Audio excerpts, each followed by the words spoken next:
We'll wait and see Hit it if till it you're actually satisfied. goes. Hit This it is like the it part owes where you I money. said, please bear with me. I haven't gotten very much sleep.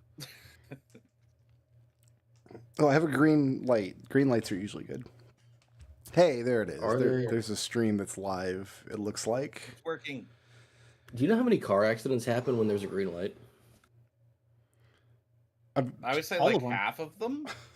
It would have to be all of them because the light's always green somewhere.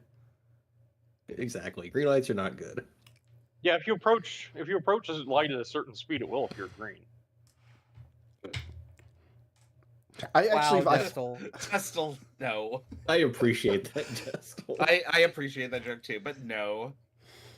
I get these YouTube shorts recommended me sometimes where this guy, he's like, he's like a traffic researcher or like a city planner. I'm not sure what his profession is, but he has like interesting like traffic problems. Like he explains like why this sort of traffic, like roundabouts are better than intersections kind of material. 9 times out of 10 is this content is fine, but like 1 time out of 10 he makes an argument that I think is so dumb. So he has one out about how like a walkable neighborhood is better than like driving in the suburbs, which is true for a lot of people. But his evidence is like, imagine you have a walkable neighborhood and there's like a pizza place, and if you want to go to pizza, you just walk over to the pizza place, versus in this neighborhood next door, if they want to go to a pizza place, they have to get in their car, and then he shows on Google Maps where they're driving to, because this is the nearest Domino's. And I'm like, wait a minute, you drove past the pizza place that the other people are just walking to. Why can't they just go to that pizza place? And then I'm like, wait a minute, why don't you just order Domino's? Domino's delivers. I mean, we're cherry picking here, obviously. I mean, I'm in the suburbs, but one of the best pizza places in the city, I can just take my bike to. Yeah, well, I got a great pizza place within biking distance. I mean, I will never do that, but it is there. I'm all. What's the definition of walkable? So, like, all things that you would want to do are within how far of a walk? Like, Never specified. What is that number? In all the times I've seen people like espouse the virtues of having like a walkable neighborhood or a walkable shopping complex, or it's like it's never specified how far you need to walk, and it's never specified what happens if you need to do something that's not in that area.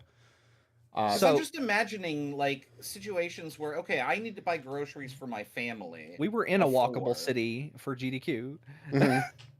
Yes, so but most people don't live in places like that. So, like, if you had to buy groceries for 4 people and you had to walk more than 10 minutes carrying 25 pounds of groceries in a bunch of awkward bags, like, I wouldn't call that convenient. But like I feel like you could drive. We had no problems driving anywhere in the city. That's because there was like nobody in Minneapolis, which is bizarre to me. I mean, the answer to that, Raz, is use a cart. Like, my sister-in-law did that when she lived close to Costco. She just has a cart. At that point, she can sit in the back, and she can throw, $2,000 worth of Costco groceries into it. And as somebody who just works near a city that is the least walkable possible, so like the entire city is okay. So those parts outside of where we were in Minneapolis that were all interstates and like loops and like exits and stuff like that. Yeah. That is most of the medium populations where I live. Yeah. So you go you literally can't get from one side of, there's an interstate or a major 5-6 lane highway between you and the grocery store. You can walk, but there's a very real chance that you just get run over by an 18-wheeler. It happens every day. Well, you have like no tunnels or anything. Like, you have literal walled off sections. There was some of that in Seattle where like there were highways that just bisected communities, and like you could not get from Seattle's one side to surprisingly the bad other. about that in places. Yeah, no, I was surprised to like experience that. Like I would get lost on Google Maps and go somewhere like new or whatever, and then try to get like a mile away, and it would direct me down the highway to make a U-turn, and I'm like, what? Texarkana, Texas is the absolute freaking worst about this. So like there's an Office Depot here, and I needed to go, and then across the street there is the street here is an interstate, so is a Best Buy. I needed to visit both places, so I had to exit, get on this frontage road, go to the Office Depot, get back on the frontage road, go down 10 miles, make a U-turn, come back down, get on the frontage road, get on there, and then to get back, then I had to go back on the frontage road, go make another U-turn, go back around, and to get back to like leave Texarkana to go where I needed. It's a mess. I hate driving in that place. Like, that's not walkable. That's also not drivable or livable. No, it is not. I want to live like Montana or Wyoming. The walkable arguments that always get me is that they're always the proponents of this always have like a list of 4 or 5 places that they need to go.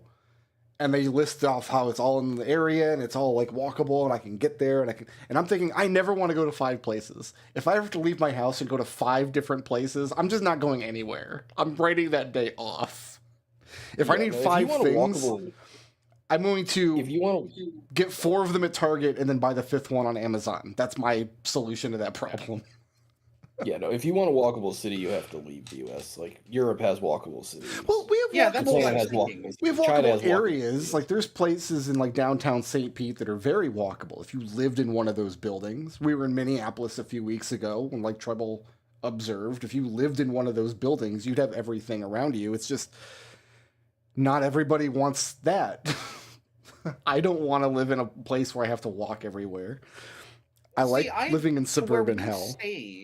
Where we stayed at AGDQ, to walk to that gas station, like, I would not call that walkable. Like, that was quite a trek to the gas station. No, which was fine. Where our Airbnb was not a walkable neighborhood. But if we lived in one of those buildings in downtown Minneapolis, that's a very walkable area. Because you have... Well, then the next thing I'm going to say to the whole walkable dilemma is, like, okay, like, make a walkable but livable financially city, and that, like, isn't possible. Like, if you want a walkable city, you're going to have to, like, pony up, I don't know, $2,000, $3,000 a month in rent. So the walkable neighborhoods around here, they're not in, like, big cities. There are definitely walkable neighborhoods where I live in St. Petersburg, Florida. Is my neighborhood, what I'm thinking about, is my neighborhood, it's pretty walkable. Like, I've got 50 different things within a 10-minute walk, including 2 grocery stores and a pizza place and the other pizza place and a Domino's. Yeah, your area is pretty sprawling, but it's got places that you could walk to. There are other neighborhoods that are not walkable, like where me and Chris used to live on the other side of the county in Largo, Florida, when parents still live. There's nothing walkable there. It's just... You're in the middle of suburban neighborhoods that sprawl for miles and miles. It's a long walk. Yeah. It's like 2 miles before you get any place. I think basic walkability would be... Like, it doesn't have to get, like, super complicated. You don't have to have a bunch of places in you. Like, can you go get basic groceries, even if it's just a freaking dollar store? Can you go get basic groceries without a car? If the answer to that is yes, then I think that's mostly walkable enough. Without killing yourself, obviously. Like, anybody could walk 40 miles to get groceries, but, like, why? I just love this I one also guy's wonder, argument. like, where the line is when I think of, like, is it because I where I live really isn't walkable, or I'm just lazy and or out of shape? I can't get a good answer to that question, because I don't know. I don't know. Stuff is within a mile. I think, like, where can I walk to within 10 minutes of my house? I can walk to a bunch of different places. I can get ice cream. I got 2 pizza places. I got laundromats. There's a gym. There's 2 grocery stores. I got a Wawa. Like, I'm good. There's a kendo karate place, I think. I would say the line is probably 20 minutes on foot. I would say 1 mile. Anything within 1 mile is walkable. Trick question, assholes. I live in Florida and it's August. Nothing is walkable. Nothing is walkable. You will die. Could you imagine? Destel literally lives on the surface of the sun. Yeah, no, Destel's in he that's why he's not talking. He is dead. He tried to walk to the pizza place and died of heat stroke. No, he rode the bike. He rode the bike. It's fine. Rode his bike. It's fine.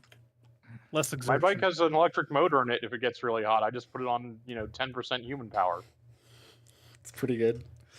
Strixhaven is also maybe it's walkable. I don't know. It's got Also, trains. It's walkable. That depends on if it's Genevieve or Leopold walking. Like, they have different walking speeds. Like, walkable for Leo is a different beast. Like, the whole world is walkable. It's less walkable now that the magical teleporters are done. It's all academic because you guys are not at Strixhaven anyway. Yeah. You guys are. Oh, boo! We're in this purple room.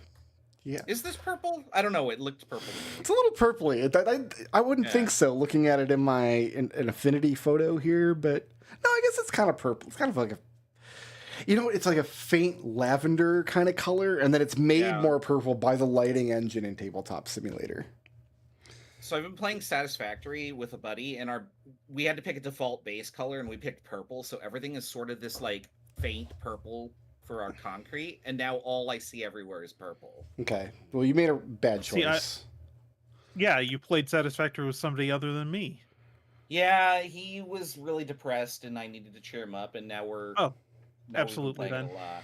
So do that. I want to play also with you, but I have so little time. Be a good friend. I want you to finish Expedition 33. I still don't own working on that. I haven't bought any video games in like 6 months. I almost bought Tony Hawk 3 and 4 today. Do I just need to order it for you off Amazon since you keep trying to find it at Best Buy? If you order it for me off Amazon, I'll play it. But anytime I get spending money, I buy D&D books. Does a physical copy exist? That feels like the white whale in this conversation. I want a physical. Everybody else I know has a physical copy. No, I had a physical copy. I think it's physical for PS5 at least. Yeah, I I a physical PS5 copy. I mean, I just everything on Steam for me at this point. So. All right, Last weekend I got a new D&D setting book, but I'm not going to talk about that, so it's fine. Well, now I have to know which one it is. Teasing it. God, I have to go grab it now because it's in the other room. Just tell me the title of it. I don't remember it off the top of my head, Brick Road. You buy so many D&D books, you can't even remember the title of which one he bought. I bought Obojima, which by Tier McDowell. I've skimmed through. It's probably got one of those. No, it's because it's got one of those really long titles. So like, the adventurers go forth into the dark forest that is filled with monsters that will probably kill them, but maybe not. Yeah, it's one of those. What I'll do is I buy books and I'll kind of skim through them, and then I'll like start reading the reviews and conversations online to see like how they've been received. And Obojima people are enjoying it a lot. I haven't been able to find anybody's like play sessions of it, which is what I was really looking for. But I did find a very long conversation about how it sucks because it's cultural appropriation. So those arguments are still out there. I'm like a lightning rod for bad arguments. I don't know why they appeal to me so much. I mean, The Delver's Guide to Beast World. The Delver's Guide to is that like Beast World? Yep. 400 page.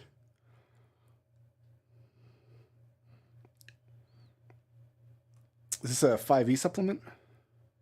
Yeah. Aha. It's furry bullshit. Yeah, that's what I assumed. I just bought Humblewood, which is also furry bullshit. Like, yeah, this is a different flavor of furry bullshit, though. Oh, I mean, is this Humblewood is this like the hardcore furry bullshit? Is this like the? It's probably like a 7, whereas Humblewood is like a 3. Is it an actual 7 or a butt face 7? Chapter 12, Wagon Customization. This sounds like a good book. No. Actually, the wagon, like the whole thing, the wagon is the thing that intrigues me most about it, and I love it. And I want to incorporate it at some point. Maybe I'm in the market for some like hardcore wagon rules. You don't know. What are we playing? Oregon Trail for the next campaign? Listen, no. You know what? Rolled for a con save against dysentery or die. The wagons can be incorporated with magical TARDIS technology, where the inside's bigger than the outside. Oh, listen. You know what immediately came to my brain again? So remember when I was like, "Oh, you were like, let's start a business," and I was like, "Let's be a detective agency." It was like the same fucking brain cell lit up and was like, let's be a detective agency traveling around in our wagon with a pet. the talking dog. Like, I kind of see so every one of these like 5e supplements, these like third-party 5e things that they get put out, they seem to have like really weirdly in-depth rules for one thing. Like Obojima has a big section of the book all about making potions. Like, here's all the rules you ever need for here's all the ingredients you can possibly find, and here's how to add them up. Right. And then here's like 40 pages of potions that you can end up with. Right. Yeah. Do any of those rules involve reaching into a bag for random ingredients and then getting angry?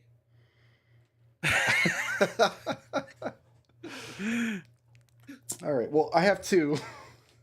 I have to step away for 2 minutes and refresh my drink. If you guys want to think about a 100-word summary of how you ended up here, if anybody even remembers, we'll have to figure it out.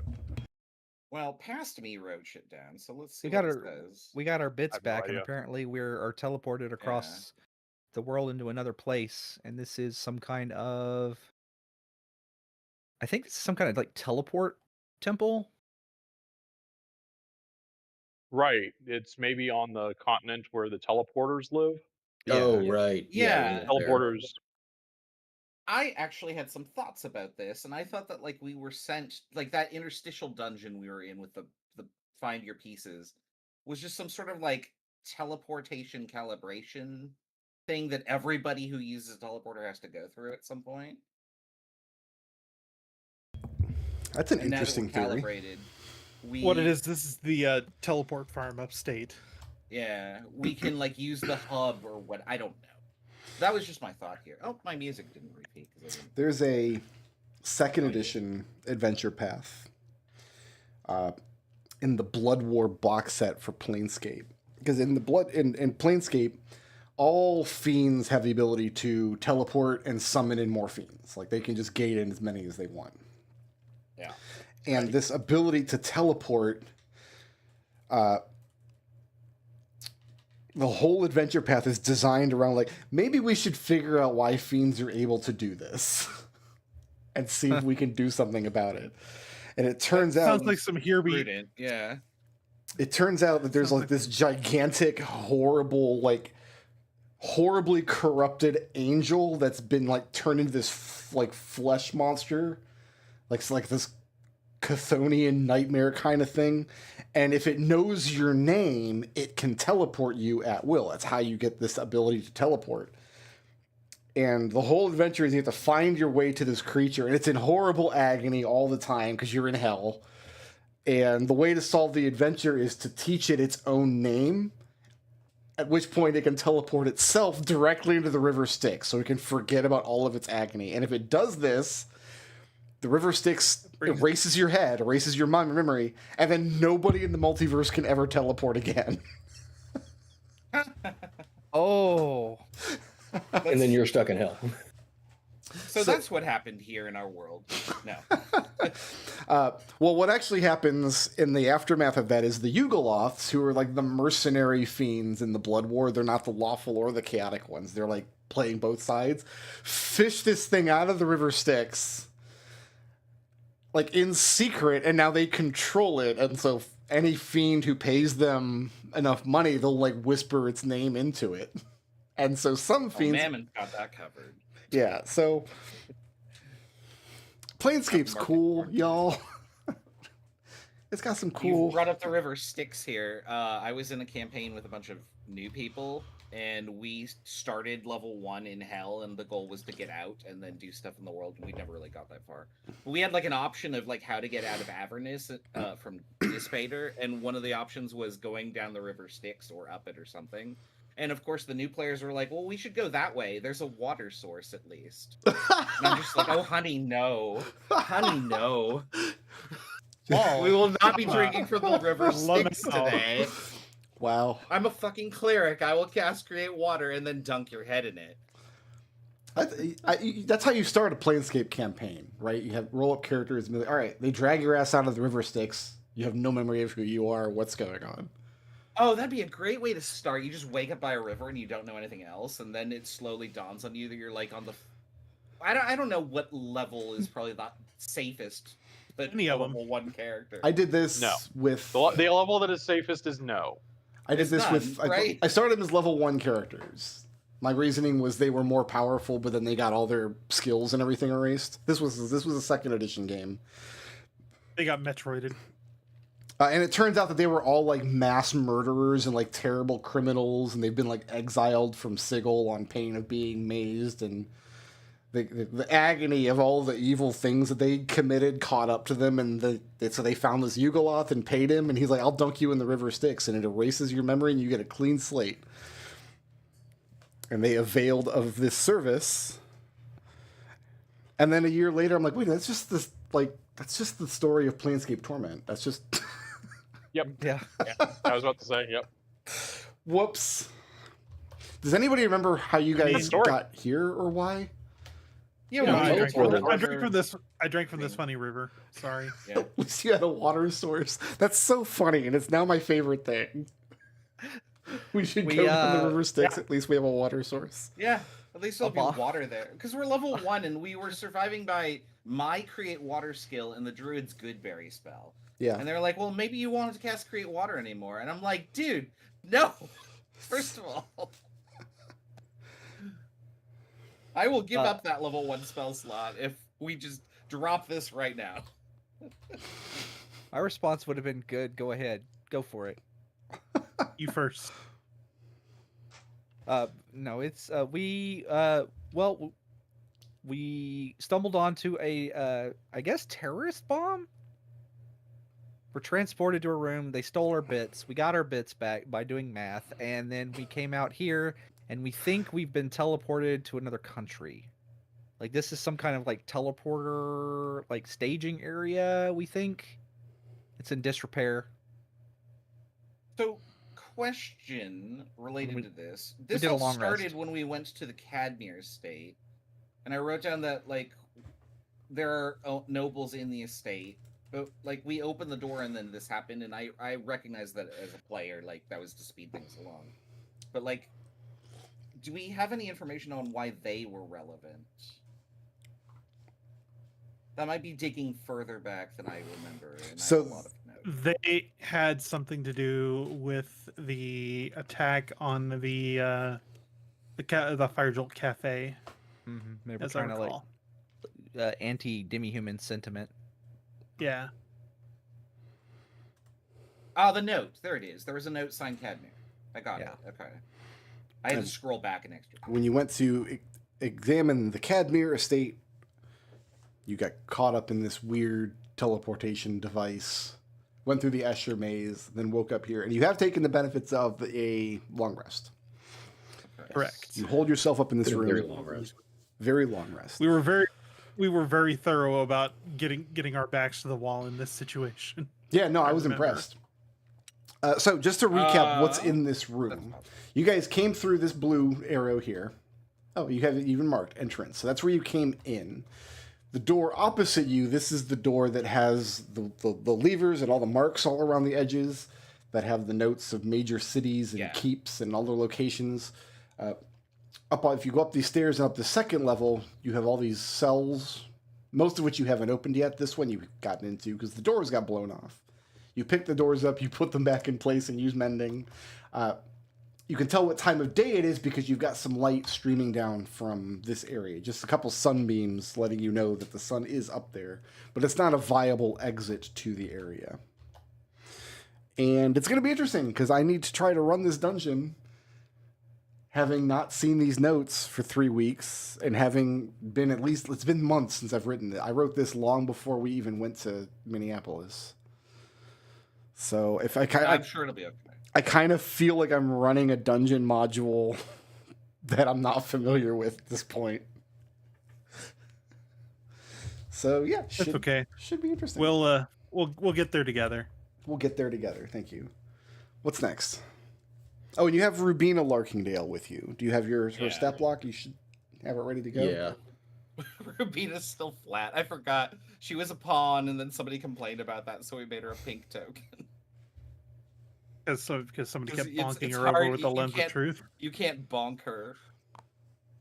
I have in my notes that Genevieve wanted to look in this room the next day to see if there was like I wrote down, look for signs of recent past use. Okay. To see if, That like, sounds like I guess my hypothesis was maybe this has been frequented and like these are like holding cells or staging areas, and she wanted to like poke around. Okay. Yeah, no, that seems like a good place to start. Going up into this room, it looks to be identical to the room that you just spent 8 hours in taking your rest. She wants to look specifically for like footprints before anybody goes in the room. You do not see any footprints looking into the room. So it's just okay. To her eyes, she tells Hugo, it looks like nobody's walked in this room for a very long time, but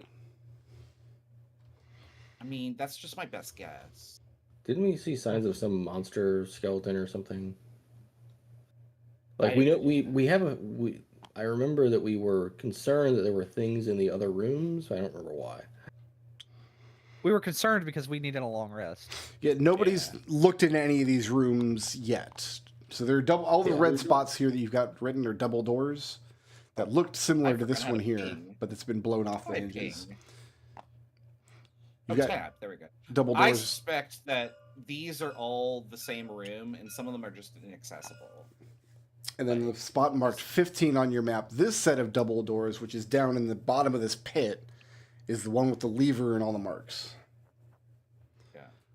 So And if I don't we want to open this door...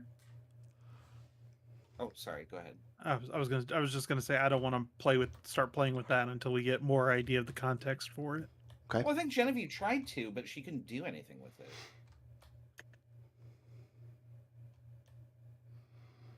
This is why Hugo's always grumpy. Anyway, shall we? Yes, let's start here and open this door and see if it is another rectangular room. Sure. Absolutely. And Hugo will attempt to pull the doors open. Okay, bear with me just a moment. Make sure that I know what I'm doing here. There's an excellent chance that I don't. So the lens of truth is the revealer. Oh, we didn't have to go that base. This fucking guy. This guy, I know, right? You're the one who befriended me. Man, I had every opportunity to run away. I had to sit in a car with him for 4 days straight. Oh my god, I'm so sorry. How did you survive? I don't know how he managed. How did you? You know what? I'll bet he didn't even let you sit in the passenger seat. He needed somewhere to put all his goddamn Squishmos. I'll bet he had you packed away in the back, underneath the luggage. It's true, he did. True story. I had them arranged in a specific way. So the passenger seat was for McDowell or Simon because we thought both of them might be, or I thought both of them might be going. And then the back seat, I had my giant dragon available as like a pillow. And he ended up just sitting back there alone. This does not pan out how I expected. That's fine. Opening up this double door and looking through it. Raz was the short. You see a very small room. It has a tile floor like the one that you're currently standing on, which is different from like the room where you took a rest in, and then the other room you looked up here has like kind of a it's hard packed earth. Packed dirt, yeah. Looking into this room, you see places on the walls where there were manacles, places where a person could be chained up. But then looking ahead of you and off to the side, both of the walls have been completely blown out. So at one point, this looked like it might have been a dungeon cell, but it's just been exploded into.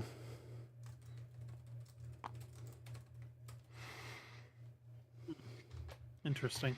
And when you step into the room, looking south, it opens up into another one of these little dirt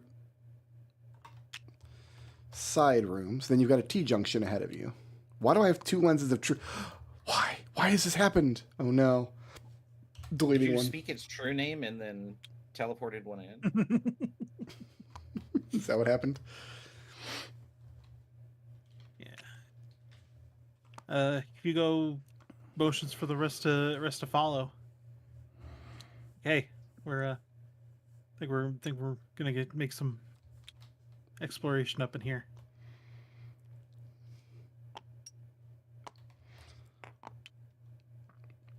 Okay. Alistair, anything in room 14? No, other than, I mean, it looks identical to the one that you stayed in, except that room, the doors are blown off the hinges. In this room, the doors are hanging appropriately in place, and the wall has been blown off the hinges. Now, you said that these are all barred from the outside, right?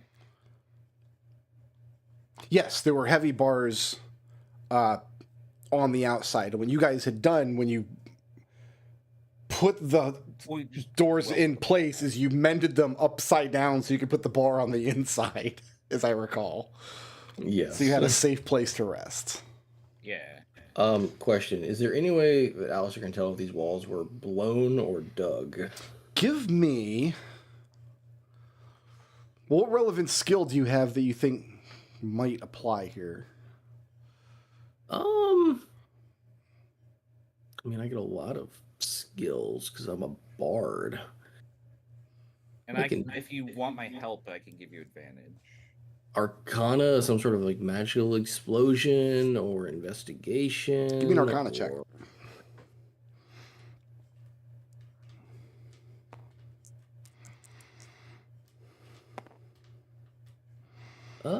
That is a 17.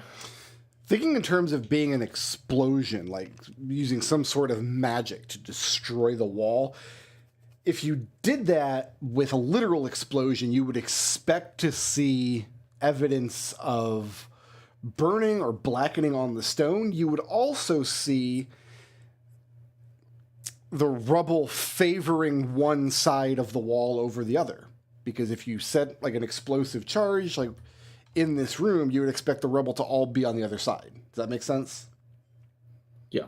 It's not. The rubble is just there. It looks like the walls had just crumbled down. So it just looks like a collapse.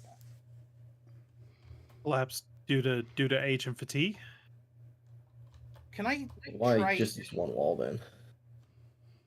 Can I try from a historical perspective? Like maybe there's this particular architecture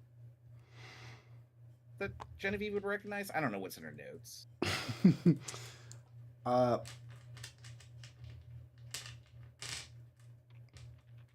Is there a feature that would give away its age? I guess is where I'm going. Not particularly. Not a particular... Give me a religion check. Okay. The thought that occurred to me was like, oh, it's a certain type of Roman column. 17? 17. There was a... In religious mythology, there was a... Which... Was it the second or... I think it was the second Sundering. Was a point in time where the world was very small and it had all been explored and it was all very tightly knit under the same religion, but then people were bad or whatever, and then like demons and things got involved, and there was an event called the Second Sundering, under which the world expanded dramatically in size, and all of civilization came unraveled, and all of the places, like vast portions of continents appeared overnight and oceans and things. So imagine a planet the size of Mercury ballooning out to a planet the size of Earth in a very small period of time, and the people living on it having to make sense of that. When people finally started exploring the in-between regions, they found ancient ruins that should not have been there. And it's thought that a lot of really, really ancient, especially underground complexes like this, are afforded as being part of the Second Sundering. They were birthed into the world already ancient. That's the in-universe explanation for why there are just so many D&D dungeons in this world. And that's kind of the best you're going to get for an answer like this. So Genevieve's conclusion would be she thinks that this is just one of those ancient structures. If you hold to the Etherine religion, if you believe that the Second Sundering is something that happened, it's entirely possible that nobody built this. It's entirely possible that the world just expanded and created this space as part of the world unraveling. Could be an architect, yeah. So, okay. The first sundering was the demolition of the Crystal Tower, and the third sundering was when mankind lost its ability to inherently use magic. The fourth sundering hasn't happened yet. But religious extremists say it any day now. We're just waiting on it. Who's going to cause it? Is it going to be Geppa? So mark your calendars for that. Definitely Geppa. Like, money's extremely on Geppa. Place your bets. Yeah. I mean, if the Veritas kids didn't cause it when they came back, it's just not going to happen. Actually, I hadn't thought about this until literally just now, but there would be religious extremists in the world currently making the argument that, like, the appearance of non-human beings in our cities and in our is the fourth sundering. This is what was foretold, is humanity's loss of control and loss of identity. That's a really interesting religious argument. I wonder if I have to sit down and write that out now. Also Geppa's fault. What's in this area? More rubble. Many things can be attributed to Geppa. Oh, that's fun. I'm happy to just blame everything on Geppa in this. I'm not upset about that. You're going to be an episode title at this rate. It's Geppa's fault. It's Everybody Geppa's hates fault. Geppa. So yeah, turning right, you've got more rubble. Turning left, you've got where the hallway picks back up and starts to curve out and away from you.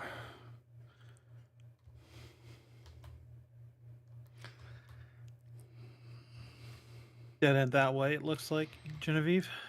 Yeah, where Genevieve's standing is a dead end. Yeah. I'm just putting her there for other people to move around. But I mean, ultimately, Yeah, we're gonna do this. Like, Yeah. So are Hugo's Genevieve heading and down this Hugo way. taking point? Yep. Sure.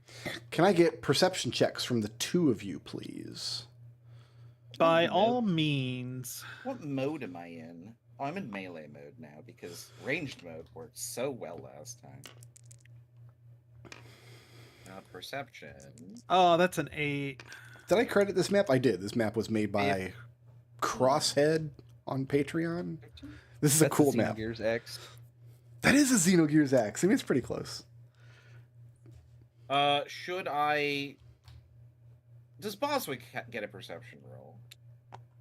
I guess he's hovering over me. Yeah, Boswick can. As long as he can hear. He can. He's not going to be better than Genevieve's 15, I can't imagine. He has a 11. Is that the highest out of the three of you? 15? 15 for Genevieve. Genevieve, you have to make a decision very quickly. Okay. I'm going to describe what you see, and then I'm going to tell you what decision you have to make very quickly. Ahead of you, you see where there would be another pair of double doors, just like the ones you've been pulling open up to now. But you see where part of the wall has collapsed, one of the doors has fallen in, and rubble has fallen over it. It doesn't completely block the egress, though. You could climb up onto this pile of rubble and squeeze through a section fallen away towards the ceiling and climb to the other side. You don't see any light on the other side, but you do hear a pair of voices very, very faintly. You have to decide, and it sounds like they're moving away from you. So if you want to try to catch them and hear what they're saying, you're going to have to advance and squeeze through this hole very quickly. If you hesitate, you're going to lose them. She'll do it. She'll put a hand over her fingers and then she'll advance as quickly as she can, but sneakily. Well, you got to pick one of the two. You can't have both. You can go as quick as you can, or you can go sneakily. Sneakily literally means half speed. You have to be traveling at half speed to sneak. Well, if she runs, she won't be able to hear them, so she's going to go sneakily. Okay. So you're squeezing through the little hole? Sure. There's more. Oh no! Hallway ahead What of have you. done? I've been knocked over by the lens of truth. Hold on. You've been Rabina'd. Okay. Oh, this is not correct. I have more than that. There's more rubbled openings here, and then more double doors here. So you've got options. But to the south, through the opening, you can see around the corner and over some of the boulders that have fallen in, daylight, the exit. And that's where the voices are coming from. How close would you like to try to get? That's in this direction. Correct. That's where you hear the voice. The voices like fading away. It's like, imagine there's two people talking to each other, but they're walking away from you. If you want to try to hear what they're saying, you're going to have to advance. And you're going to tell me how far ahead you want to advance.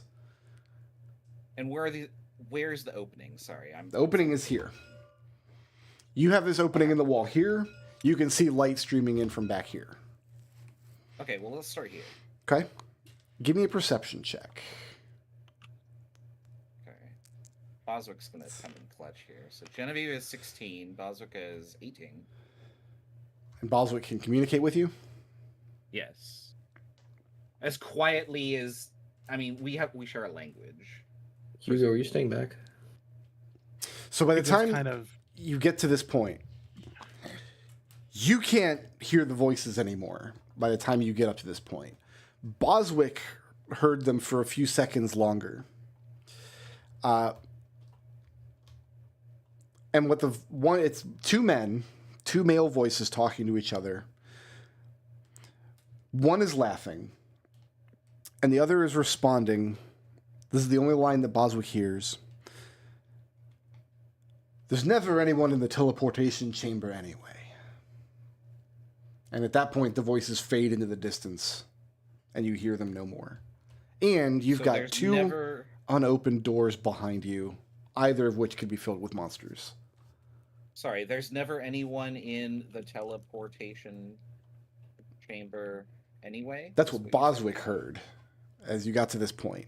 Meanwhile, back here, all you guys saw was suddenly Genevieve got a bug in her butt, ran off to the south, climbed up and over and squeezed through this little hole and then vanished. She made a gesture of like, shh. And then so there's some indication. It's just not just like she ran off. She's just trying to ditch you guys. I mean, that's I'm done running away. That would also be Genevieve, you're right. And then that's probably a couple of minutes before Hugo catches up and says, She would return. Don't run off ahead like that. Sorry, I heard something. I should have sent Boswick. Oh shoot, I should have sent Boswick. Anyway, there were people over there, and they were talking about this area. I think this is a teleportation chamber. All right. In fact, people seem to know about it, and that it's in active use. Anyway, and she helps open this door. That's not what I meant to do. What's the light situation like right now? You just have whatever light source you have. Hugo's got his bullseye lantern currently pointed at the wall right now. Jenny emits 5 feet of light. This door does not open, no matter how hard you try. Whatever misfortune befell this double door rendered this one inoperable. So if you want to come through, you got to climb through. Or...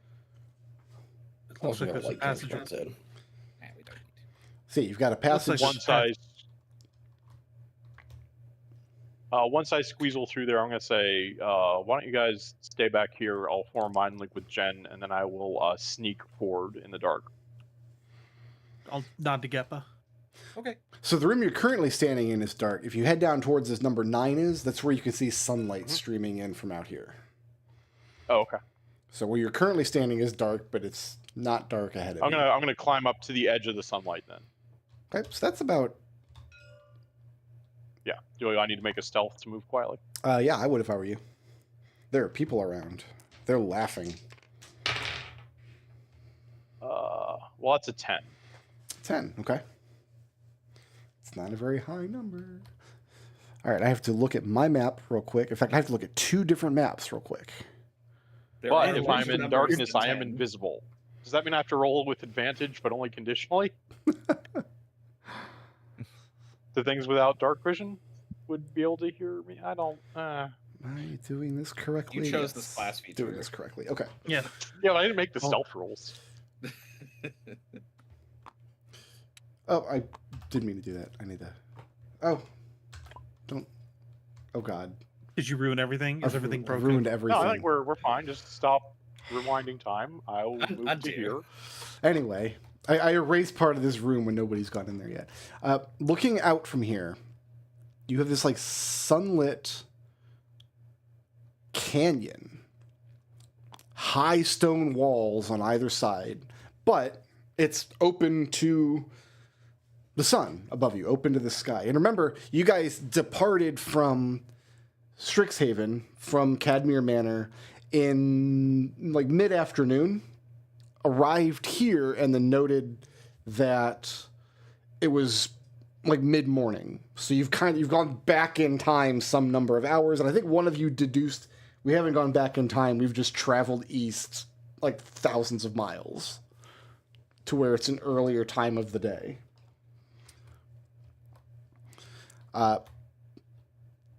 Geppa. It's much colder than it would be this time of day in Strixhaven. Even given Strixhaven is very high in altitude, you're in a much colder part of the world as well. Okay. That's as far as if you go one more step beyond that, you're no longer in darkness. Yeah, I'll be in the light. Yep. I'll head back and report all of that. Does that give Genevieve any sort of idea geographically, like where she could be, like latitude or longitude wise? I don't think there's a latitude or longitude system in this world. Maybe there is. I don't know. Well, it's the concept, like, oh, we must be this far north at least. Listen, I mean, sending actually solves the greatest scientific problem of like 300 years by allowing you to accurately calibrate longitude. if I'm going to sit down and engage in just pure world building activities, I'm going to do it for my novels and not my D&D game. I'm sorry. If you want to try sit down and put together what latitude and longitude system we use in this world, that would be a fun exercise for somebody who's not me. I do think you guys deduced you were probably in the Kingdom of Waylus, because the Kingdom of Waylus is Oh, that's right. We wrote that down. where teleportation magic about that was originated from, and many years ago they got mad at everybody and rescinded all the teleportation magic, and now nobody can teleport anywhere. This would have happened sometime after Strixhaven was founded. Was Strixhaven like the cause of that, or no? Strixhaven was designed to have teleportation portals, so people didn't have to climb up into the mountains to reach it. And it was designed that way, but they either were never online or they were only online for a couple of years before the magic stopped working. So none of us have seen this entity of teleportation in our lifetime. No, you guys have never, in your lifetime, you've never heard of anybody in the Republic teleporting anywhere. And in fact, your arrival at Strixhaven was special this year because this was the first year they had the trams running, the funiculars that take you up into the school. Sorry, I didn't mean to tab there. You can just tab wherever you want, man. We could go this way. Where did Boswick go? Admit it, Oh, he's right on me. you wrote the whole anti-teleportation thing just so you could use the word funicular. Putting the fun in funicular. Funicular. Coming into this room, sorry, I have to look at my map and look at my notes.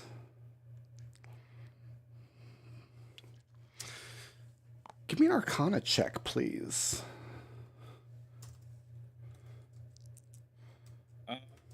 We have 18. It's an 18 on Arcana? 18. For some reason, Genevieve is going through this dungeon obsessed with the idea of finding footprints because she thinks she's in an episode of Scooby-Doo or something. You don't now that there's people here. You don't find any footprints, but when you step into this room, which has hard-packed earth for a floor, you see burn marks on the floor. And when you investigate a little more closely, you realize these are intentional burn marks. Impossible to say for sure what they were used for, but a good guess would be a magic ritual of some kind. Like you would have to burn the floor in this kind of particular pattern with this kind of particular object in order to achieve some ritual or some magical effect. You're going to point that out to Hugo and say, hey, look at these marks on the floor. These are deliberate, and it's repeated over here.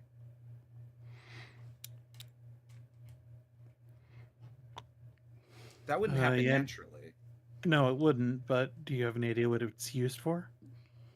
Maybe a ritual. What kind of ritual? It's too old for me to tell. It's not that it's too old, it's too covered. You've got earth on the floor. If you wanted to take some time with... If it was Minecraft, you'd use a little archaeology brush. But if you wanted to take some time and go into this room and try to excavate the marks, you might get a better picture of what they are. I could dig around a little bit and see if like I can clear it up. How much time do you want to spend doing that? As long as the rest of the party is willing to give me. Okay. You're probably looking at a good The light, but Yeppa, you keep watch. 20 or 30 minutes of work. Yeah. Yeah, I don't mind. Anybody helping to make it go faster? But there's no skill check involved here. It's just an expenditure of time that I have to track. Well, many hands make light work, so if we all want to dig in. Oh, we still should have somebody keep watch. Oh, of course. But... So we're not at. So we're because if there are people wandering around, it does sound like there are other people here, and I'm not too keen on being ambushed by any of them. Boswick can't dig, so he can watch too. He could be back here or something. He can hold the flashlight. Yeah. Well, Genevieve Should build- emits light, so You should put like a little hook for the underside of Boswick so I can hang my lantern there, and he Can he the hold a flashlight? He has a little flashlight hook. Yeah. that's not a bad idea, Genevieve says, although the lantern is heavier than Boswick. Oh. Genevieve, give me a history check. You can make this add advantage if you are proficient in both history and arcana. In fact, I'll give everybody who's not like on lookout duty, anybody who's in the room, either helping Genevieve excavate or is in the room with her, can make this check independently of each other. I have 23. 23? Okay, nobody else needs to bother to roll because 23 is a bombastic roll. Genevieve. It looks like after you kick the earth aside and you find where these stones have been sunk into the earth and then some kind of magic has caused them all to blacken and burn. So there's a layer of soot underneath the earth but above the bedrock stone. And when you uncover the whole thing, it looks like a deliberate magical sigil. It looks to you like a summoning circle. If you knew the proper ritual, you would be able to summon whatever the ritual is designed to summon. Usually some kind of horrible, unseelie entity that steps through the veil of reality and is now a monster that people have to deal with. These stories never end well. Cover that back up right now.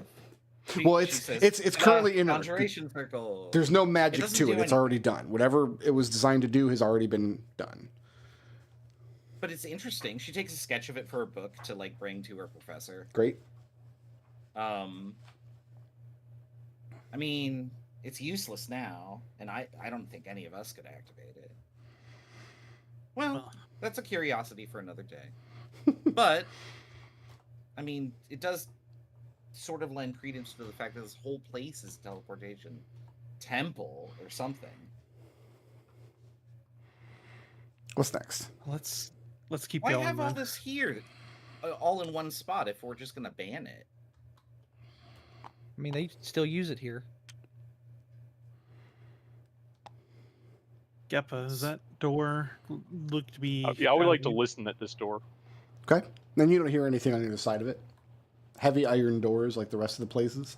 The doors are these are extremely heavy duty iron doors. You're not sure if it's just because the room on the other side is quiet or if it's because the doors are too thick to hear anything through.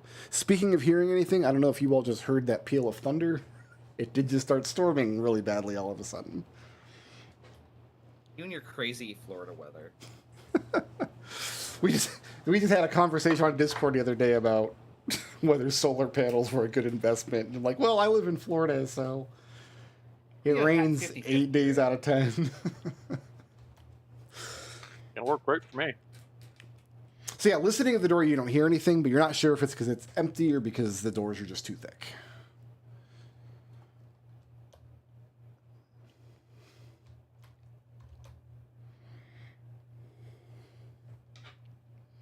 What's next? Which way did the Genevieve? Which way did the guys? Did they go further down this way? Was the I couldn't voices... hear them. I heard from this direction, but there were people's voices. And then when Geppa got out there, he saw it was a canyon, I think, right? Genevieve does not know which direction the voices were heading, just that they were moving away from her. I mean, for all I know, it could have been up. So perhaps we should double back and stay away from wherever those voices were. There were some doors back there we hadn't explored yet. Ooh, lots of doors in this place. There's this one, this one, this one. Gep is standing in front of a door, and then you got several more in the area where you arrived. Yeah, there's nothing that I hear behind this door, right? Correct. Yeah. All right then. Back into the dungeon for now. I have a feeling that these might connect up. Genevieve says. So we want to go through the double door? Oh, I recommend. Want to check for traps or? Sure. Check for teleportation trap. There's no traps, but you do notice there's a spot. Oh, wait a minute. I might have misspoke. No, you notice there's a spot where you could put one of those iron bars on the outside, but there's no bar in evidence. Okay. You could bar this door. There's just nothing to bar it with to hand. She'll point out the fact that like the bar is on the outside before saying that it looks clear. Clearly, the danger would be on the other side. Investigation for traps, then? There's no traps. There's no traps, you said. And Hugo puts his shoulder into the door and opens it. Well, it opens up outward, so you put your shoulder into it. It doesn't go anywhere. Of course. Big sign says pull. In a small room always beyond, stymies me. With a second set of double doors. And once again, there's a spot where a bar could go, so you could bar the doors, but there's no bar in evidence. There's also torch sconces on the wall periodically, but they are empty. They don't have an actual torch in them. So wait, hold on. Is it double-sided in terms of you can bar both sides? No, only barred from the outside, from the side you were just on. This side is barred, and then this side again is barred? Yes. Oh, I don't like that, Genevieve says. Why go to the trouble of barring the doors twice? Oh. We're so nice, we barred them twice. It's an obvious exit to the area. Maybe that's why. I mean, those were cells. They were area. They were definitely keeping something in. Yeah. Yeah. So this is probably some kind of guard room, maybe. Hugo will put his shoulder into this door. I made a mistake, but it was like 5 weeks ago. Does it still count? Yes. No, it doesn't matter. No. Doesn't matter. Okay. So here, I'll give you the room on the other side, and then I'll tell you the mistake.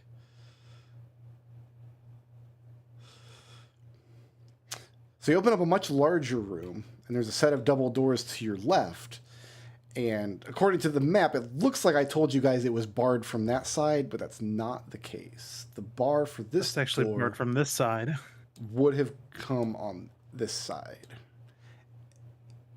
So I'll just go ahead and put that line there. I know you guys like lines. There you go. There's a line for you. Yeah, lines everywhere. This bar is in place. Ah.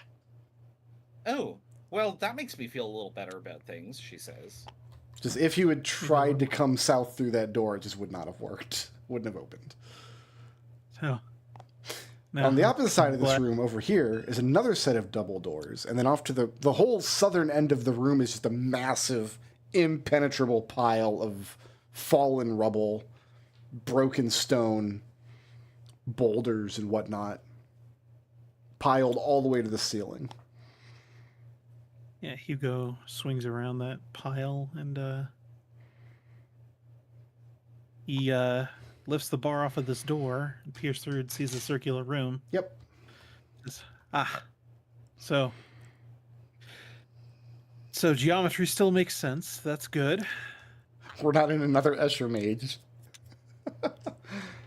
Well, that's now a fear that like we will all carry with us to our deaths. And looking at this door, the bar would go on the opposite side of it. You do not see a place to put a bar here. Okay. Can we try that door gently? Yeah, you can try it. It'll open. Do you want to open it? Oh, okay. Well, let's Genevieve's wait for weak, everybody else so to catch up. She would like try gently pushing on it, and if it didn't move at all, that would not tell you anything. Oh yeah, it'll open. It'll give. Yeah. And Hugo pulls. Just be careful. We never know what's still trapped in here. This room looks pretty similar to the one you came through, except the doorway is completely blocked with rubble on the other side. Oh. And you would have a bar on way. this side of the door where you're currently standing, but there's not one in Yeah. evidence. There he goes, Dead end this way. boo, as she looks at this. But rubble has rendered it a dead end. Yes. Unfortunately. Anything interesting in the rubble in room 11? Would it be possible to clear the rubble in 10? No, you're looking at, you would require earth moving equipment or super powerful magic. Okay. It is uninteresting and impenetrable rubble.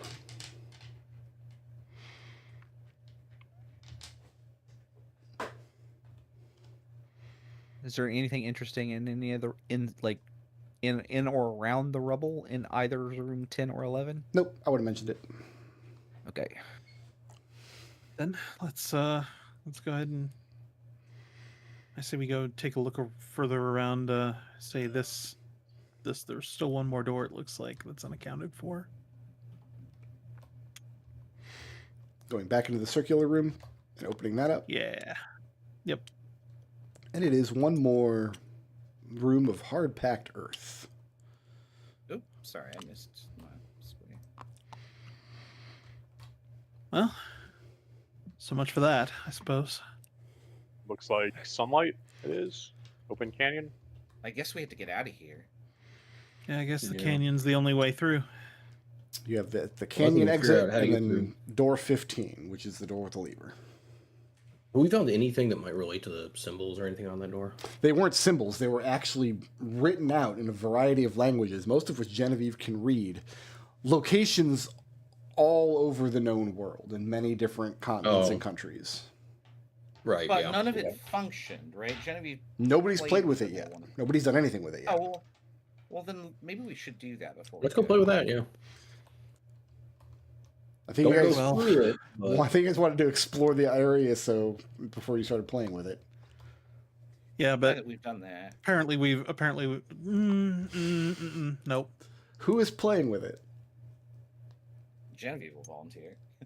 Who wants to be my lab assistant? She says. Nose goes. Hugo touches his nose. Ah, shit. Genevieve, Like Leo. what do you do? I mean, she would probably try to do. She'd write down some sort of like procedure that she could repeat. Mm-hmm. But to devise that procedure, she'd go with her gut. That's the best I can say. Great. Like I don't know what Genevieve is seeing, so Raz can't describe that. All around the archway of the door are thousands of little notches. Imagine a lever, like a tracked lever that you could take hold of, like the gear shift in your car, but with thousands of different spots. And at each spot is written a location. The locations vary all over the world in lots of different. Some of them you were sure are just from antiquity. Even some of these locations probably don't even exist anymore. Yeah, this door has been standing here for. Jeremy's gonna look for Strixhaven. No, it's not there. No. And it takes you a few minutes to like search through it. Because imagine like looking through pages of a phone book. Yeah, an index. Try Brennanine.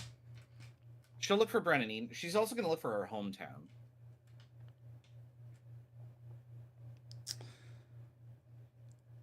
You don't find Brennanine specifically. You do find a location called Ayer's Shield, which was a cathedral in Brennanine that was destroyed during the meteor swarm that hit it. The first volley when Endeline invaded 60, 70 years ago, whatever it was, they destroyed like the central cathedral of the Etherian religion, which was in Brennanine at the time. That location is there. Wait, try one of the cathedrals in the new capital, which used to be the old city. Not marked. Nothing new or modern is in evidence. This only has like historical stuff, it seems like, but how historical? Yeah, given Alistair's nobility, and he does have proficiency in history, like can you start rattling off like some older names to look for, like going back in time? Most of the major cities that you would be familiar with throughout the world, you could find a lot of different locations, especially religious locations, but nothing from the past probably 100 years or so. If a city is newer than that, or a location is newer than that, which would include places like Strixhaven and places like the current capital of the Republic, which I don't know its name. I know I have a name for it, but I don't know what it is off the top of my head. Oh, yeah. We It's just thought on it was the called basic Old world Throne. map, but It used to be called Old Throne. That's what the city was called before the Unification War, might but be on here. they've changed the name too. They've changed the name of it, and I just haven't updated the map. What about the quiet city of Waterdeep? Is that on there? The quiet, quaint fishing village of Waterdeep. The quaint little that. fishing village of Waterdeep. No, there's no That's the Waterdeep. one that got exploded. There's no Sigil. There's no Barovia. Would Alistair know the name of like Old Town from a couple 100 years ago? Yeah, you could look up Old Throne or Zephril Isle, but you don't see it there. Okay. Before the Unification War, that area of the Republic was kind of a backwater. It was not considered a very important place at all. It was kind of the boonies. But the boonies, that's the place to put your Suikoden Castle, right? You want to put your Suikoden Castle in the boonies. Right. Well, barring any other ideas, Genevieve would just set it to the air shield in Brennanine. Jenny, you go ahead, put your hand on the lever, and it breaks off in your hand immediately. She goes, "Damn it!" Way to go! Mend it. Use mending. I approve. Yeah, she immediately starts trying to mend it back into place. And for whatever reason, the mending spell does not avail you here. Oh It's no, magical plot object. armor. You can't mend magical objects. Can you not mend magical objects? How Nope. can you mend anything? Oh. You can mend it, but it's no longer magical. It like breaks the Breaks the magic. Congratulations, you No. broke the door. We have been Nice quantum job of ogre to be breaking going it. outside. I have been waiting. Yeah, 3 Way weeks to to do go. that now. The spell can physically repair a magic item or construct, but the spell can't restore magic to such an object. So, mending should be able to repair something. It but does not doesn't work in this case. That's weird. I originally had planned to end the session at that point with it breaking off in Genevieve's hand, but then y'all are like, no, we're not touching this door. F this door. We're out. Yeah. Not going anywhere near it. We Yeah, literally how- have been going to a school to teach us we've been having classes to teach good adventuring. Come on, guys. The power of air compels us to go outside. Genevieve looked like she's about to throw the handle on the ground, and then she decides, "No, I'm taking it with me. Well, put Nobody it- can have it." add it to your character sheet, I guess. Yeah, she'll carry a handle. Broken door lever. Yeah. You have anger issues, Jen. Yeah, when things don't work. Hugo douses his bullseye lantern Now and you starts just- peering out into the canyon. Now you just need a battery pack and a sledgehammer. I already have an ice stock. Can I make that into a battery? You don't need your bullseye lantern when you come out here because there's sunlight. Once you step out from beyond like the square you are, you'll be standing in sunlight. The whole canyon area is open to the sky. Blue, clear skies. It's a crisp, chilly mid-morning. Those are the owners of those voices in evidence. You don't hear them, and you don't see anybody from that position.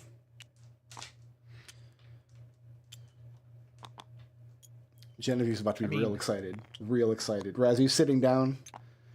Yeah. Because I wouldn't want What to. about the Steamboat City? I wouldn't want you to get like too excited and fall over. You don't see footprints per se, but it is very clear that people walk through this canyon with some regularity. Like you can see where the tracks are beaten into the ground, but they're not fresh footprints per se. Looking off to your left, we'll start with that. You see a great stone archway completely blocked with rubble. Ha. I need to make sure I'm doing this right. Doing it. Yeah. And the canyon continues. And then it kind of goes around a bend. That's as far as I'm going to give you in that direction. If you look to the south, the canyon gets wider for a while until it comes to a great stone gate that looks like at one point would have been like an excellent choke point. This stone wall built between the two canyon walls with a super defensible position up top. Like I love the detail on this map because you can even see the stairs you would use to get up to the top of the. Yeah, absolutely. Yeah, the wall. That's great looking. So extremely defensible position, but the actual gate has been destroyed and now it's just open to the sky. And that's what you see off to the south. Where do the footprints look like they've been going to the most? So you don't see footprints per se, but you can definitely tell that people have been walking a particular path, and there doesn't seem to be any particular direction. I'm gonna give Hugo this one for free because he has military experience. This is a patrol route. It's somebody's job to patrol this area periodically. Mm-hmm. Yeah. All right. And I say we go this way because the fortification is probably where they what they would probably stop to take a break during their patrols. Is this a giant wall on the side, or does it go down? What's the question? I mean, Alistair's looking out this way. Is it like a giant wall? Is it a pit? That's a canyon wall that goes up a good 200 or so feet. We're in the bottom of the canyon. Okay. Yeah. You're in the actual basin of the canyon. Yes, that's the correct answer to the question. Genevieve wants to look up the canyon walls to see, like, how high does it go? Are there things up there watching down? Not that you can That's where see. she's going to keep her eyes. But who's going to drop boulders Up on in us? the walls. Yeah. You don't see any assholes about to drop boulders on you, but I've played enough Zelda games to know that sometimes This is some boulder. This is some boulder canyon right here. This is some Death Mountain shit right here. Death Mountain lettuce is about to rain down upon you. What if Genevieve's going to ask the party? What if I sent Boswick up here? He could fly up to the top, and he's small. He could probably. If you can go take a look up top, I mean, that'd probably be useful. Yeah, I'll send Very well. Boswick carefully up to the top here. Okay. He can stealth if he needs to, but are there? I guess the point is, I want to know if there are things up here, like doing whatever they would be doing. Are they watching? Are they just taking a break? I just want to know what's in the black there? space. Do they exist? I'll tell you this: the black space down there looks like that because I had to carve the map in half, and you only get to see half the map. This is an enormous location. What does Boswick see? Could just be wilderness for all I know. It is wilderness. Well, hold on. I have to. We're going for 100% map, I guess. You don't see anything useful. I'll put it that way. It is rocky, barren terrain and crisscrossed with just these great canyons that you see. High desert energy up in here. Yeah. It looks like. Give me a nature check. Make this a disadvantage because you're not the one seeing it. You have to work on just Boswick relaying what it sees to you. It's still 22. God damn. I'm gonna buy you all new dice that actually have the numbers 1 to 20 printed on them. Oh, don't worry. I find them all the time. What you need to do is you just need to make Chris roll. That's what I need to do. You want some failures? Make Chris roll.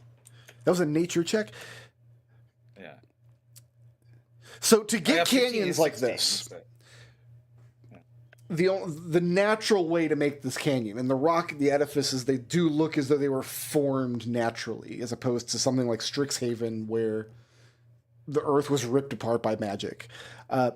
Would take water, would need many, many, many years of erosion, at which point there should be a river flowing at the bottom of the canyon. But there's not.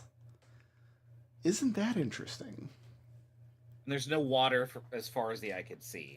No, when you go all... I mean, you're setting bodily up to the lip of the canyon, right? Yeah. Okay, so he's got a bird's eye view of the area. He can see the canyon that cuts across from east to west for a fair amount.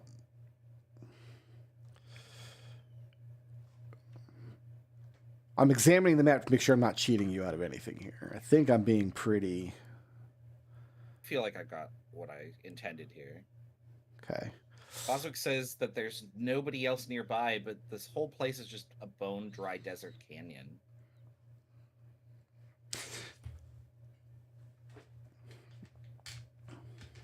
Yeah, very sparse vegetation.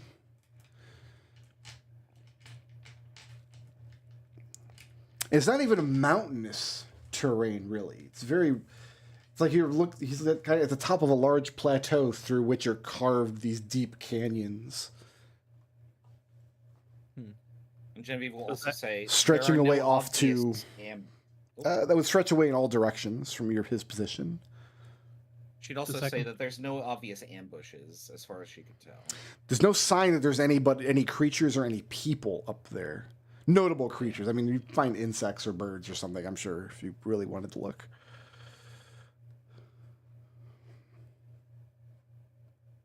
So, do we just, like, what are we looking for? Like, a way home? Do we just go, should we, like, try to find a way down off the mountain? Take a boat home? I don't know. I failed geography, so I'm not sure how long of a trip it would be to get back to Strixhaven. Like, would we make it back in time for our tests? So I can answer that question for you. I'm going to save this map. I'm going to overwrite. That was kind of in character. Like, he was basically asking the smarter people. He says, I don't think we should worry about tests right now. I'm still going to answer that question because I'm interested in it. But I got to pull up the other map first, which means I have to go to immiger.com. Oh, they've changed what the site looks like. Oh, I'm not into that. Yeah, I was waiting for you. I was waiting for that one. I was like, oh, he's going to Immiger. He's gonna say something. Yeah, Whoops. There it is. That's fine. It's fine. It all still worked. All right. Let me go to objects, tables. I love world building questions because I have put in a serious amount of world building in this area. So you say after immediately going, I don't want to do any, if I'm going to do any serious world building, I don't want to do it. The world building I've done in this world predates me writing my novels. That's how old this stuff is. This stuff's probably from 2018, 2017, maybe. What I'm saying is you're a man of duality. I am a land of contrasts. So Strixhaven is like in this area here, in this kind of the center of the map. Each one of these is 20 hexagonal miles. To get to the Kingdom of Velus, it would be very far to the west off this map and very far to the south. When you leave the province of Velumor heading west or southwest, you go into just this enormous, unseelie, haunted forest. Oh, yeah, it's the Lost Woods. Just go north, north, west, west. That's not correct. That's incorrect. It is traversable. It is passable, but there are no... It's passable in the sense, like, you could hire some adventurer guys to take you through it, not in the sense that there are roads. There's not wagon trains going through it. But that's where, geographically, that's where Velus would be. So picture... down here somewhere. Yes, but probably... I can actually ping off of the map, apparently. probably a good couple thousand miles. So maybe not quite that far. What you're saying is we're going to miss our next set of tests. Yes, exactly. If you were going to travel back to Strixhaven on foot, you would not get there anytime soon. Dude, we wouldn't get there for like a year and a half. And you'd have to go through this terrible haunted forest. Sounds like a lot of that'd be the least of our worries if we got that far. I don't know. I'm just when you describe the haunted forest, I'm like, yep, that's where Edmund lives.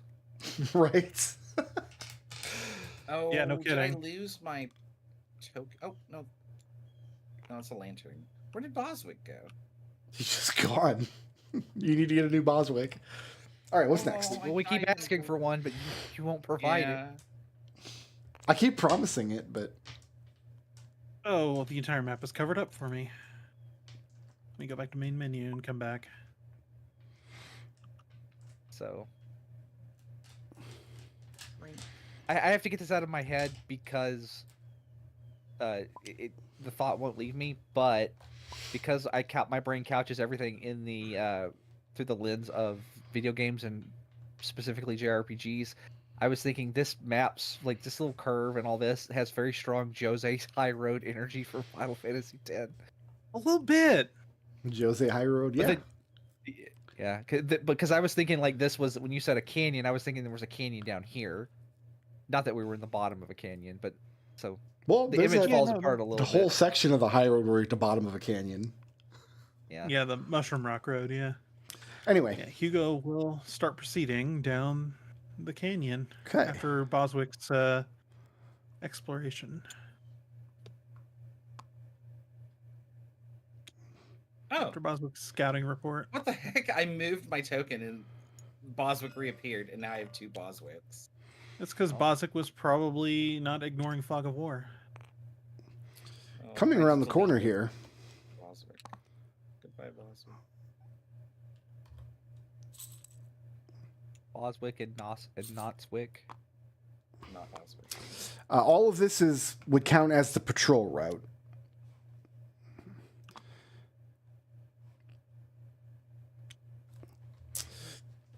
Is there...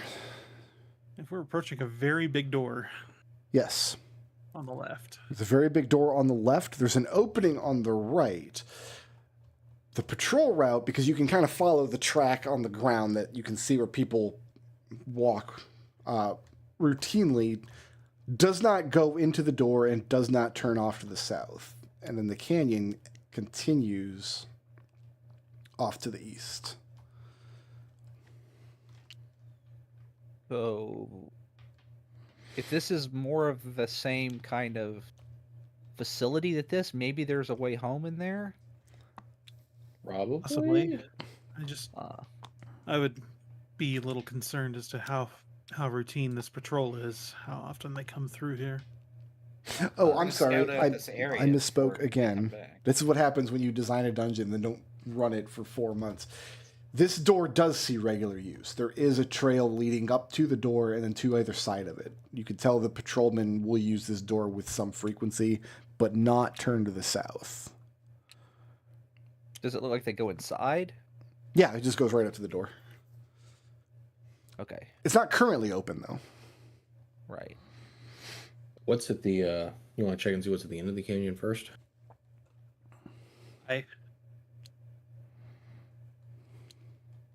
Looking south, just because you're walking past it, when you turn and look, it goes into the canyon wall and then disappears around a dark corner. So you're going back underground if you go that direction. Nope. Not for now. Don't want to do underground ever again. Nope. We are above ground forever. The last time we were in an underground space. There was like I lost my ears. Angles, and he didn't have ears. Not wrong. Above you is a broken bridge, the debris of which lays on the canyon floor. Does the patrol route look like it cuts through the debris field? The debris? Like people kicking larger chunks across and aside to make a. This bridge looks like walkable it has crumbled many years ago. Yeah, it looks like they just walk past it or go around it. It doesn't block your path at all. Like you can just kind of step up and over it. But there is a bridge that at one point ran from the north side of the canyon to the south. Yeah, Hugo will start working his way through the rubble, peering up at the doors at the top of the on either side of the bridge for a moment before continuing. Okay. And coming around this way.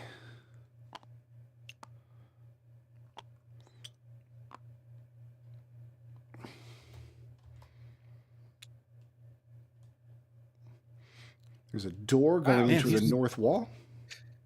These are some numbers. Pretty big map. And then there are numbers larger than 10. The canyon itself turns around to the south. Let me make sure. Looks like some kind of wooden palisade kind of deal going on over here, maybe. Where does the patrol route go? It goes south, you said? That's what I'm trying to determine for you.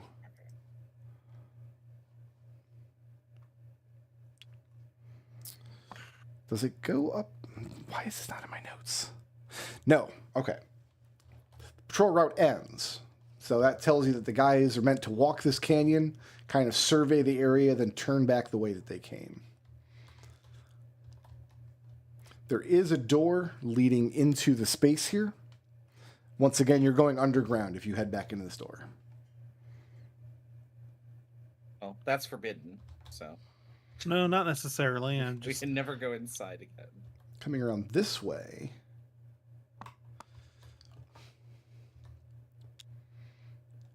A large drawbridge has been lowered. But on the other side of it, the door, the portcullis on the other side has been completely rubbled over and is now inaccessible. You want to say it, or can I rest? You can do it. Portcullis! Notably, oh man, as you start to move to the south towards the lowered drawbridge, the air becomes hotter. Warms up for each step you take. What is going on here? Shit, we are on Death Mountain. We need our Goron tunics. Oh, that's warm. I can feel it from here, Genevieve says. What's next? Oh, does it sound like lava? Like you can hear like magma bubbling and stuff. I suppose we go back down below. Go back down underground. Going underground? Yeah. Do we have a way to get up to a 35? Could we fashion some sort of, I don't know, grappling system? Geppa can climb up. Geppa can just climb up with his claws. Yeah. I could also just climb up there, sheer gumption and speed. You can just run up there, right? Not quite yet. That comes later. Well, I mean, if you want to go up to the bridge, then yeah, well, let's take a look. I'll climb up to the bridge. Okay. Splitting the party. I love it. No, you don't want to go down, so let's go up. Climb up the wall up onto this bridge.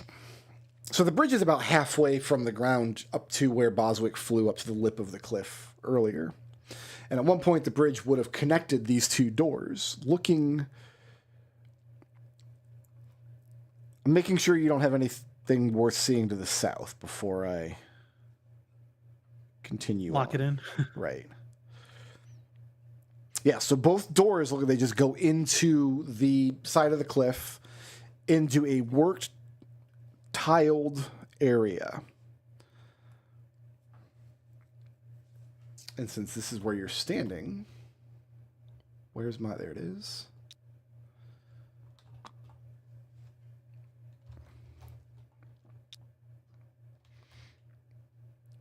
Opens up into this hallway.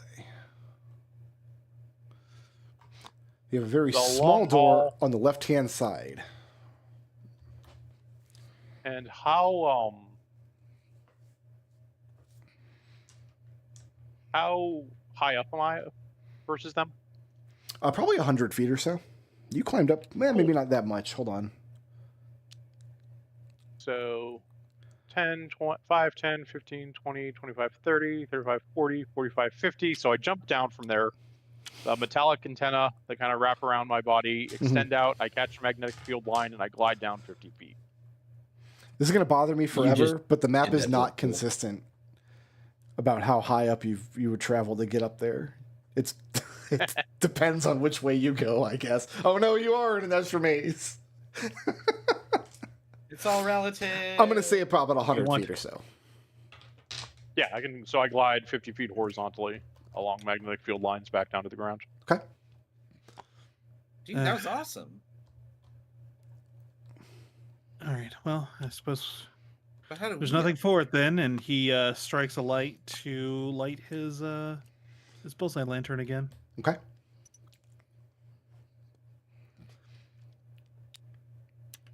You illuminate part of this hallway. Now, before, you could tell when you arrived in this area, this underground portion was very cold. And then when you stepped out into the open air, it warmed up a little bit, but it's still crisp and chilly. Heading into this underground area, it's warm and stuffy.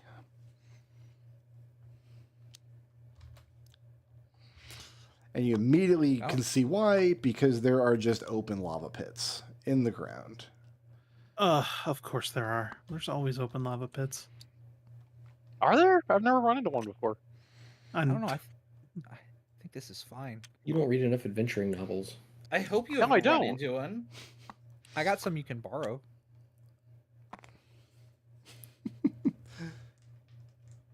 Coming around the corner? Yeah.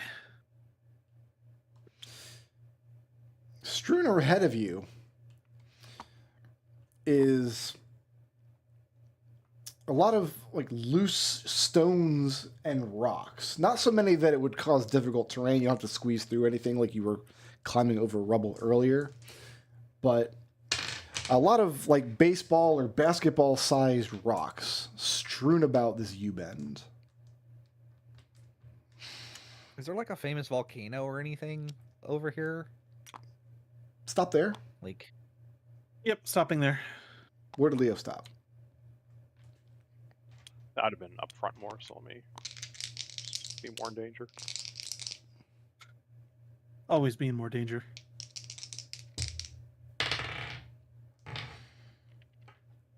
Hugo, I have an 18 to hit. I believe an 18 does hit. Yep, it does. Let me make sure that I have the correct damage dice here. E2s.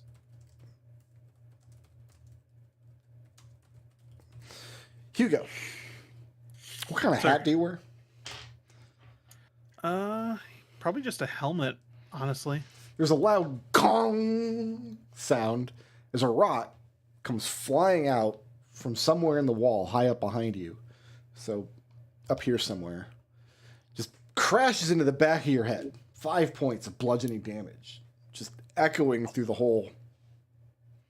And then it just hits the ground into the dust behind you. Hugo whips around, pulling his axe.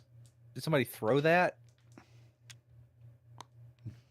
Looks like it just came out of the wall. Like Geppa, you and Leo were standing right there. It looks like a rock emerged from high up on the wall above you and flew towards Hugo's head. And it was kind of funny. Genevieve peers in this direction. From back there? Well, she can only see about this far, but she's like, "Hey, Hugo, can you?" She just points in that direction. Yeah, Hugo whips the lantern up in that direction. Give me a perception check. Okay. Yep. 13. Do in fact see. Sorry, I just changed my job. Do, do, do, do, do, do, do, do. Yeah, sorry. I had to remember that sound effect. I was like, "Wait, no, I know this one." That's my bad. I forgot to mute my phone. I didn't even hear it. I didn't hear it either. Yeah, I didn't hear it either. Yeah, I didn't hear it Okay, either. well, Is it trade winds? Hugo. No. turning around, you do in fact see high up on the wall a crack in between. You wouldn't know what was there except you were expecting to find some kind of opening. Otherwise, it would have been invisible to you. It's high up on the wall. We're not alone in here.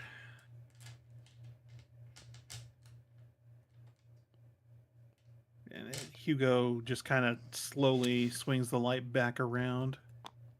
Okay. Point down this hallway. I mean, how big is the crack? Big enough for a rock to fly out of and hit Hugo in the head. I got you.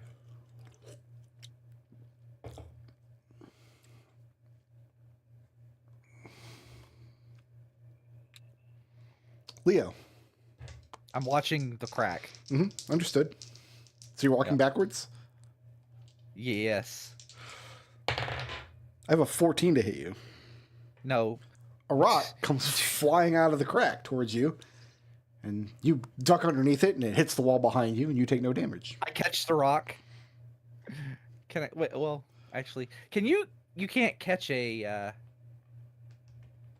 thing that misses, can you? Because I was. It has to hit you. It has to deal damage because you reduce damage Yeah. that you take Reduce from the it. damage by.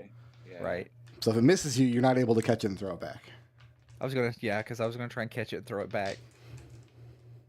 Well, you just walk through the entrance again. I'm going to run up. Can I scramble up the wall? Give me an athletics check to climb up the wall.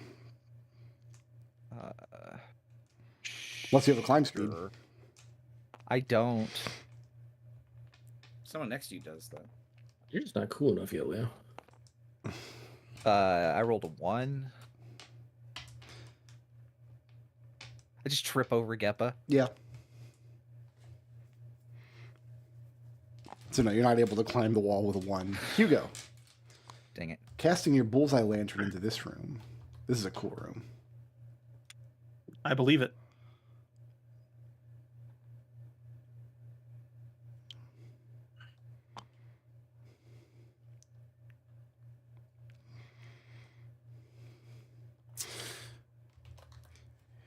You see evidence of mining having been done in this room. You see the scaffolding build up on the other side of the room. There's this stairway leading up to a higher level just ahead of you. And in the center of the room, you see where shafts have been sunk down into the earth. And there's old mining equipment laying around. There's also...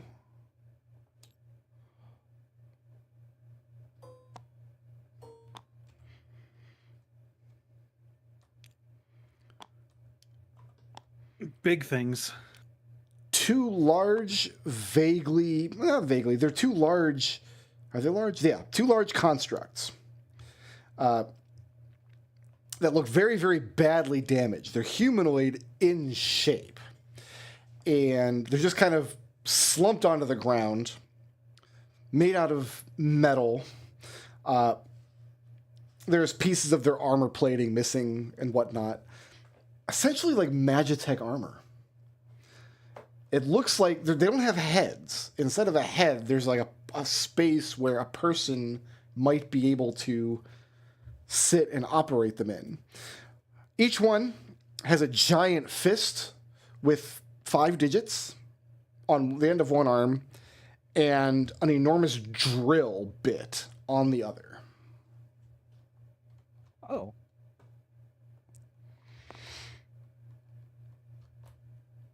It's giant versions of Jen's armor. Yeah, when she gets into this room, she's gonna have a field day. She's gonna go last though because of this rock nonsense. Oh, Geppa, you've also advanced past the rock nonsense. I'm Okay. standing here. I'm going to try and catch the rock. Oh, it's not attacking you, it's attacking Geppa. I have a 4 to hit Geppa. That is not a hit on Yeppa. Okay, then yeah, the rock just explodes on the wall behind you. Alistair's gonna hold his backpack over his head so if the rock hits him, it just hits his back instead of himself as he goes through. Okay. I mean, backpack doesn't afford you any AC. Do you have anything breakable in your backpack, like potion bottles or anything? No. I have an 18 to hit Alistair. I mean, yeah, that is. For 9 Karma. points of bludgeoning damage as the rock just What? collides. You're holding your backpack over your head, but the rock hits you in like your tailbone. We move Rubina through. Yeah, I'll attack Rubina. I've got a 16 to hit Rubina. I I'm don't gonna say know. that misses because she's too pretty to be hit by a rock. She definitely has an It AC. hits. Yeah, it's a 15. It's gonna be hits. 8 She does not points evade. of bludgeoning damage for Rubina. All right, and then we'll get Jen's out of the way. I have a 15 to hit Genevieve. That's a miss. I have a 16 to hit Boswick. Boswick's on my shoulder. He sure is. I have a 16 to hit Boswick. I gotta find his AC. I'm pretty sure that hits though.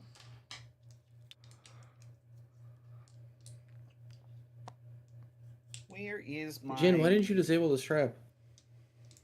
I don't know where it's coming from. Yeah, 16 hits. 12 points of damage against Boswick Are you With a rock? kidding? with a rock. Boswick explodes Wow. and is gone. I cannot believe that that's what kills Boswick is a fucking rock. Is it like a magma rock? Like, is it lava? It's just a big rock comes out of the hole in the wall and hits Boswick. I don't know where I put him, but like, yeah, he explodes. He only has 10 hit points. And I lose him for the rest of the day. Thanks a lot. You're very welcome. What's next? Man. A long rest. Listen, Genevieve she's mourning Boswick, and then she steps into a room with 2 giant suits of Magitech armor. Yeah, there Well, you go. that- This so- this is your Christmas and birthday present. Yeah, so the thing for Boswick is I just get him back at the end of the day. But I can't repair him. I have to re-infuse him. You just took a long rest. It's gonna be at least 24 hours before you can re-Boswick. Yeah, so no more Boswick today. All right, well, I'm gonna just look at this, and she immediately goes over. Okay. Careful, they're gonna come to life and eat you.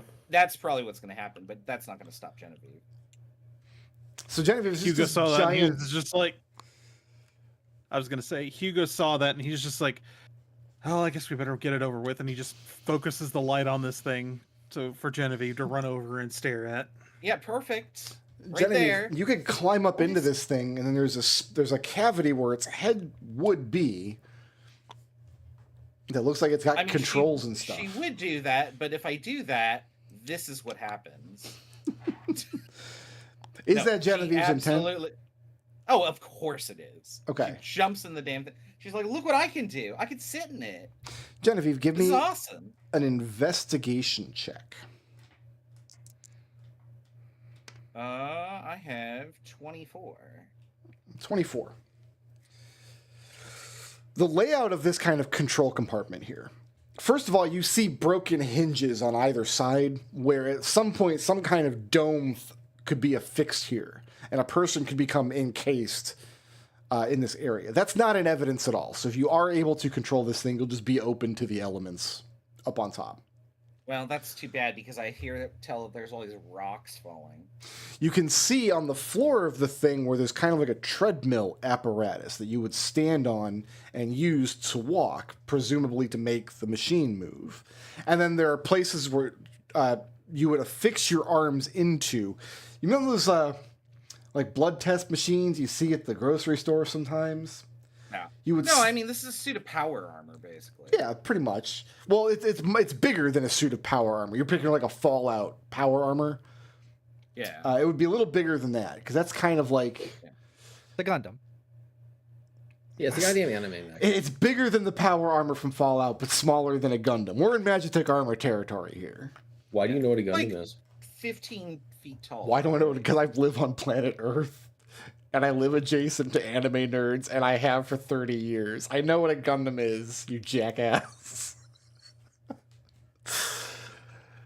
But yeah, Please no, explain Jenny to would me- try and explain- climb into So- this. Explain If to you- the VOD what a Gundam is. If you worked this treadmill and you slid your arms into these devices, you might be able to work out. Problem is, there's an ignition module that's missing. It either needs to be turned Okay. on or it needs to be physically hacked. Okay. I have the ability to create stuff. Can I create the ignition module? Like, is it a simple key or is it a magical item that is inserted? I'm going to give Genevieve 3 options here. Yeah. You can either say, we need the ignition module, we don't have it. End of. Or you can sit down with your tools and try to basically jumpstart this thing. Figure out a way to get it to go into its boot up sequence without the ignition module. Or you can physically disassemble parts of it to learn enough about it to where Alistair could fabricate the ignition module for you using his bard ability that he's talking about. So is Alistair's bard ability free? Like, can you create something for free? It doesn't cost us gold. Okay. Yeah, up to a cost value or. Because what you're looking for here is not a magical item necessarily. It's like a car key essentially. You need some kind of physical object that would interface with the device. So Genevieve's rationale, she looks at the fact that there's 2 of them in here. She says, so I am aware of the fact that maybe if we start this up, it will power up and then be hostile. So let's take that one apart, see what's missing, and then Alistair can create whatever's needed for this one. And then we'll just have one that's available. So you're going to disassemble the ignition section of the second one? Yeah. Climbing up into the second one, so up here, more or less identical to the first one. It looks like it's in slightly worse repair, but when you climb up to the top of it, there is a skeleton wearing tattered rags in the driver's seat.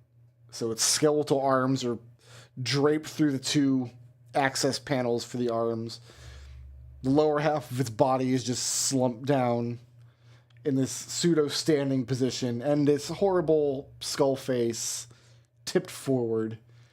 Some poor bastard died in this power armor.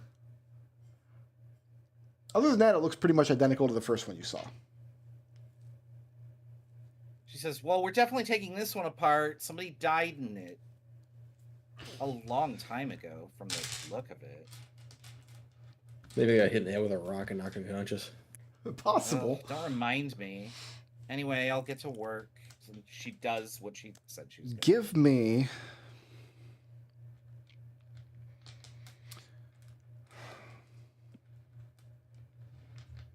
What tool proficiency do you have that would work, like a Tinker's Tools kind of thing? I have Tinker's Tools. I can do Tinker's Tools, Thieves' Tools, Leatherworking, and Alchemy, I believe.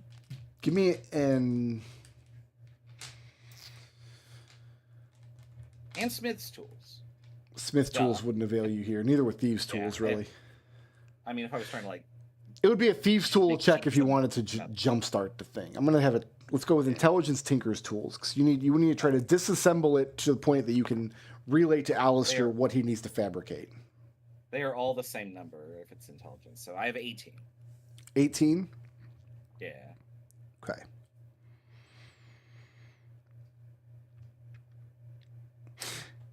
After 15 minutes of work or so, you manage to disassemble the part that if you had the correct ignition module, you could be able to stick it in and turn the crank and power the thing up. You manage to get that pulled out in such a way that you're not sure you could get it back in correctly. But you have a good idea of the shape and size of the object that you would need to relay to Alistair. Okay. So she'll give that information to Alistair. And she'll say, so this should start it, but it occurs to me, like, what are we going to do with this? I don't know. There's a whole passageway over there. We can take it down. There are 2 other exits to the room. Well, there's 3 exits. There's a big hole in the floor. There's a passageway off to the side, and there's the stairs that heading up to the top level. I mean, while Genevieve's doing this, I assume other people are going to look around at other things. Does it look like these things were digging that hole? It looks like they could, because one of their arms is a giant drill bit. Hugo, why don't I'll go ahead and give you this next passage, but it's not very long or satisfying. It's not going to go very far before it turns around another corner. That's I can tell you that asking that question means that you are off the path of Genie. Like, what are we going to do with this? That's not the point. You realize that Genevieve you do is remember that she's- river, the riverboat. Remember the riverboat? Yeah. Well, Genevieve is just like she's absorbed in her moment. Like, I want to fix this. Let's get this working. And then she looks around at everybody else tapping her feet and has a moment of like self-consciousness and like, So you go climbing the stairs there. You climb up to this kind of balcony level that's overlooking the whole quarry, and then the path goes into the upper level of the wall of the quarry area and disappears around the corner. Hugo calls out to the others. We've got a choice of either up here or down that way. We also got a hole. There's a big hole. No.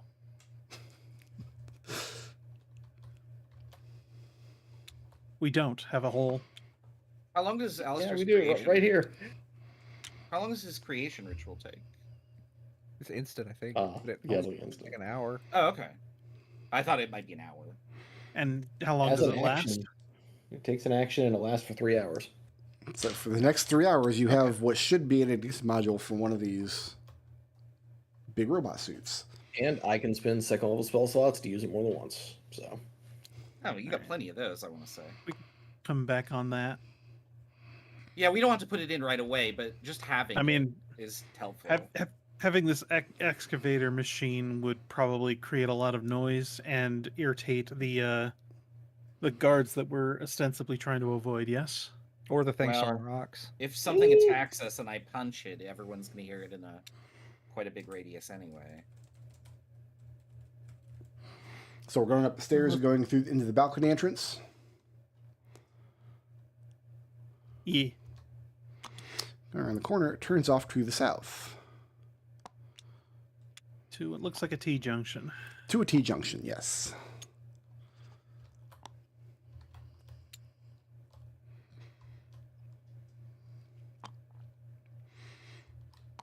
Looking off to your left here,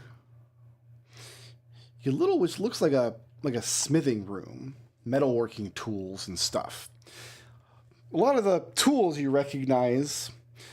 There is a forge in the back of the room, but it's currently cold. It's not fired up.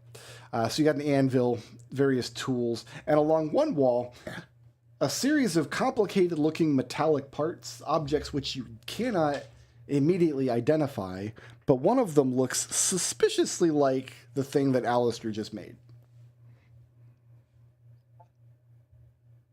Hugo walks over to it, plucks it off of the wall, Yeah. It's surprisingly heavy then for turn- the size of it. and then turns back around to look at Jeannie and Alistair. good. Now we got 2. If only somebody hadn't destroyed the other mech. You can pull the skeleton out of there if you want. That's fine. I don't want anything to do with that. Is that a door? Yes, it is. Okay, I want to mark that just so it's visible for me. Oh, what is this? And then Jen will go over the room. It's a blacksmith's workshop. Looking at some of the items, some like the tools you recognize, some of the objects you don't, the metallic, complicated-looking objects. It looks like this is a place where you could make spare parts for the big excavator machines. So it's either somebody's job to do that, or it was somebody's job to do that long ago. Until they all died. And only the one guy died for sure that we know of.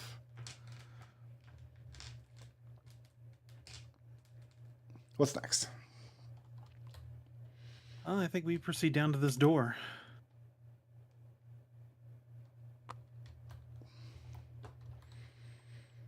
Okay. It's not a giant 'Cause I- double door 'cause like I- the other ones. This is just a standard kind of wooden door with a handle. Because I can see outside of the broken bridge out here, right? Yeah, you sure can. Okay. We don't have any idea what's on the other side of this bridge, do we? Just another Haven't climbed entrance there, no. going into the southern part of the chasm. Do we want to check that way before we go back? Do you want to see if it's at the, like a whole other complex or something? Yeah, that's what I'm wondering. Sure. I'll glide down to here and climb on up. Okay. And you kind of want to go in and poke your head in. Yeah, I just want to see if it's like part of the same complex or something completely different.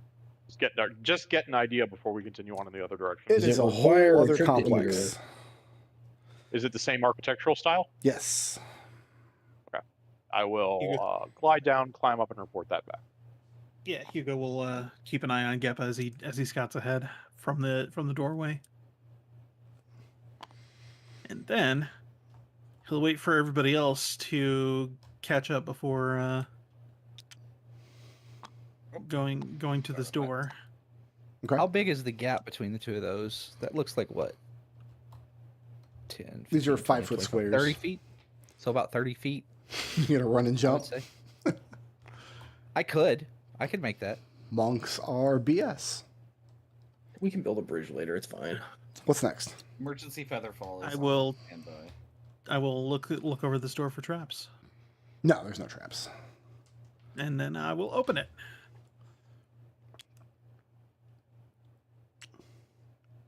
This is a very tiny, Armory from the look of it. room with 2 weapon racks: javelins, spears, quivers of arrows, and a large barrel in one side that has sticky black stains all through the sides and bottom.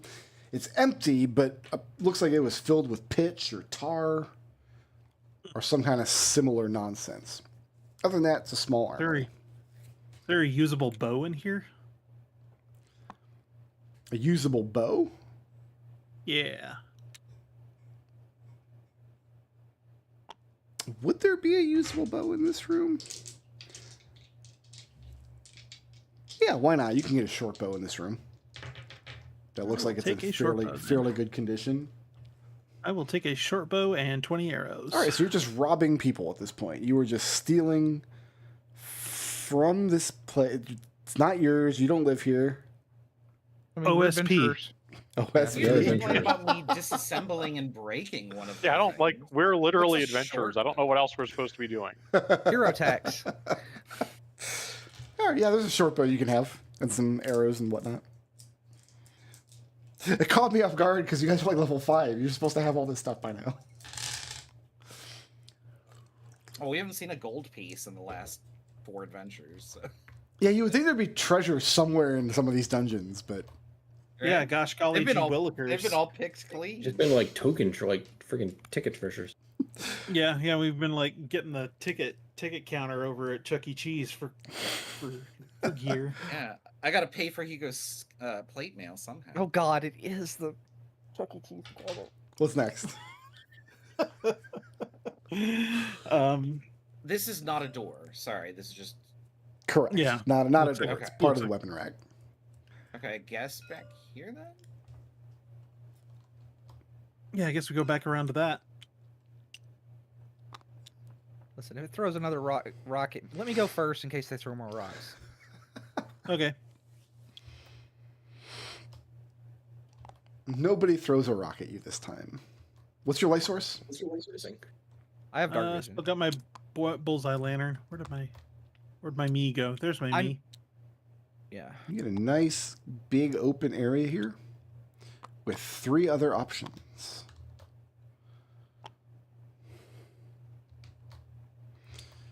Right. Hey Hugo, what was the thing? Like you hug the left wall? Is that it? I slept through that class. Sorry. Shit. Genevieve. Right wall. Always go right. All right. Righteous adventurers go right. Dead end. Remember that Nothing one. there. Haha, should have done the left wall. Is that what Genevieve is doing? That's what she's doing. Genevieve, looking down in this area, is a room filled with steam. Oh, I lose in a different way, she says. It's a lot of. It's real warm down there, you guys. Your It's glasses steamy. fog up.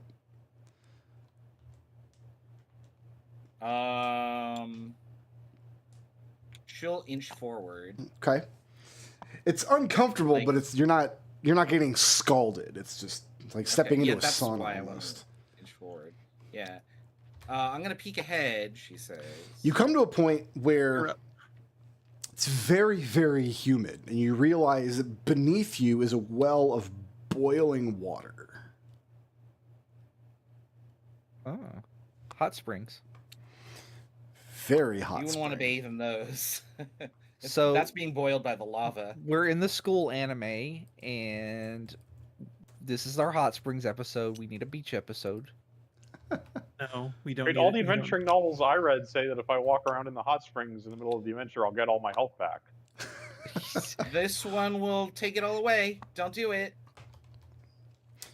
That's basically boiling magma down there. Hugo, coming around this corner, you see the beginnings of a stone bridge.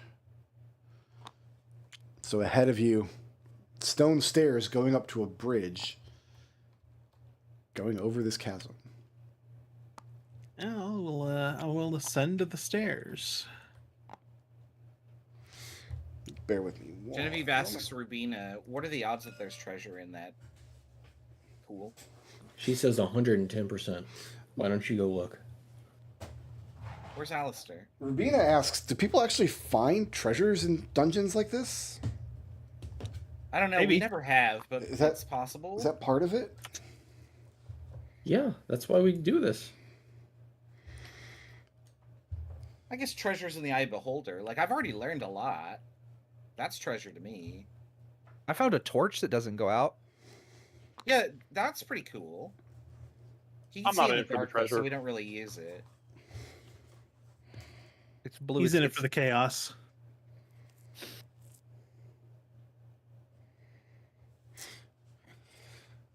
So Hugo, coming out down across the bridge. Yeah, ascending the stairways to it, at the very least. And the bridge crosses a pit of lava. And at least on the map, it looks all cracked and in disrepair. It's probably not going to crumble if you step on it. It doesn't look rickety. It just looks old. I don't suppose that Hugo- that's a job mending can take care of. Hugo steps up and gives it a very tentative test of his weight before stepping fully onto it. Well, you can imagine the individual bricks making it up are probably cracked in places, but the structural integrity of the bridge does not look like it's in any danger. Yeah. And then he will cross the bridge. You get halfway across, Okay. and then you hear a voice, an otherworldly, very much not human voice to the south. One of you speaks Velusian, right? Yeah, it's Leo. He learned it from adventure novels.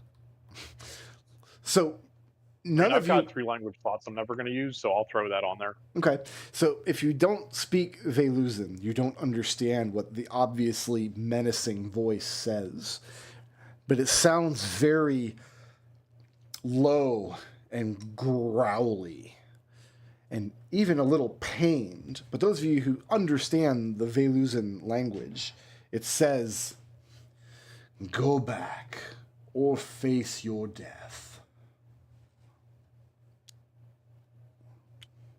Everybody caught that, right? I'll translate. Just Leo and Something- Geba. Everybody heard I it. heard it, but And he told us to go back. Or we're all going to die. Well, we still have a third of this floor to finish before we can go down to the next one. Hugo, a few seconds Me. after you hear that voice, you see off in the distance, somewhere off to the south here, on the other side of the bridge, two bright pinpoints of light that look like menacing, burning eyes. We've no quarrel. We're just lost.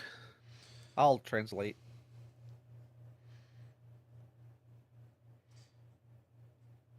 Maybe it needs help. It threatens you. One more step, and we will be quarreling. I say again, go back or face trying. death.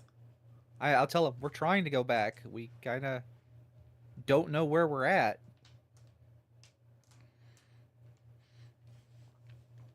We're lost.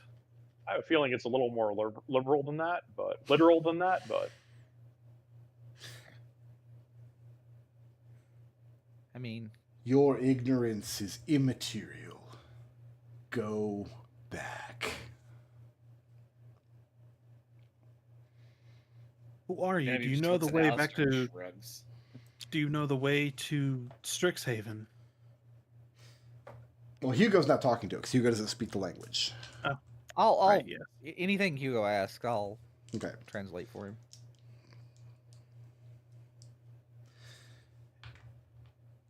And yeah, It has received 3 warnings. It will not receive a 4th. You hear pained inhalation. Like imagine somebody trying to take in a deep, deep breath and having difficulty getting it all in. Rabina, you may want to step back here. I'll ask Yeah. it before I go. Do you need help? You sound like you're in distress. Hugo has gone back. Gep, are you standing up on the bridge with Leo or are you standing on the stairs? I'm on the stairs right now. Okay. I need Leo and Geppa to make a dexterity saving throw. Geppa, you can make this at advantage because you're on the stairs. And Hugo, you're low enough that this isn't going to matter for you. This is a lot of d6s. Dex save of 19. That's good. Yep. Same. Both you got 19? Yeah. Okay. oh no, your Dragonfire doesn't melt everybody. Actually, no. Hold on. Wait. Math is hard. I got a 23. That's really good. Yeah. You're only taking half of 100 damage. 66 points of fire damage, which both of you can cut in half for passing the save. Is it 60? 66 points of fire damage. Yeah, I don't get invasion until level 7. Oh, boo. But you can both cut that in half because... Yep. As this 33 is a lot. gout of dragon fire comes out of the hole, and for a moment you see the shape of the creature that fills up this whole back space. For a moment, illuminated by the gout of fire coming out of its throat, and it just consumes the entire bridge. You could dive off the bridge and avoid the dragon fire if you want. That's a different problem.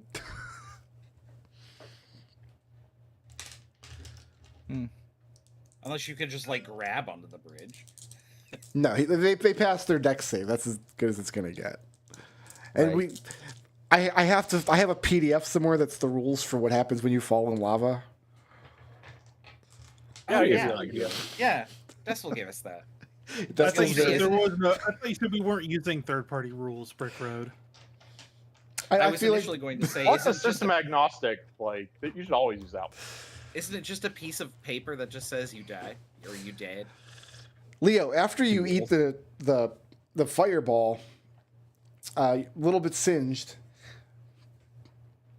but the breathing on the other side, the cavern, which is now in darkness, is pained and wheezing.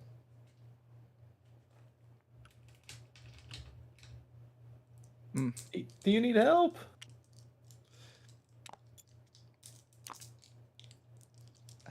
You call if you Leo's need like- help, but you don't get a response. Alistair, I don't think you speak the language. Leo is Alright, I think we Leo's- might want to go back a little bit. I'm Yeah. bloody, by the way. I'm pretty. Genevieve would run up Oh, I and have like 10 hit points usher left. get it. Leo, get back 14 hit points. All right. He needs to Well, get down here to do. I'm that. like Leo's torn between like going back and like he hears the pained creature and he wants to go help. That the pain I don't think creature just breathes that's fire. going to be the way to do it, Leo. What was that? It was a dragon. Like, He's the expert. Excuse I'm going me? to take his word for it if he says it's a dragon. Dragons was a aren't real. I'm gonna go. It's like we're because I'm descended from a dragon. You're trying to help a dragon? I think Like- we would help it the most if we just left. I'll be like, Leo's gonna say like, well, Wait, he's wait. gonna say. Leo's Leo, excited. ask if it's trapped. We have those excavators. Maybe we can help dig it out. Like, Are you guys insane? Oh, it's Uh, hurt. Geppa, you can heal 8. Thank you. all right, I got the 14 back from Alistair. No, seriously, Leo, ask if it needs our help to get out. We have those diggers. We got 2 of those. Maybe we can like dig through the wall out to the outside. It can fly away. You just saw what happened. If it wanted to get out, it could blow a hole through the walls with its breath. Leo's gonna holler back. He's like, "Are you a dragon?" There's no response. When you're that far back on the bridge, you can scarcely even hear the breathing anymore. Yeah, like you stay back, Alistair. Only one of us needs to die for this.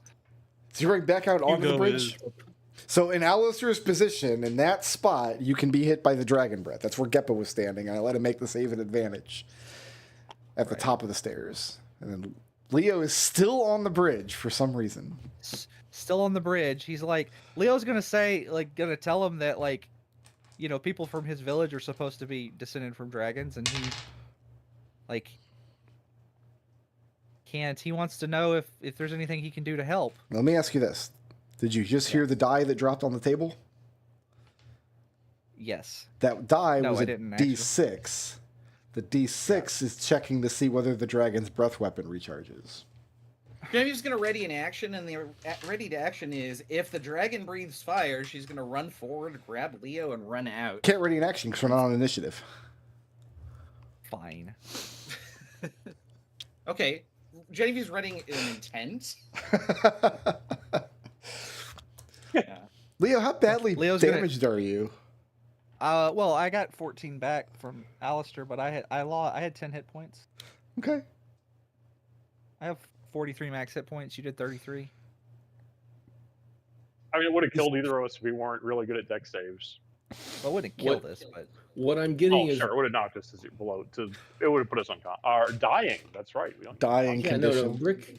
Brick enjoyed the 2 weeks off so much he's decided to kill us all and stop the campaign. I've had clearly. like 4 weeks off since I put Yeah. this dungeon together. We had 2 weeks Yeah. when we were in Minneapolis, and then 2 weeks because people just had other. I mean, I think theoretically we could beat the shit out of it if we could just get out of this corridor. Are But you kidding me? Well, why don't we I have- ponder? I have 3 charges of absorb elements. I'm not gonna die. Why don't we ponder what Raz just said for a Not minute in one. while we take a 15-minute break, so we can just think about what he said out loud in front of all of us in English with his word mouth. with his word would you mouth. like to drink from the river? I don't Like, recommend well, that at we least do it. I'm just saying I think that we could. Raz, go Well, ahead. at least have a water Go supply. ahead, get your coffee, get your bagel. Why don't we take a break here? I will put the curtain down, and when we come back in 15 minutes, we'll see if Raz wants to. Well, Well, at least have No, a I heat don't source. want to kill the dragon, but I would be opposed to it. We at least would have a heat source during it, the fight. You guys and your Your everything. lack of You courage. guys. No. We wanted treasure. I bet it's right fucking there. No. I'm gonna go get my food. I'll be back. I mean, you're not wrong, Yeah, right? but at the same time, you're extremely wrong. Oh no, you don't fight. What is the that dragon. gif? He's out of line, but he's not. But he's right. He's right, but he didn't have to say it like that. Very Marge Simpson energy of you.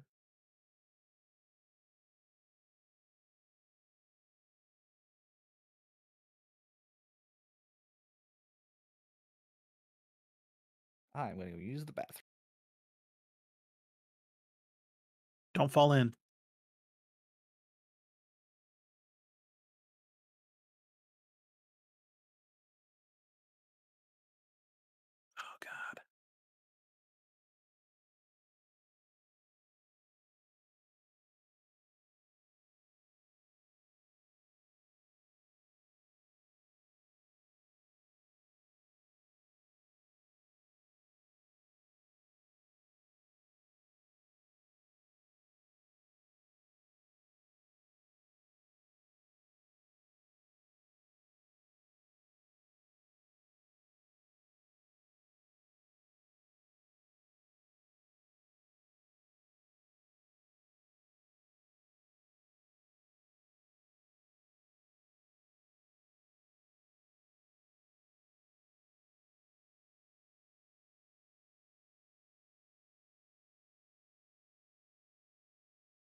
Oh man, sometimes you just want Costco pizza. I haven't had Costco pizza in a long time. I try not to get it that often, but when your roommate brings it back and you haven't eaten breakfast, it definitely hits the spot.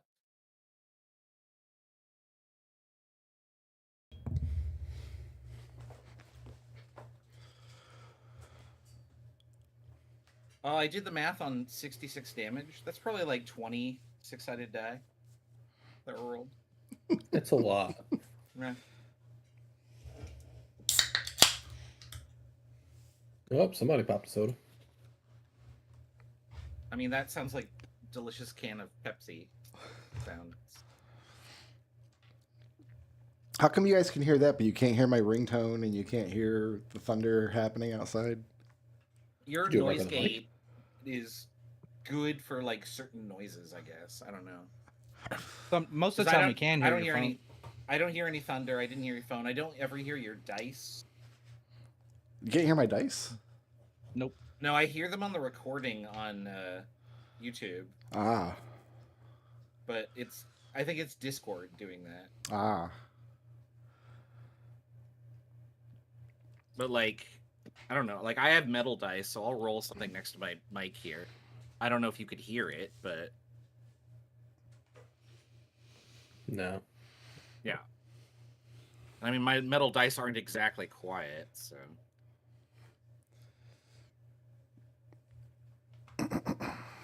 Yeah, I just rolled them again, so I don't think that can be heard. Discord's noise gate is pretty good. But when you don't want it to do that, then it's I'm starting regular. Well, that's called Murphy's Law. That's just how it is. Murphy's Law is a Disney TV show made by the creator of Phineas and Ferb, starring Weird Al.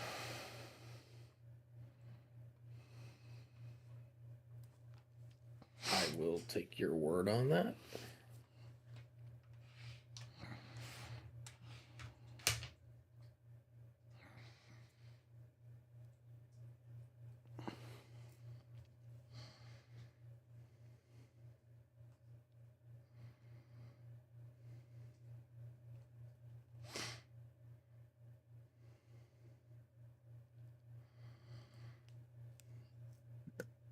Ah, I'm back. Sorry, husband needed to talk to me for something.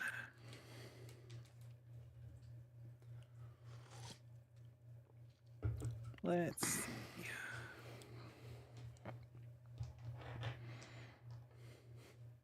You guys seriously Trying to can't hear slap the together. thunder?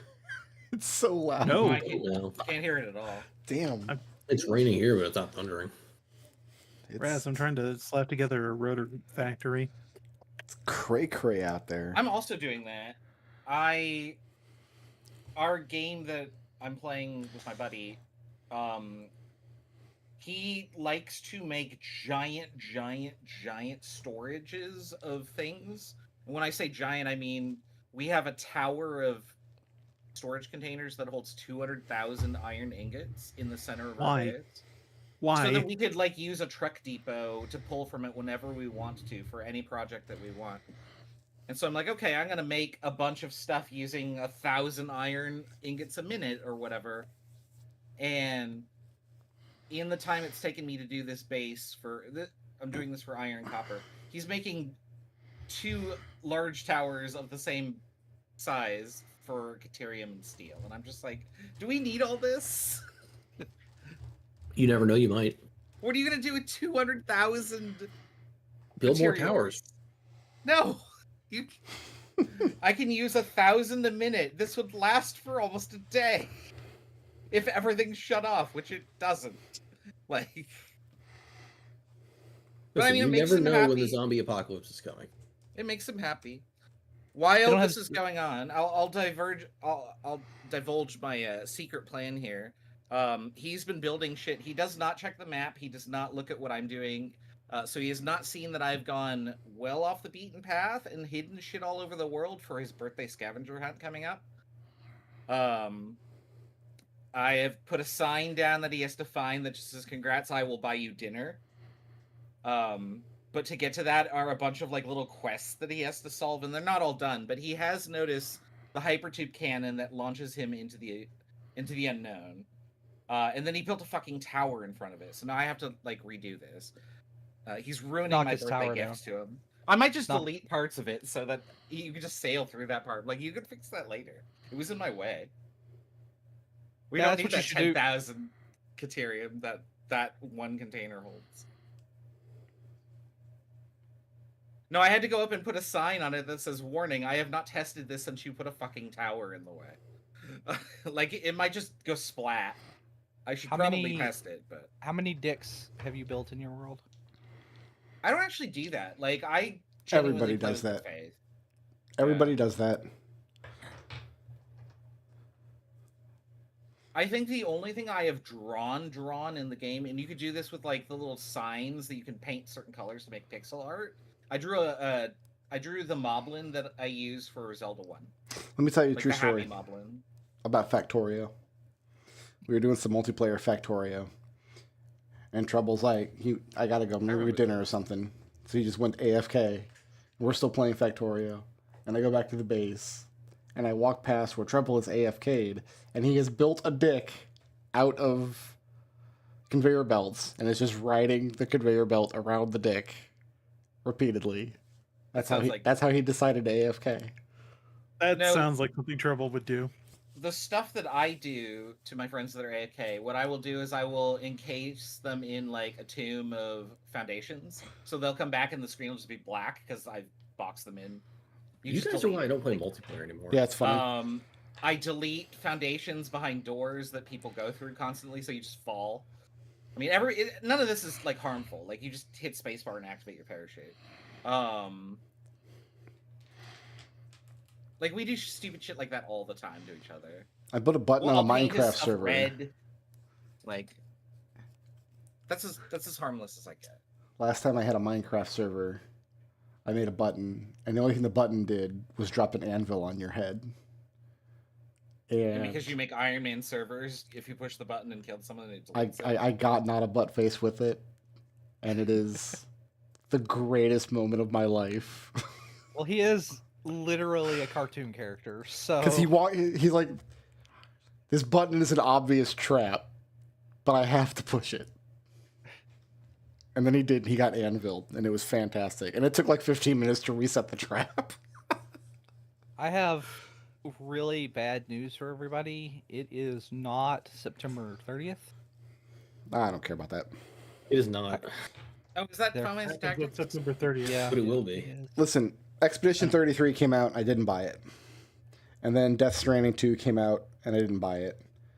And then Tony Hawk came out, and I didn't buy that. Uh-huh. So you have a And queue. like, That's yeah, a good thing. but I swear this to you on all that is good and holy in the world. My day one game is going to be Power Wash Simulator 2. That comes out later this year. Day one. What are they going to put Everybody in has the their sequel vices. that? You have like a buffer. You have like a floor buffer now. I can't wait. So you can wax? I mean, I just hope that works out better for you than KSP 2 did for me, my friend. Oh no. The I'm trailer sorry. makes Yeah, it look you're like the same lost. game. Yeah, that Yeah, is isn't- true. Destal didn't- has been kind of melted by. Didn't They've- the they've team like come murdered together and like form a different company? Because there's like it's like based on cats or something, and the initials are almost the same. So did the game not come I out, have or did no it come idea. out and it sucked? No, KSP 2 came out. and Oh, They got canceled. No, it didn't come out. It was Okay, early yeah. access. It never actually came out. So it got bought out by like a whatchamacallit company. What is the term for it? Oh, That's it's it. company. They just snap stuff invest- up. Yeah, investment firm. Yeah, it got bought up by an investment firm. They bought the what the Take IP. Two did Take Two go bankrupt? Is that what happened? Because that was their publisher. Do everybody back? Do everybody back? Yeah.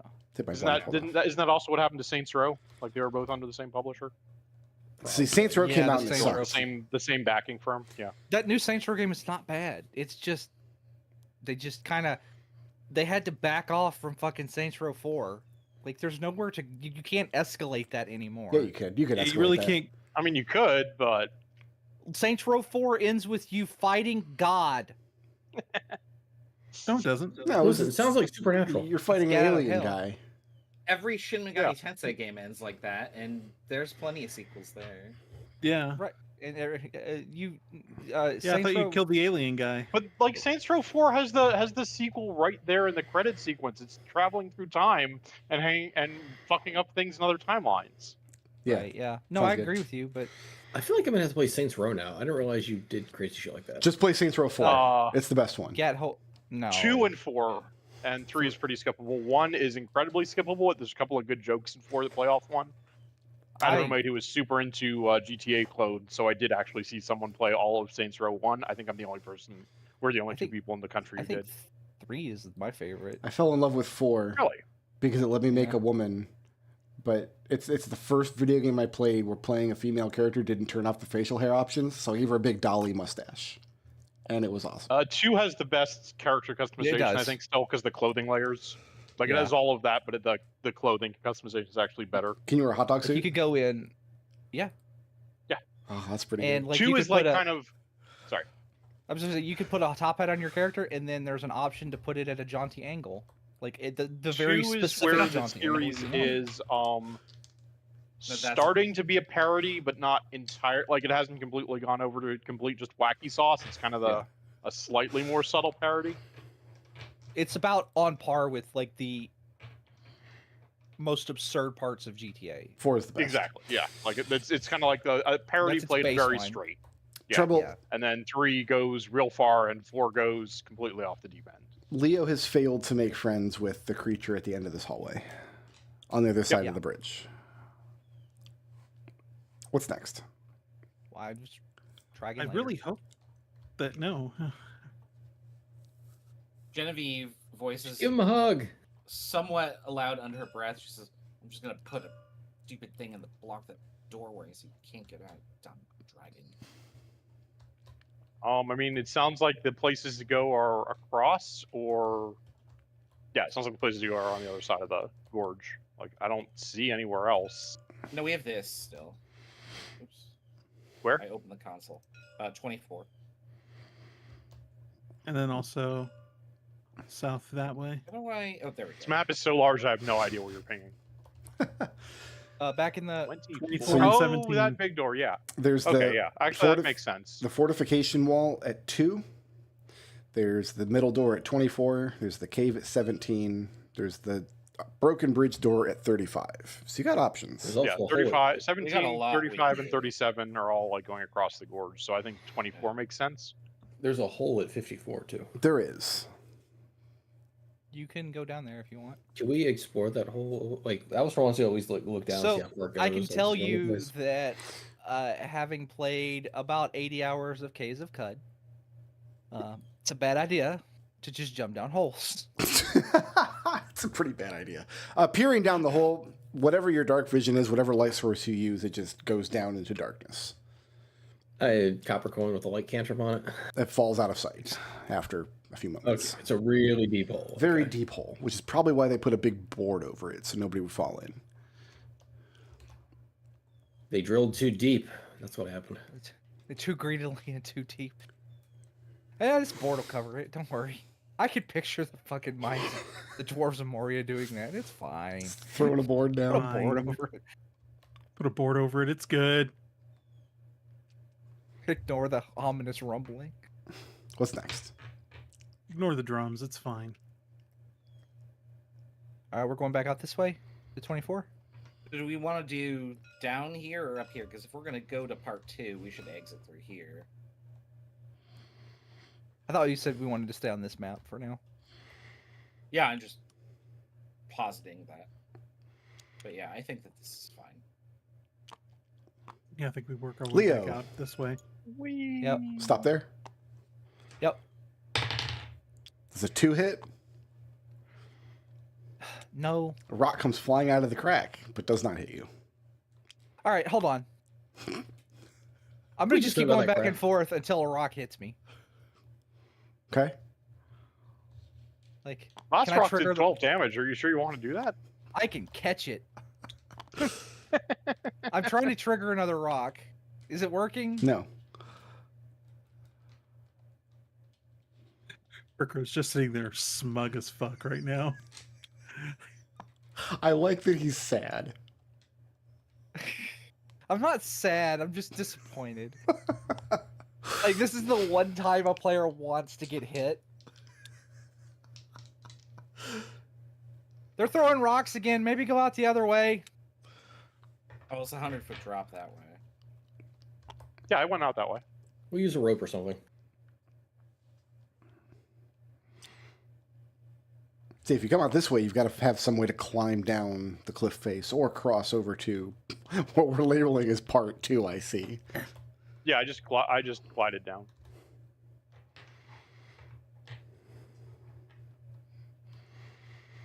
I mean, my AC is high enough.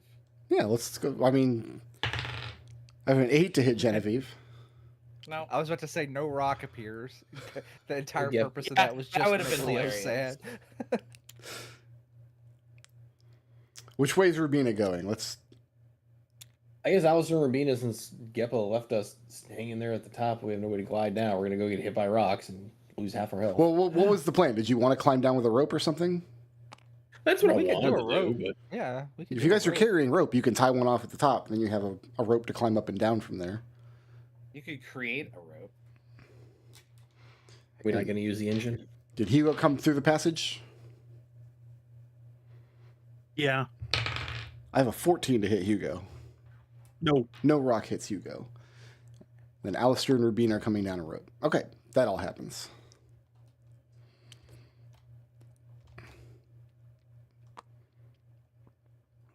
We might need to use it on this door, but the reason that I'm not keen on getting this is it's going to be loud, and then going clank, clank, clank, clank, clank out through here might attract unwanted company or attention.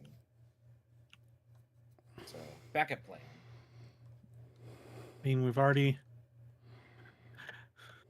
We've We've pissed already off the made a mess dragon, of but we things. haven't pissed off the people outside yet. So,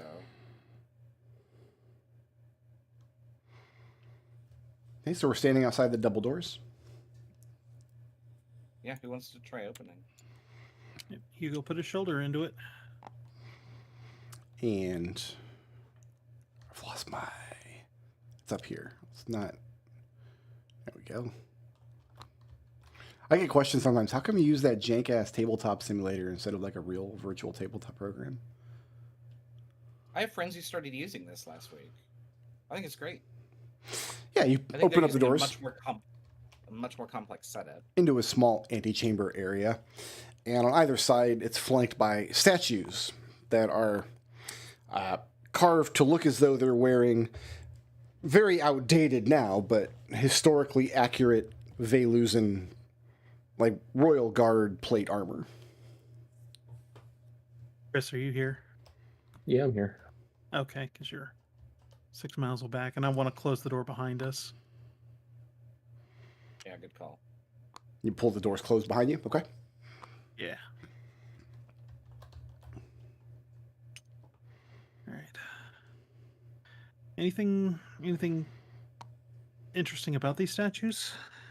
It looks like they're carved in the manner of historically accurate Velusan plate armor, so they are part of the like royal guard. Is there Interesting. any magic? No, you don't detect any magic. Hugo pulls the door on the foyer. But you cannot. They do not open. What? There's not a bar across it? Not on this side. What? Is there a lever? Like, can I pull like on the sword that the Velusan royal guards are doing? Try, but it's just made of stone, so it doesn't move or do anything. Well, I'm out of ideas. Does the door look like it's barred from the other side, or is there a key?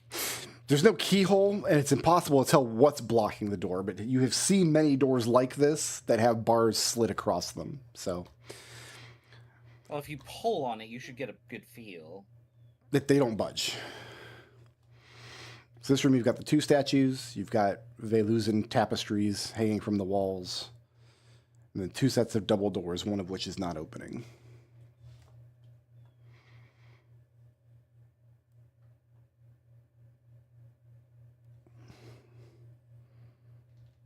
Genevieve kind of like punches one knuckle into her palm and says, I would consider punching through it, but with how badly everything else is around here, I don't want to run the risk of it collapsing on us.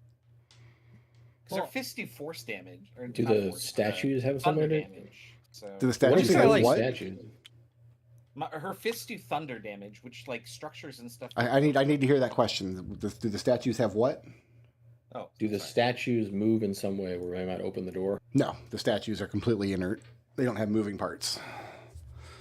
I mean, can you move? Like, I was just gonna try and push the actual statue. It doesn't go anywhere. Well, at least it doesn't attack us. That's always a good sign. Small triumphs. Are these tapestries? Yes, there's Velusian tapestries hanging on the wall. These look like they're in relatively good repair. These look like they've been hung recently. They're not torn up or withered. There's no damage to them. In fact, this whole room looks like it's in a better state of maintenance than most of the complex you've been through. Can I, like, how big are they? Like, you think this would look good in my room? They're big enough to where if you wanted to take one down and roll it up and carry it, it would encumber you fairly badly. It's like carrying a whole bolt of cloth on your back. It Like would carrying ask a, a lot of- like a whole tiger rug? It would invite more questions than we're willing to answer. I seem to recall you moved that tiger rug only with great difficulty. I've got like noodle arms. Well, like, is there anything? I'm gonna examine the tapestries. Maybe there's something on them. Like, what are they Good one. depicting? Uh, Let me take a closer look. the at them. Velusian coat of arms from like the royal house of Velus. Okay. I kind of want to take it, but I'll hold off on something smaller. I am going to take a souvenir from every dungeon we go to. Sure. You're such a klepto. So you're not I'm a taking the klepto. giant mech suit from this dungeon. That's not what you want here. That won't fit in my room. Fair. Yeah, you have to disassemble it first, Genevieve said. We had a power supply for it. What's next? I mean, is there any secret levers or doors or things? Somebody take a look. There's always a chance this loops around and goes back in here. I mean, you don't see any levers anywhere. You said it goes underground. I think we should just leave here. All right. And the statues don't move. Nothing on the statues pull. Like their arms don't pull off. Or Nope. I would have mentioned it. Sometimes a statue is just a statue. I realize it's D&D, and that's only true like 1 out of every 500 times, but I promise you they're just regular statues. is there anything behind the tapestries? Which one do you look Oh, man. behind? The right one. There's wall behind it. I'll look behind this one then. There's wall, but one of the bricks is noticeably missing from the wall. Oh, I'm gonna peek through the hole. Peeking through the hole, you realize you're looking through essentially an eye slot. And when you look through the tapestry from this side, the threading is just bare enough in the center that someone standing on the other side of that wall would have an excellent view of this room. Give me an investigation check. Okay. Ooh, oh, that's a pretty good roll.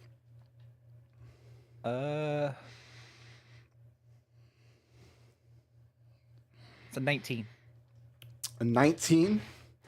There's a Yeah. mechanism on the other side of the wall that would be difficult but not impossible to reach from your position. Does anybody have the magic hand thingy? No.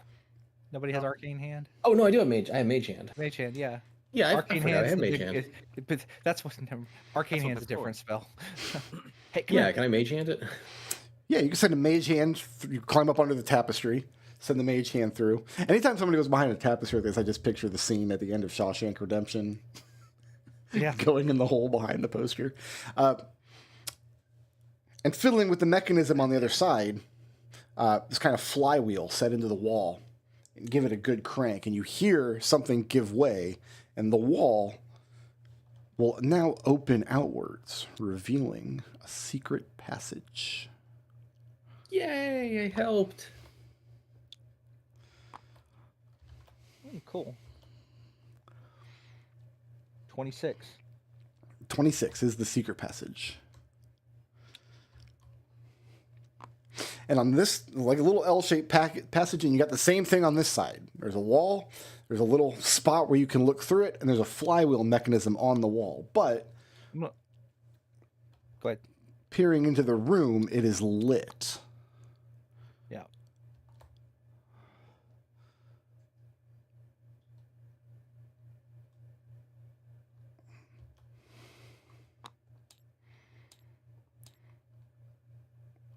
Let's go with red.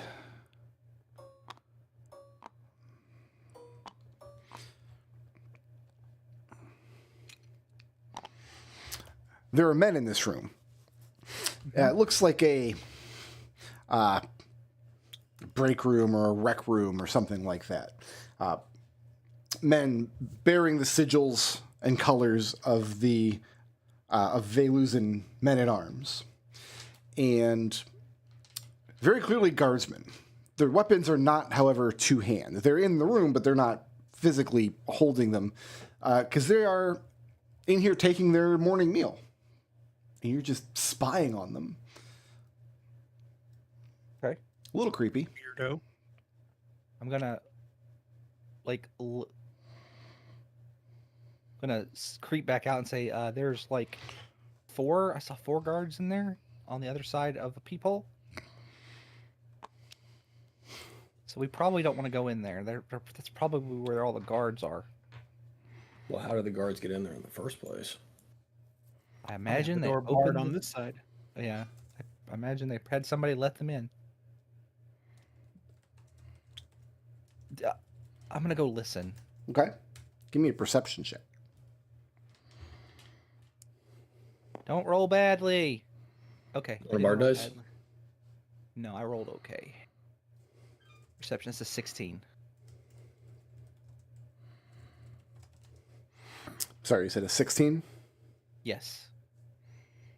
An Bear- above average result.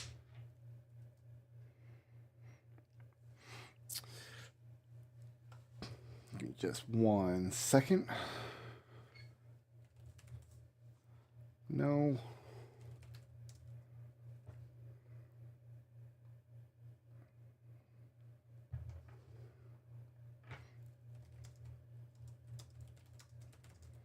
Sorry, I have the wrong note file open here.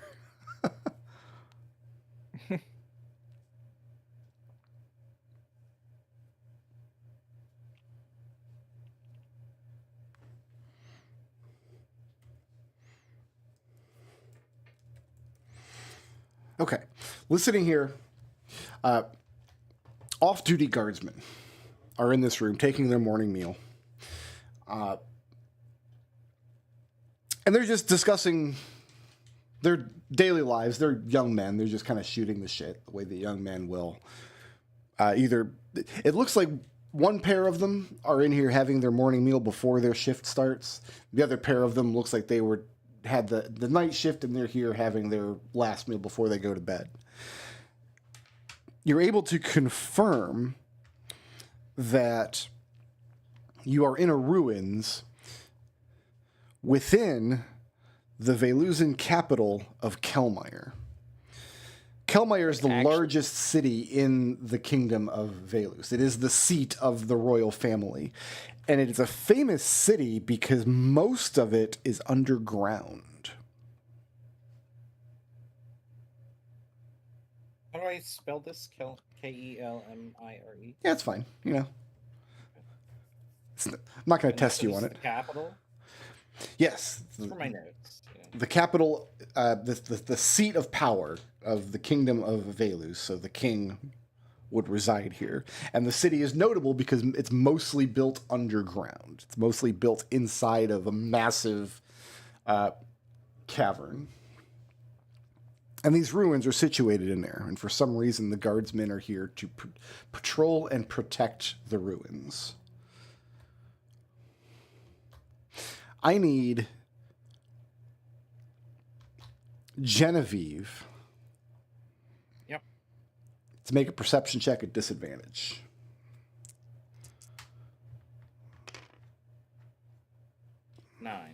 9. Okay. So yeah, Leo, you're sitting there.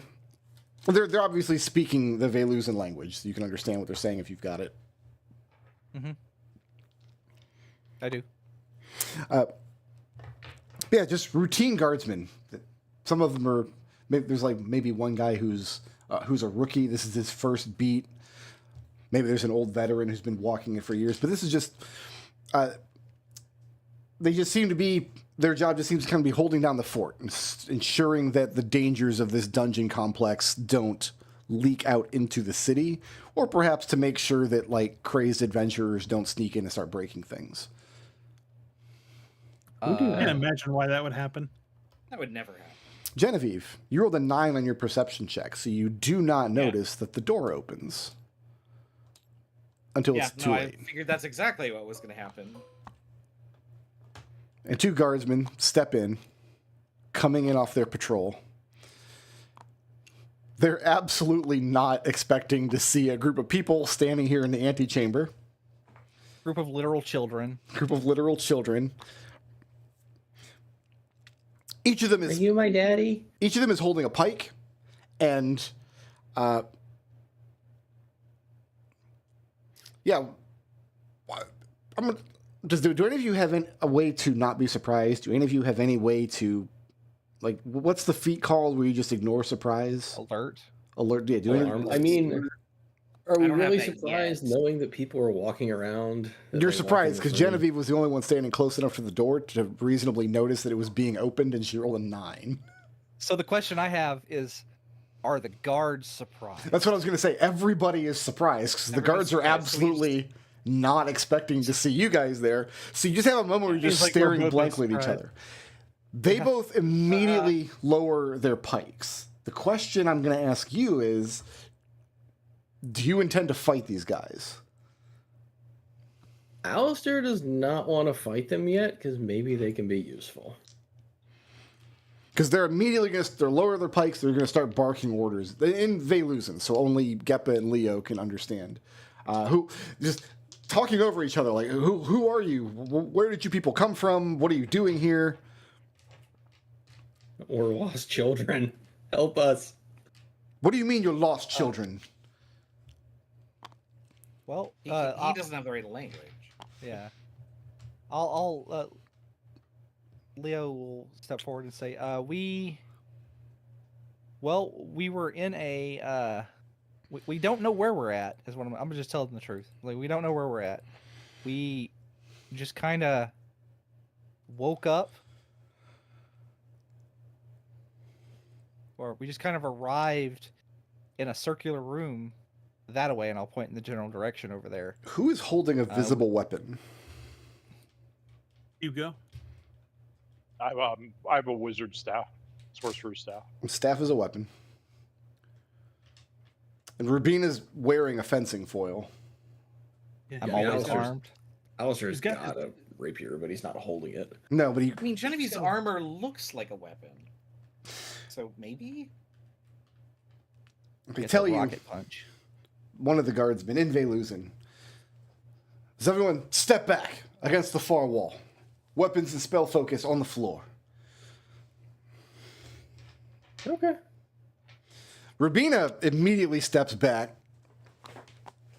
and she's going to take her cue from you. If you guys comply, she's going to comply. If you guys are going to ignore the order, she's probably going to ignore it as well. Because remember, Rubina has so far been very impressed by So Hugo, you're disarming. Yeah. And Alistair disarms. Alistair and Rubina. And Leo chops his hands off and puts them down. No. Yeah, course not. Geppa will drop his staff and take an action to remove his shield and drop that too. Okay. The guards have been taking another step into the room.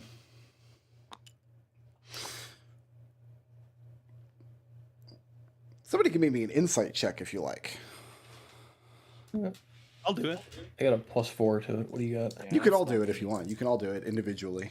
Oh. Everybody's watching Alright. these guys. Cool. Insight of 17 plus. 12. 18. 18. Yeah. Can someone... I have a 22.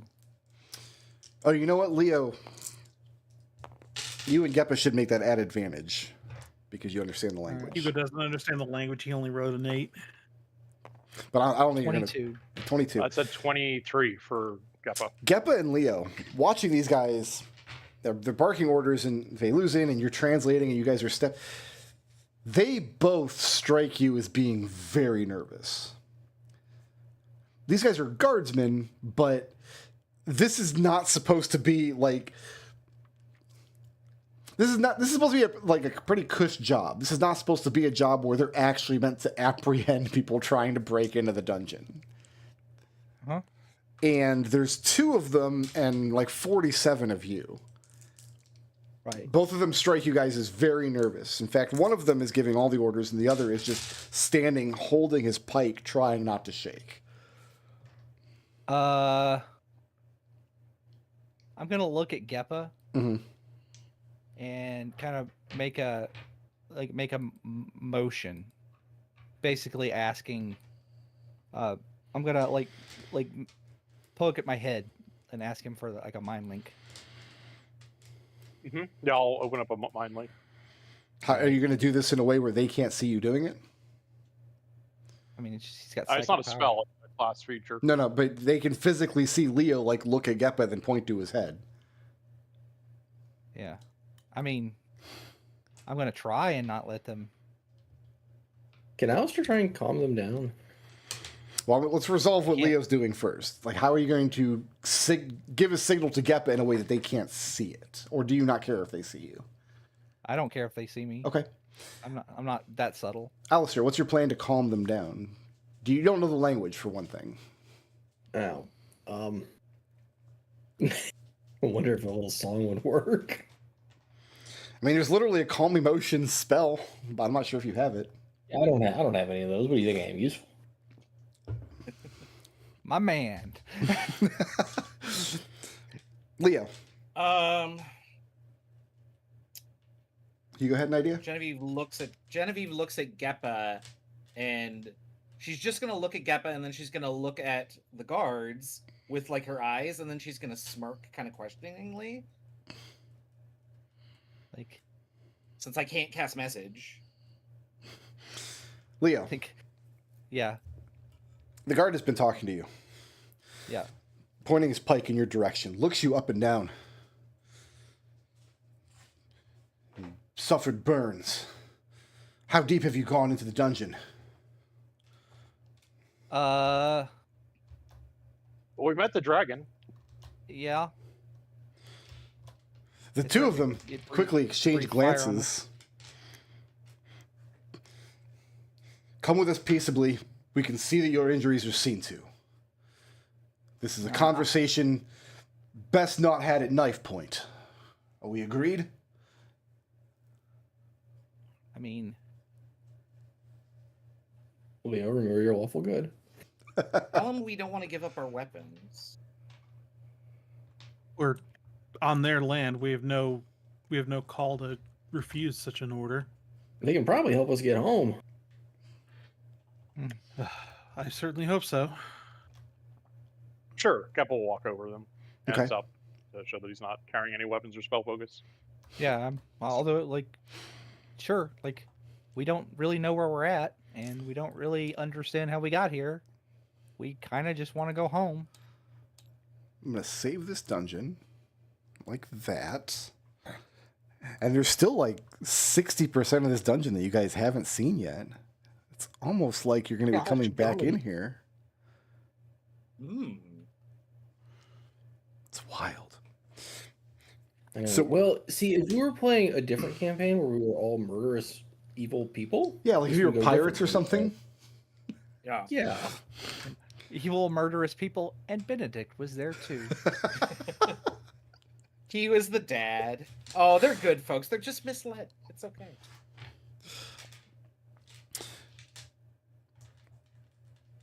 No, I was one of them is going to collect up the cast weapons and web. spell focus that you set down, and the other one is going to lead you out. They take you along the path this direction, and when they get around the corner, one of them calls out, at which point a few other guardsmen appear through the fortification. Only then, only when backup kind of arrives, do they seem like their nerves retreat a little bit. You are taken beyond the fortification and out into the city of Velus. Do I have this? I don't have this as a map, so we got to load this in, and I got to go back to imager.com. And this is a cool map. You guys are going to like this map. Is it a single jail cell? Yeah. It's where the rest of the Currently campaign around takes place. featureless jail cell. Perfectly circular jail cell. To the Velusian city of Kelmire. Is it Kelmire or Kelmire? I guess it doesn't matter. Depends on how fancy you want it to sound. Love this map. Look at this cool map. Ooh, this is pretty. Yeah. I like it. So you I guys, think I nearly used this for a campaign I was playing. I say so we like emerge from like one of these like chasms in the middle of the city. that'd be an excellent question for my notes. Where do you emerge from?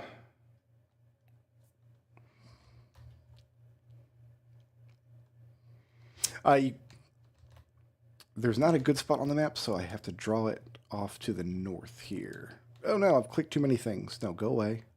Close that. Yeah, people do ask me periodically, how come you use Tabletop Simulator and it's a pain in the butt? And it's like, you know what? Because I like it being a pain in the butt. So the chasm connects off to the north of the map here. So eventually, you're taking the canyon south, and it goes through a very wide, cavernous tunnel, very well lit, where there's guard stations on either side. And that tunnel eventually brings you into this massive cavern. The cave structure is so enormous and so well lit down at your level that you can't even tell you're inside of a cave. It's very reminiscent of the Grunkling village you guys went to, where you were inside a giant fungal cave. But this has all been carved out by hand at some point in far, far, far mythological antiquity, when there were earth dwellers called dwarves that lived inside of mountains and hollowed them all out to make use of the stone and ore. And the You guardsmen... guys don't need eyeballs. What was that? This is shaped vaguely. You guys like don't a need bird. eyeballs, do you? Oh, there is a little track coming out here. I guess you can come out through this. So this area here in the north where you come in, this is their like main guard barracks. Because it's a very dangerous tunnel you guys came through. This is a spot in the world where it has to be very carefully maintained and very carefully kept under guard. There are dangerous monsters and things in that dungeon. I think a dragon lives in there. It's crazy. The guardsmen bring you... Hold on, let me check my map. Unfortunately, this map isn't numbered. I guess I should have numbered it myself. I didn't. To this Point it out, I'll number it. building here. This nice square building.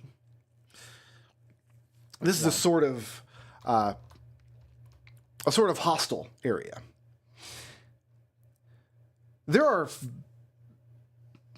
major, like full-size buildings, neighborhoods, marketplaces inside of this massive, massive cavern. The guardsmen bring you to this hostel. It's an Etherine hostel. So you guys know about air? Oh yeah, no. There's literally a whole religious. This is a pretty monotheistic world, pretty much. I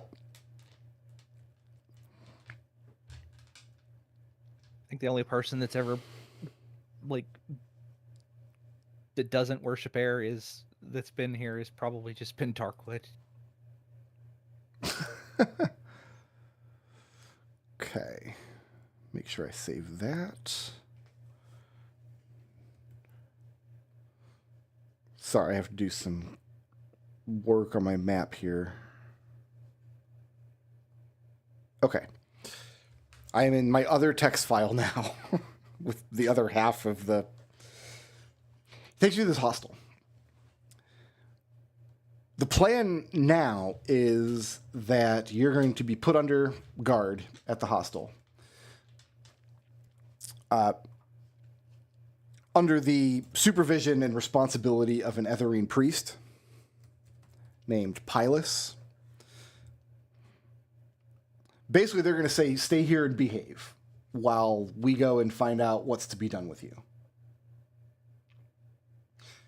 You are granted food and water, and they make some lodging available to you, so you've got a safe place to rest for the time being. But under in no uncertain terms, you are not allowed to leave the hostel. Don't leave the hostel, or they'll turn hostile. Gotcha. Or they'll turn hostile. They Guess don't. we live here now. They don't leave guardsmen there. Like, you're not going to have a guy stationed out of your room with a spear. But the city, it's a bustling metropolis. Like, there's a whole marketplace off to your south. The Veluzin Palace is actually just around the corner here in this big central area. And then outside of the grand gates leading out to the south, there's a whole external section of town as well. Who amongst you needs healing? I'm missing. Yeah, I'm a little bit above half. Okay. He Yeah, goes healed. to minor wounds. I'm missing like 50% of my hit points. Pylus, the Etherine, the Aethar here at the hostel, speaks pretty respectable Ferniscan. He takes charge of you.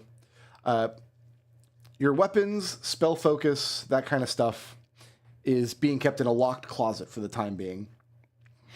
He is extremely interested to hear your story. And he behooves you. What's your question? I have a question. So Genevieve's spell focus is her tools? Mhm. Like, they look like tools. Would the guards confiscate her tools? Only if she says that I can cast spells with these. Otherwise, they would not. Oh, she wouldn't say Your that. No. armor is also your spell focus. Oh, I forgot about that. Yeah, and they cannot actually physically remove her armor. Like, that's a property of it. Pylus, Okay. however. So, okay, did anybody else retain a spell focus other than Genevieve does have a Genevieve? spell focus. Yeah. I mean, No. Alistair has music instruments. Which is a spell focus. Did you relinquish that, or did you keep it? No. I didn't ask for it. Well, he did ask for it. He asked, put your weapons and spell focus down. He's still got his flute on him. So you have 2 spell focuses? I mean, he's got flute, hand drum, painter Well, You got squad. the whole To be clear, ensemble. not every musical instrument in the world counts as a spell focus. A spell focus is a Yeah, no, specific these are- kind of thing. So, If you think because they're guards, they probably don't know what spell focuses look like or can sense them. anybody No, that they're could guards. cast- They absolutely have to. That's like part of their job. anybody Yeah. who's trained in Arcana can tell you have a spell focus because they can tell it's a I guess magical that's what item. I was getting at. Are the Yeah. guards trained in Arcana? Would they know that my smith's tools were? They didn't mention it. Then I didn't give them to it. Okay. And Alistair didn't either? Not his flute. He gave him his rapier, which has a magic item that makes the spell focus. But yeah, he still has his flute. rapier's an obvious weapon. Yeah. Pylus, however, as locking up the stuff in the closet, he very politely.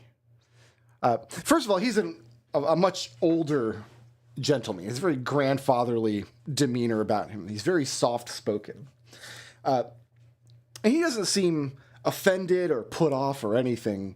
He doesn't talk to you in an accusatory tone. He makes sure that there's food and drink, fresh water available.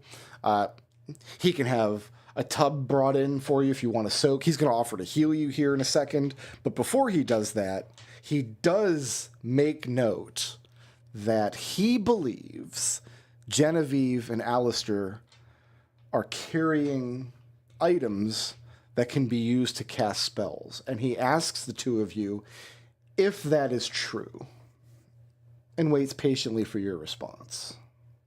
Genevieve will say it's her armor. She can't take it off. Cannot remove your armor. I mean, you can't detach it from me. I mean, I could mentally will it away, but... What is Alistair's response? I mean, I got a flute here. Music is magical, yeah. Well, what he's... Would you like a song? What he's saying is he thinks Genevieve and Alistair have a spell focus. Your options now are... So if you tell him, I have a flute here, would you like a song? That's a lie. If your flute is your spell focus, he can tell. Yeah, no, he says, yeah, the flute's a spell focus. So Okay. you want to play you a song on it? Like, In that case, what about he's going to politely request that you place it in the closet with the rest of your harmful equipment. I mean, just make sure I get it back. I need that for performances. And he's very interested by Genevieve's answer. You are incapable of removing your armor. Well, other people can't remove it, and to be frank, I'm quite scared of all of you, so I'd like to keep it on. What has frightened you so much? Well, this whole situation, she says. I'm in a foreign land. My friends were almost hurt. The guards were quite harsh with us. More than We're just- almost. Were they? He asks. This guy doesn't know. She's kind of just babbling. This is like sort of half lies. Like, she's probably not telling the entire situation accurately, but she's also flustered. So she's not lying willingly, I guess I would say. He bids Leo and Mistake. Geppa, as he's listening to Genevieve as she's babbling, and he bids Leo and Geppa to have a seat in front of him. He's going to give... I'm just going to look up... My God, I have played this game since 2014. I don't think I've ever personally cast this spell. Not even once. That can't be true. I played a cleric. That can't be true that I've never cast Cure Wounds. No, you just use Healing Word on the cleric. Nobody ever uses the cures. I always use Cure Wounds. D8 versus D4. Alistair needs healing too, by the way. How much damage has Alistair taken? He's missing like 8. From what, the rock? Yeah. You got rocked? Yeah, rocked pretty hard. So did Rubina. So did my You got my. Who is drone. bloodied? I'll put it that way. I mean, I'm right at 50%. I was just thinking Leo and Geppa because they're the ones that have visible burns. I have wounds from No, the I'm not previous bloodied. dungeons. So I'm gonna start. Hugo's not bloodied. that's I'm gonna start with Leo and Geppa. So they've got visible burns. Leo, you can go ahead and Yeah. take 10 hit points back, assuming you're willing to accept a Cure Wounds. Yeah. Geppa, you could take 9 hit points back, assuming you're willing to take. Oh, I'm sorry. Yep. I didn't add spellcasting bonus. Leo, Yeah, wisdom. 15 hit points back. Geppa, 14 hit points back. Okay. Genevieve, after he lays his hands on your companions and helps to cure their burns and alleviate the damage, he bids you take a very deep breath. And he demonstrates how he wants you to do this. Breathing in, and then exhaling. You Roll know, for panic attack. yeah, you know what you caused. Remember the conversation that we had earlier about manual breathing? Thanks for that. God damn it. I was doing all right though. Sorry, I had a lot of anxiety for the viewers. He tells you... Genevieve will do this. She will like try and calm down. Okay. I will tell you that no harm will come to you all as long as you don't project any. You look like kindly young folks, men and women of good moral standing. Why don't we have a seat in the commons here at the hostel and take our meal together? You tell us where we are? We know. I think we know where we're at. Yeah, he confirms you're at an Etherine hostel inside the underground ward of Kelmir, which is the capital of Velus. So how did we get here if teleportation magic has been removed? Well, not for those who control it. He thinks yeah, about they're the that ones- for a moment. Says, that is a mystery. You are Ferniskins, are you not?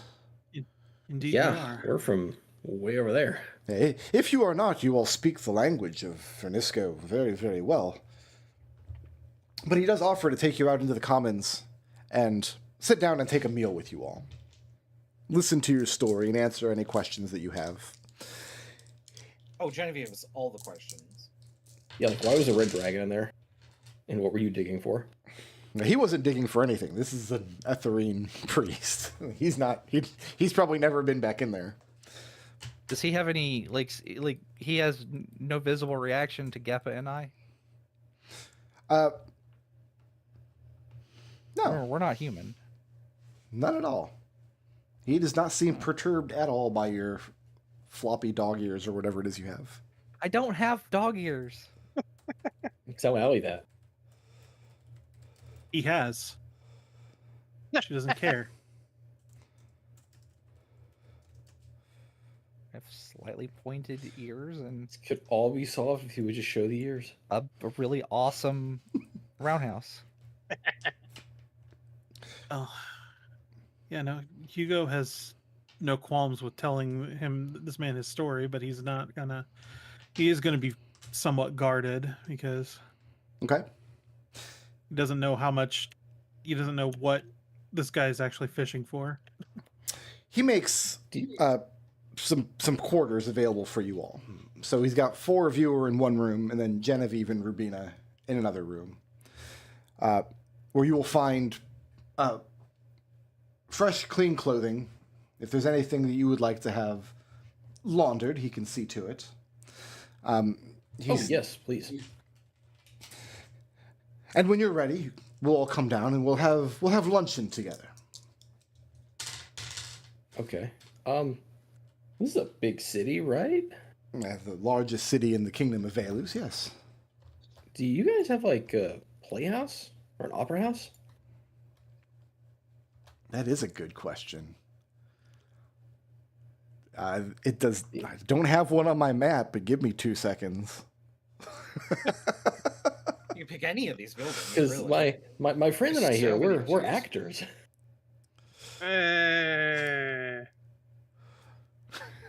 You know, now that I'm looking at the map zoomed out, I kind of see a face where the fountains here are the eyes. It is. It's a smiley face. It's an orc face.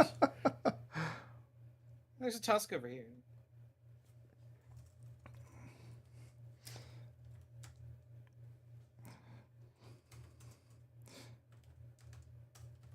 I don't have any details about this playhouse because I literally just put it on the map. But he They're tells doing you a play- for the time being, he assures you that no harm will come to you. You're not going to be in any specific trouble. What's going to happen most like is the guardsmen will make their report. Perhaps someone will come out to ask you some questions. As long as you are truthful and you mean the kingdom no harm. He expects that you will be guests of the city before too long. At which time, he turns to Alistair specifically, at which time your belongings will be returned to you in good faith. Okay. Hey, do you guys have schools here? They do, but not the size of Strixhaven. They don't have. There's not like a major magic. Is Alistair going to college. re-enroll? Is he transferring? Hey, Alistair can come here and learn teleportation magic. They don't recognize Ferniscan credits. Oh, it doesn't transfer. Genevieve, do you keep your armor on for the duration of your stay here? How many long rests would we get in the scope of that question? 0 for now, because right now he's making a space available to you where you can go and rest and change and bathe if you want to. But then he's going to have you guys come out for lunch. I think when she's in the privacy, when it's just her and Rubina, she would deactivate her armor. Okay. Just to, so Rubina knows that that's happening. But Genevieve is actually genuinely a little like on edge here. Well, yeah. She would like to keep it on, like in case she has to protect herself and her friends. Or Like, Binky. does a priest burst in as soon as she's naked? No, that would be awful. Absolutely. What's wrong with you? So, like, Chris, why do you say things? when she is in the presence of other people that aren't her party, until like they are in a trusting circumstance, she wants to keep her armor on. Okay. Yeah.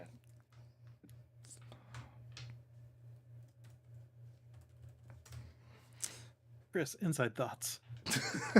It's like, I knew your armor could come off. Give it here now. Now, Hugo will eventually relax, but he's not. He's definitely still like he's fully expecting to get like hung upside down by his ankles for a few years. Alistair is entirely relying on Leo. I mean, you guys are giving Do Chris we- shit, but I literally just read a book where the main female character is just naked for the whole book for no reason. Is that the one where she's in the bathtub? Wait, no. Did I say I read one? I mean, I wrote one. I wrote 2 books where that's the case.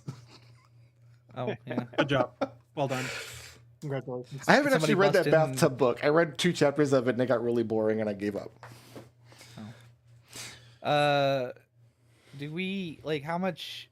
You guys can take a short rest right now because you're gonna have some relaxation. You can have a bath if you want to. Get clean clothes on.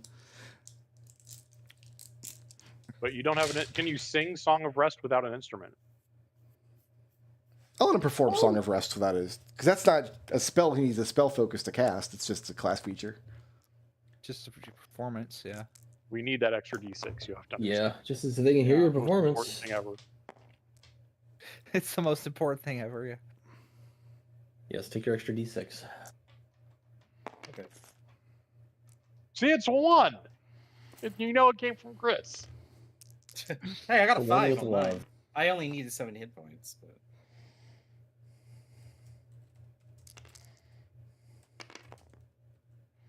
Rubina's back I'll up just- full. I'll just Yeah, take back a second wind. yeah, but you Oh. have like split hit dice, don't you? Like you have some D6s and D10s. Yep. That's got to be awful to track. No, it's not any worse than Oh, the there's a way of spot tracking for it anything on else. There's a spot up right on the sheet. Never I mind. mean, it had never come up which hit dice you get back when you get hit dice back, though.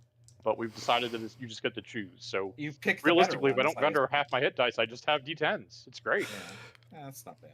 So you guys can all take the benefits of a short rest. Is anybody intending to not either not attend this luncheon or attend it in bad faith? Like, is anybody about to pop off and burn the place down?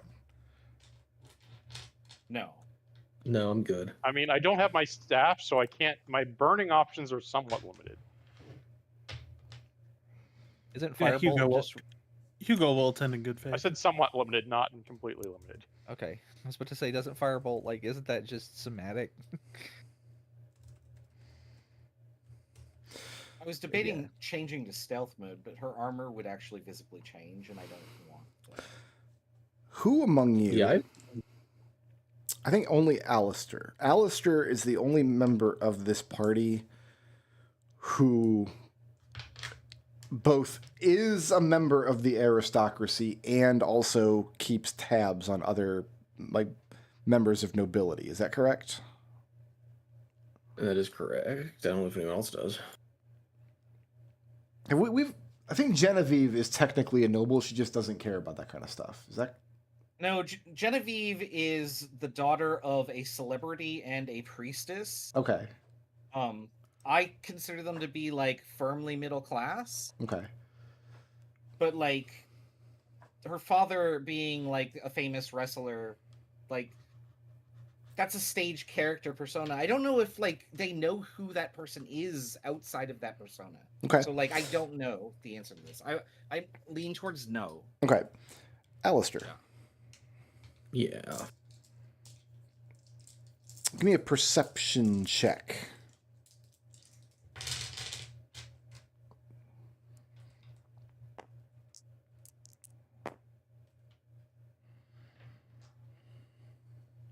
Uh, 23. 23. You guys are not the only people staying at this hostel. There are several others. We're getting on into almost noontime now as you guys are coming down for the midday meal. And two other guests are already down there in this. There's a commons area in the center courtyard. I imagine this is like you've got this center courtyard area in the center that's open to the sky, and then the rooms and stuff are all around it. And after there's a large stone table upon which they bring food and drink. And you keep glancing over at these two people, a young man and a young woman, obviously related to each other. Like, obviously, they're members of the same family. They're dressed very, very low scale. They're dressed like they're laborers, blue-collar workers or some kind. But something about them keeps catching your eye. You just keep kind of glancing over at them. They look familiar to you for whatever reason. Alistair will say hello in Verniskin. Before you say hello to them, you do put a name. With a 23, you do put a name to them. They have... with a 23, I'm just going to give you their names. You're pretty sure... You haven't seen them since you were children. Since you were at some kind of noble event with your family where you were very, very young. Like you were at some kind of... wedding or festival with many people from the nobility from all over the Republic. And these people are about your age. They would have been children at that time as well. They look like Edgarine and Itelis Healy. The Healys are the governor's family in the province of Velumore in the Republic. They definitely look Ferniskin. And you think you recognize them. Edgarine and Itelis Healy. Edgarine? Not that Healy. Itelis. What are you doing? Treble has posted a heel slime to the Discord chat. I also thought that. Yeah, there he is. Sorry, say their first name again. Edgarine and Itelis. Edgarine Yeah, is a young Ed- man and Itelis is a young woman. Yeah, Alistair will look over him. Edgarine? Itelis? What are you two doing here? Is Notably, this where they're from? Are they Ferniskin nobles? they definitely look Ferniskin. And if Alistair is right, they are one of the highest Ferniskin noble families in the Republic. If they are of House Healy would be at the same kind of echelon as House Veritas. House Veritas was the governor's house in South Warren. Healy is the governor's house in Velumore.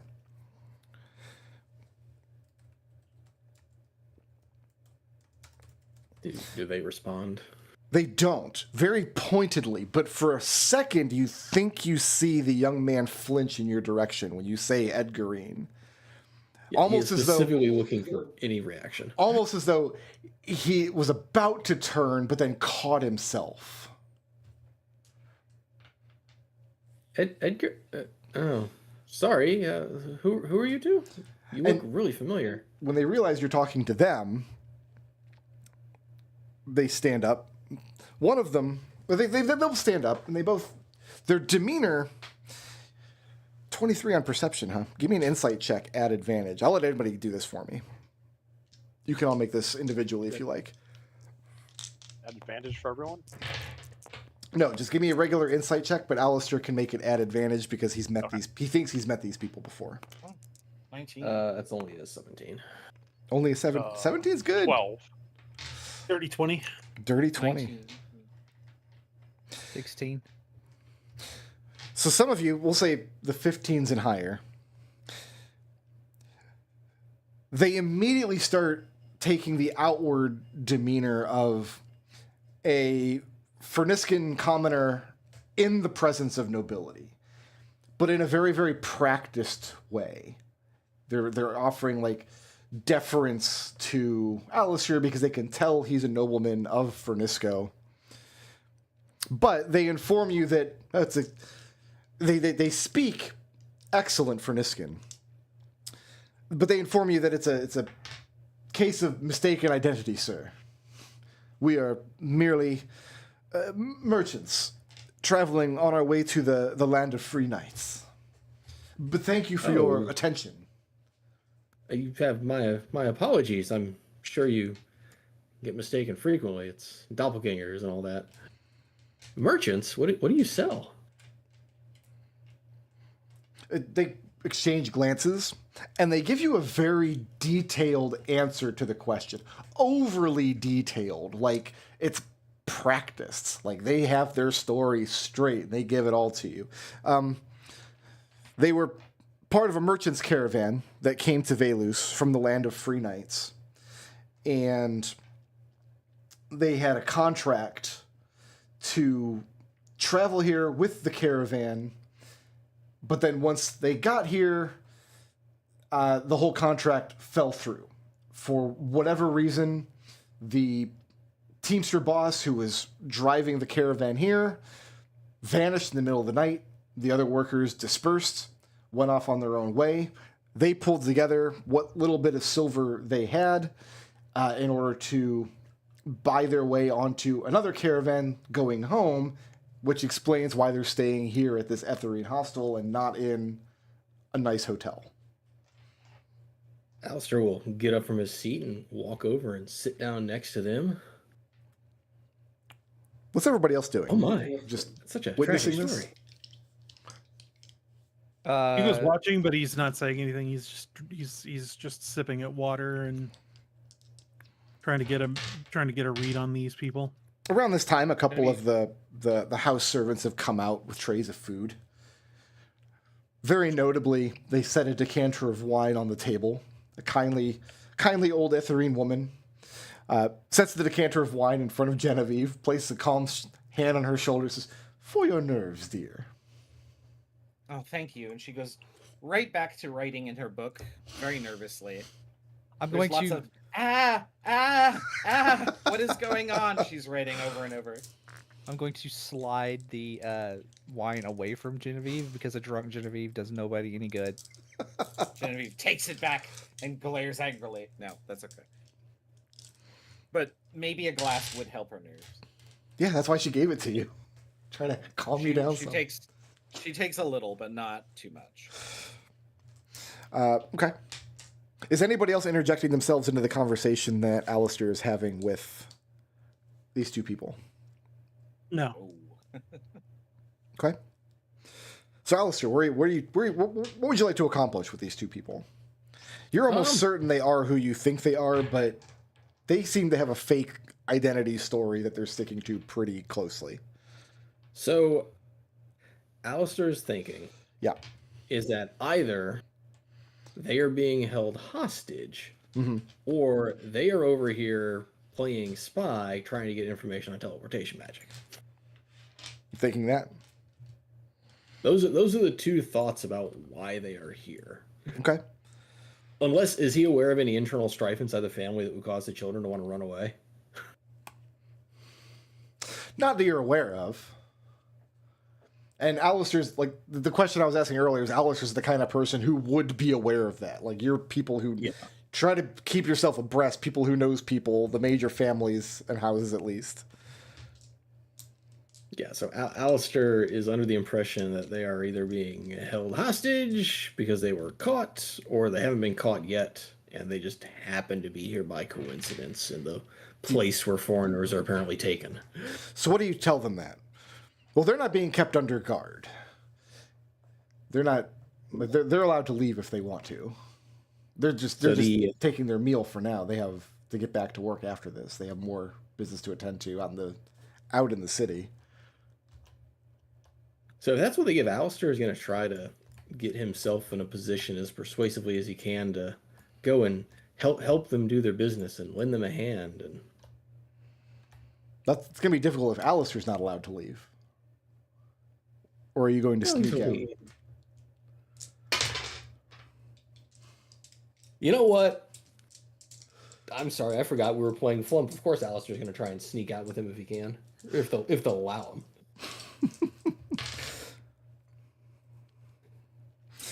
While Alistair's chatting with these two commoners, Aethar Pylus returns, and he sits down.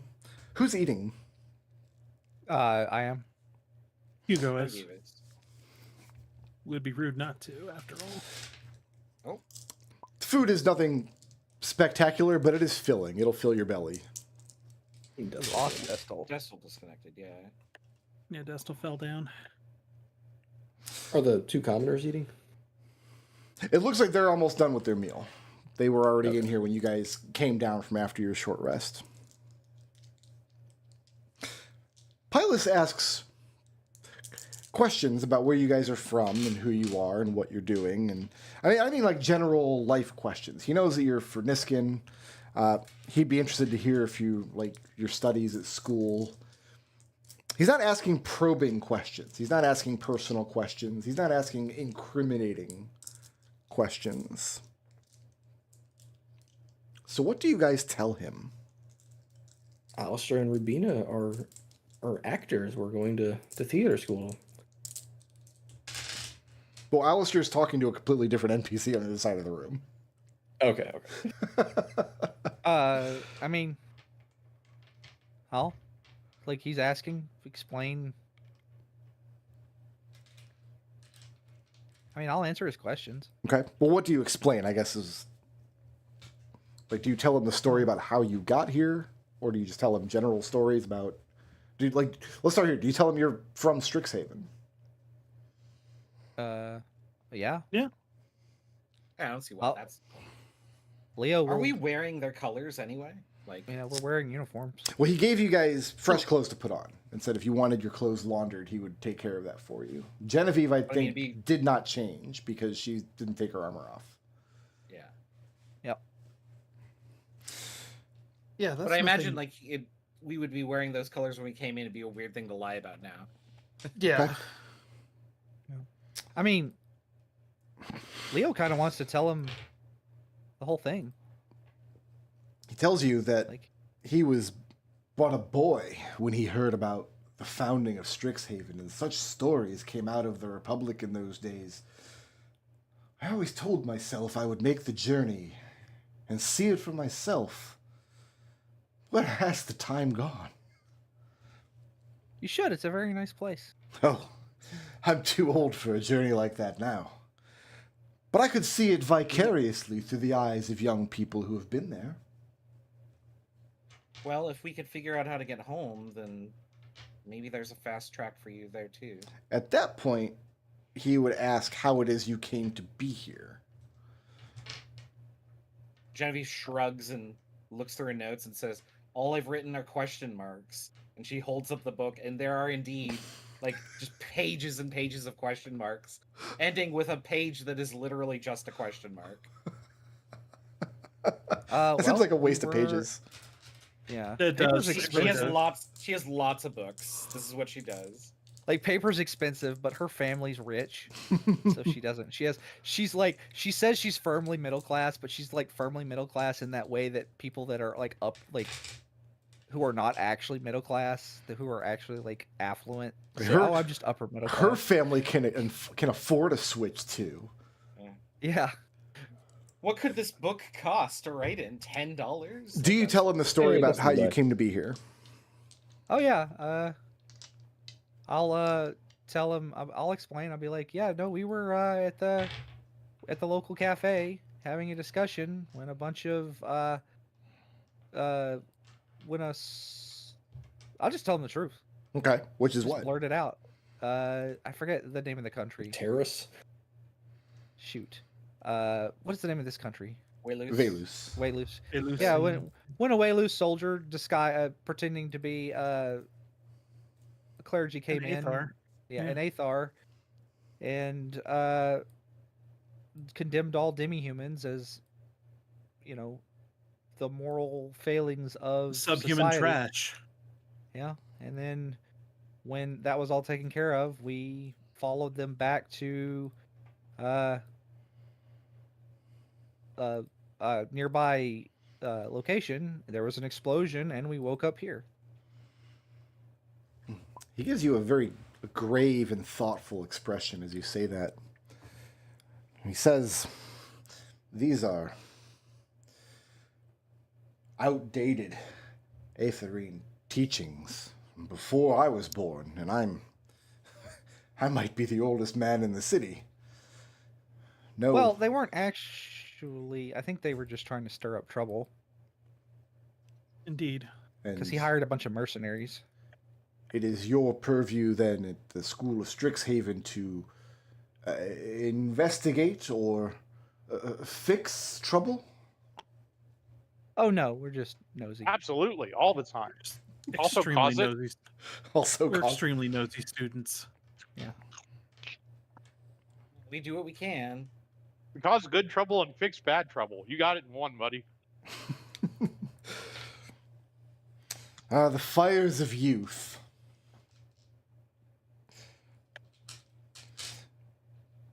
The main news going down in the kingdom right now is that Prince Helmsman is coming of age next week. He's going to turn 15 years old. This is a big deal because when he turns 15 years old, he will be able to be crowned as king. His father died when he was very, very young. He has a younger brother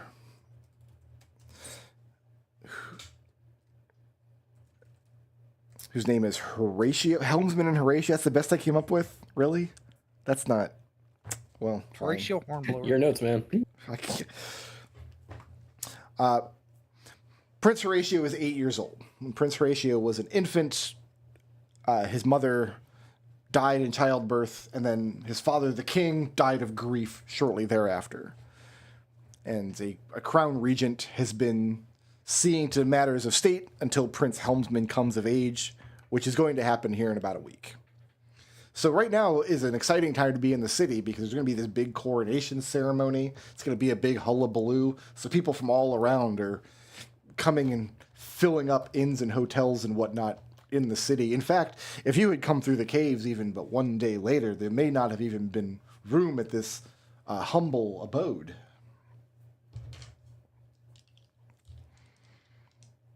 Well, thank you for having us. Very, very fortunate then.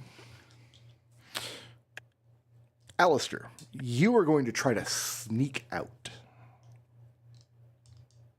to follow Yeah. Edgarine and Itelis when they leave. Because they do leave after a few moments. They're very polite, but distant. But at some point, they do assert their need to be off.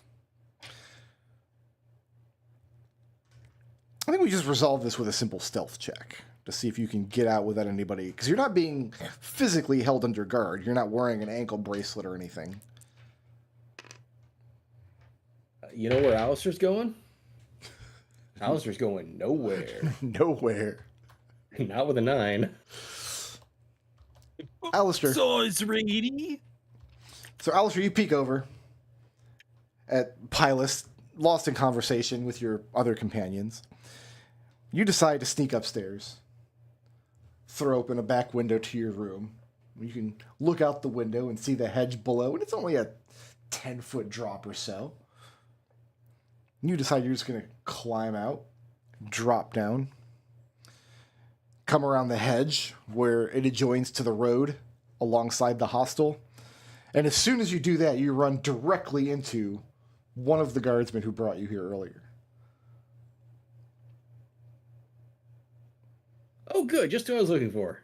He looks surprised to see you out and about. I was just returning from giving my report. And are we? Oh, you don't have a common language. You can't talk to this guy. Oh, He Womp womp. gives you an angry look and then nudges you back towards the door and marches you back into the main entrance of the hostel. Alistair looks very defeated. So the rest of you are in there having a nice conversation and lunch with Pilus when this guardsman is bringing Alistair back in by the scruff of his neck. Alistair's, I just needed some fresh air. Been What were cooped you up in here for doing? days. He exchanges a few words with Alistair. Pilus.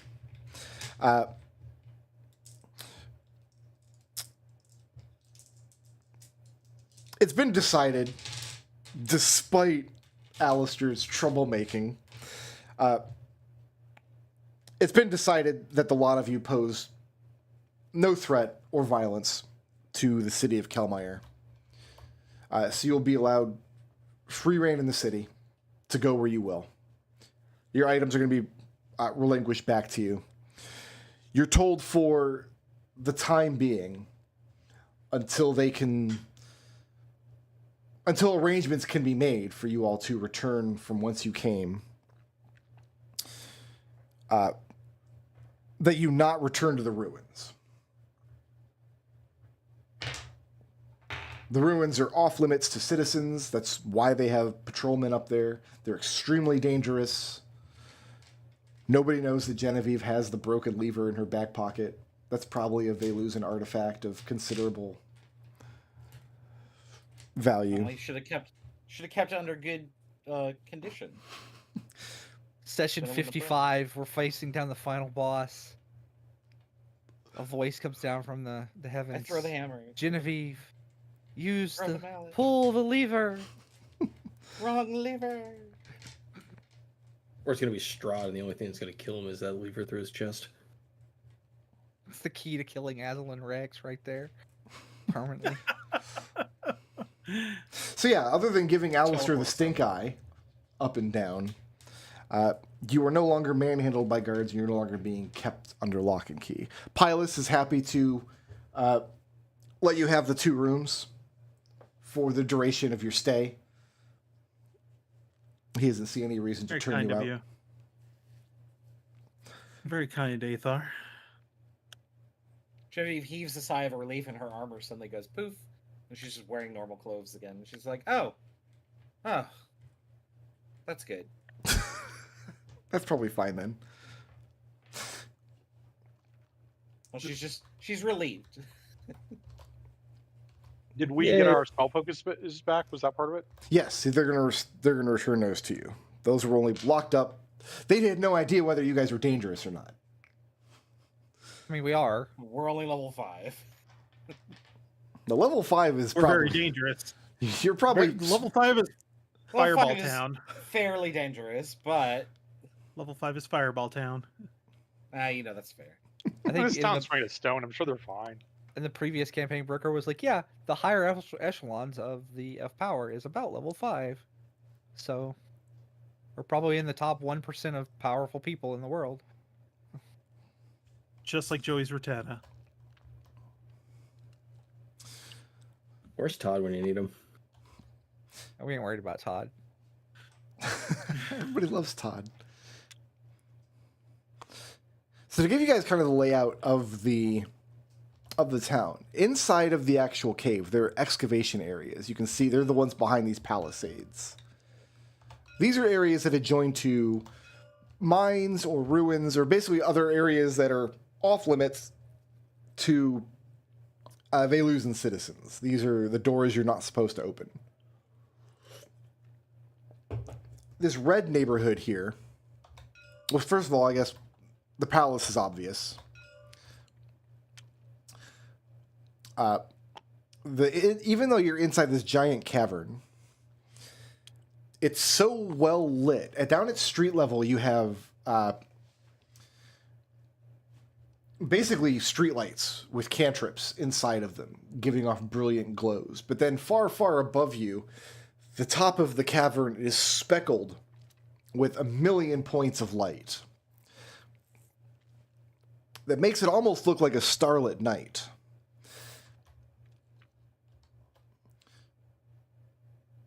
I have it in my notes here that the acoustics don't echo, but I don't know how they would accomplish that with technology or magic. Well, it's so Dampers. big. They have those Literally, cones. you could just say it's magic and wouldn't have to explain anything else. It's just too big to echo. Yeah. This red neighborhood over here, this is the wealthiest area of the city.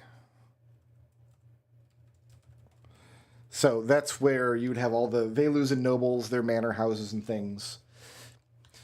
You have beautiful pools of crystal clear water throughout the cave that adjoin to well springs deep, deep in the earth. The palace itself is set into a smaller but still gargantuan cave within the main cave structure, and there are gigantic stone walls built around it. There are 3 gates heading into the palace. These are pretty much always kept open, especially now when the palace is receiving so many guests for this upcoming coronation. This blue neighborhood over here, this is a merchant's district.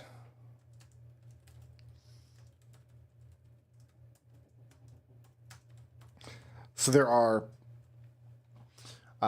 markets and plazas, bakeries, restaurants, anything a person could want.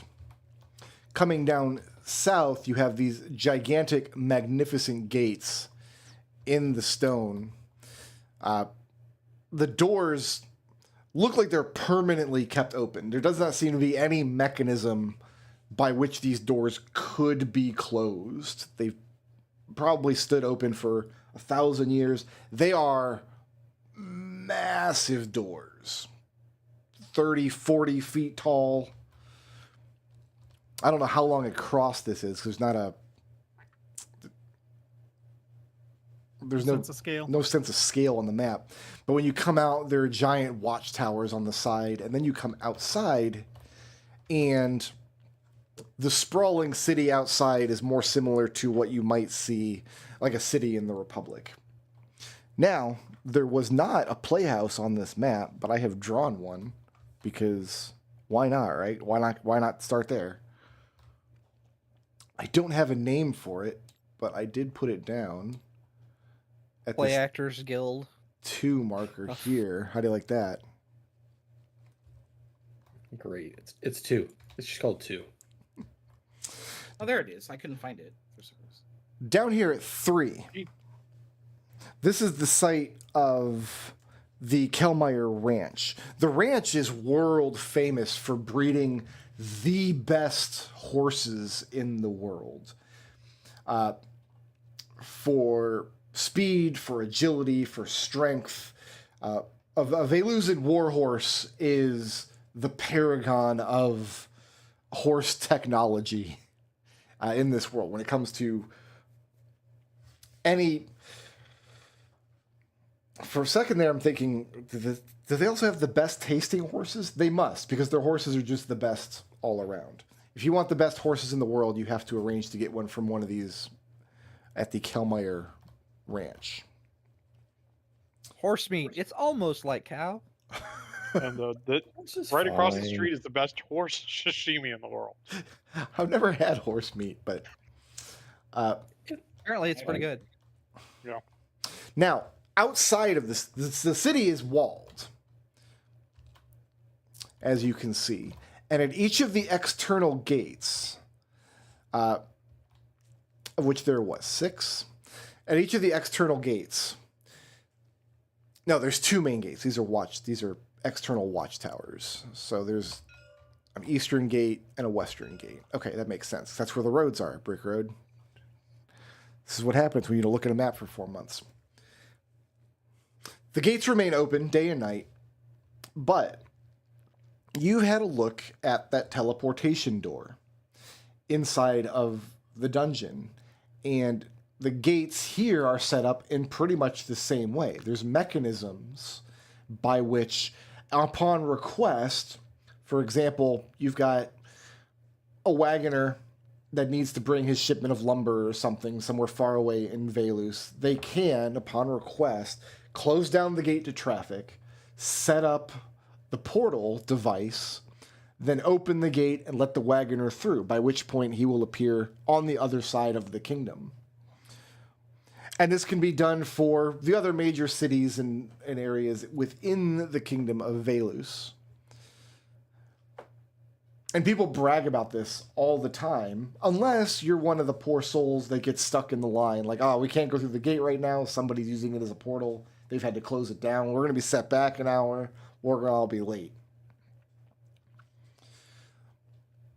Oh man, it's the drawbridge. Boat's going under it. Can't go across. Maybe if we find somewhere to stick that lever, we can use it to get home. I bet they know exactly where you can that. stick that lever. I'm more annoyed that they get to do this and we can't. Why don't we ask if you need a special pass to use the gate? Like, how do we use the gate? Well, the gate wouldn't take you to I the don't know how Republic. this works. It would take you to other areas inside of the kingdom of Velus. Geographically, it's very, very difficult to traverse across the kingdom. It's a lot of rugged terrain, a lot of impassable mountains, and the reason they're so prosperous is because they have this teleportation magic. And up until 50, 60 years ago, everybody had it. There were all kinds of teleportation all over the world until Velus put the kibosh on it. I can tell you that like Genie has written like very angry letters to like the royalty of this country.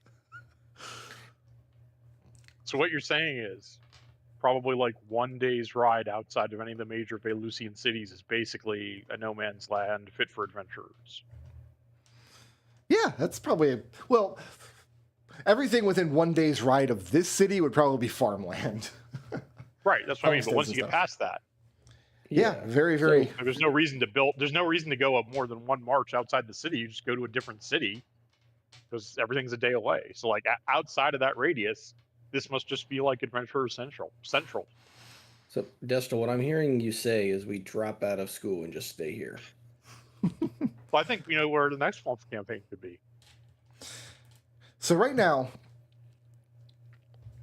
am I safe in assuming that the party's goal is to get back to Strixhaven somehow? Yeah, we have tests. I'm not in any hurry. Yeah. I think our goal should be to charm these people and get them to restore teleportation magic. Let's do this. Don't think I you're don't- going to do that. I don't want to miss my tests. I do.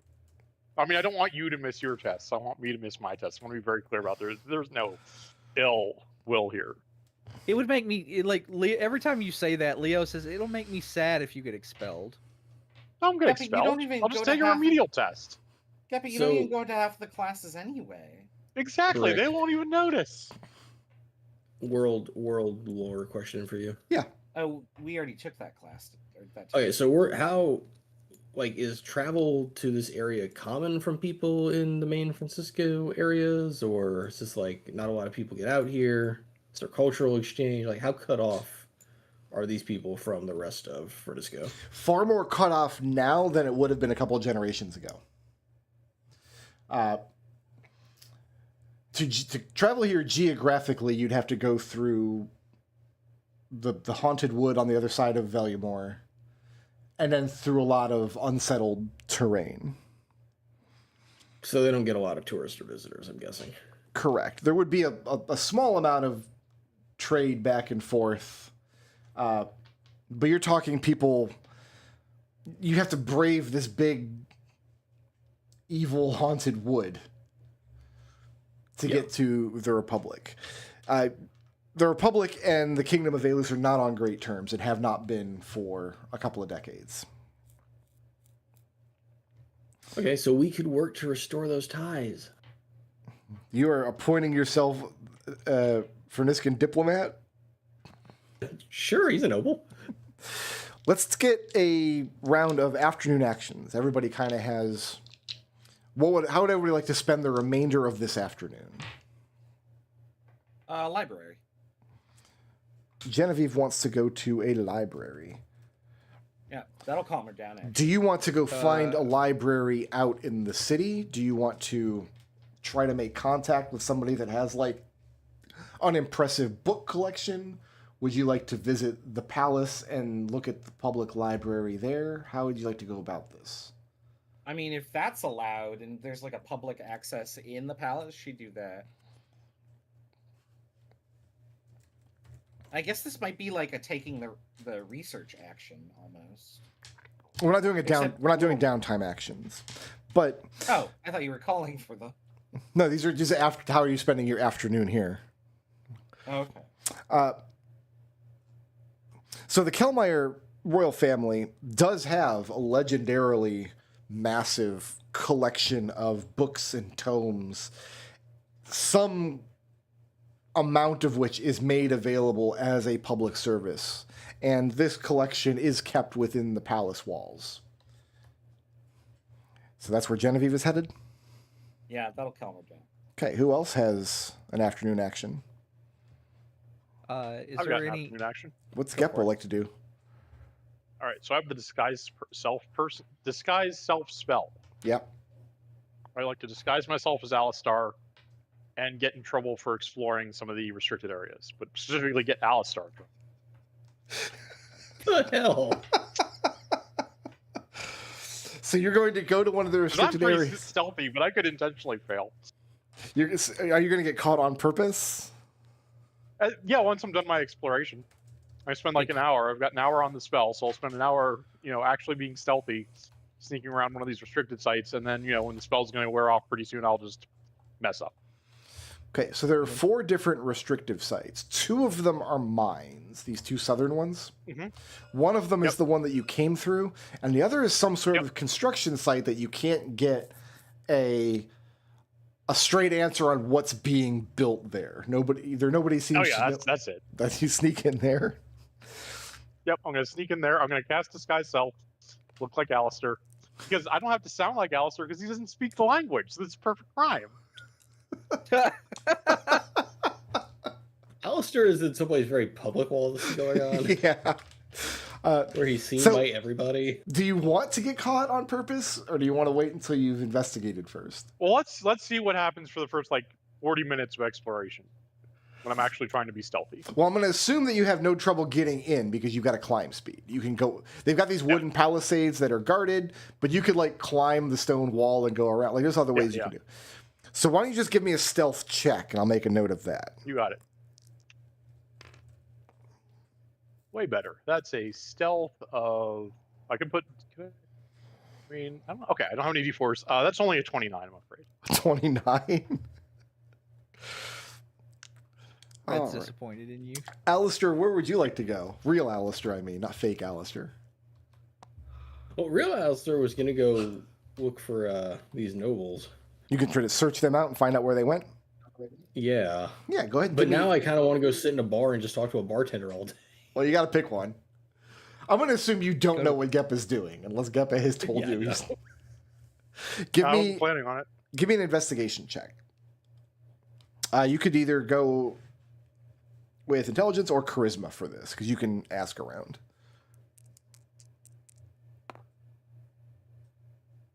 I see we're back to rolling shit. He says with an That's average. only a 13. 13? I got no bonus. Oh, actually, wait. Where do I have courses? I do have courses. Oh, you're going to throw some D4 stank on it. Yeah. I mean, I would.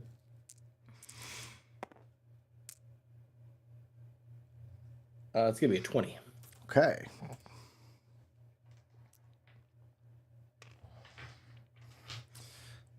Alistair, you get another mark on the map. Let me make sure I get this correct. Oh, my numbers are all going to be off because I put a... Damn it. You added a 2. I added a 2. That's Just call fine. it like 1.5 or 0. Just call the Playhouse 99. Just call the Playhouse 99. Yeah, that works too. I already didn't do A that. negative A. 1. Well, I threw Wait, it. hold, no, negative. -2. There we go. So now your 2 is free. I just make it an X. It doesn't have to be a number. Yeah, well, I'll just put an X here.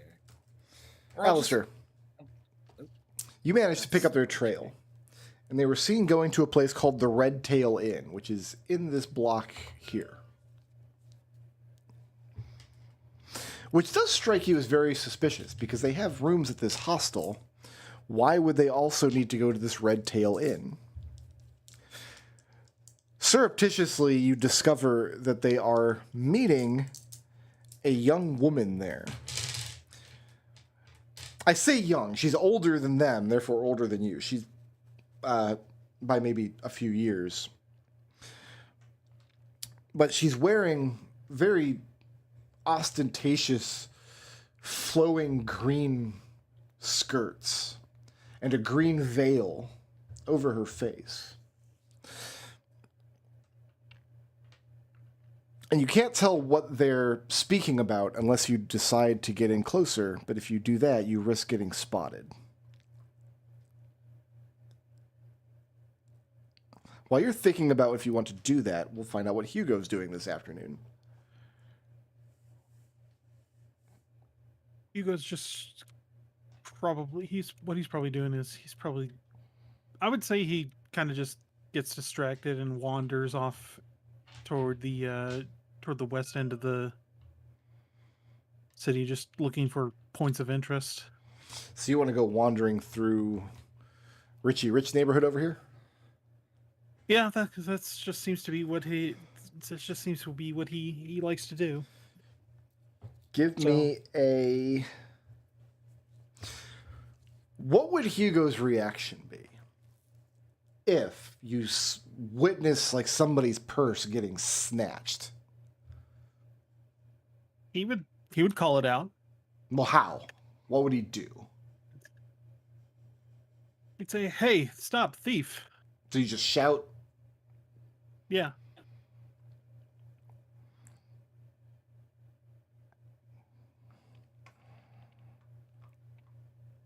You wouldn't try and stop the thief yourself? Oh, he would. Well, how would you try to stop him?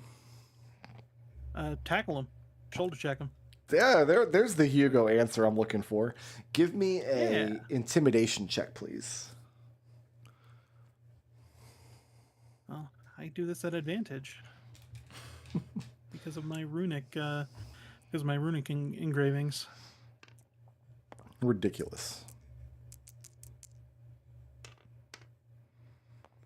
Oh, ooh, ew.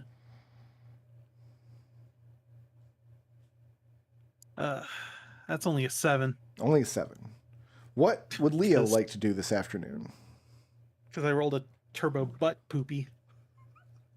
I know we've kind of previously established hand fighting is not really popular in the world, but like there are like places that do it. Yeah, hand fighting's for Regularly? nerds. Yeah. No, nobody's really into it. I think Must say if there's exactly like the a- opposite, actually, because Genevieve's dad is like a luchador or something. So like there was like a hand fighting like So span performative of, like- wrestling is a thing that happens canonically. I would like to find somewhere to see if I can't spar or compete with somebody. Cuz like how often do you get to leave the country? That's not an answer I was considering, but I can do something with this. What, you just expect him to do roundhouse kicks? Give me a performance check. Oh, so I got to do so I'm doing my roundhouse kicks. All right. That is performance. Yes. 12, but give me a second.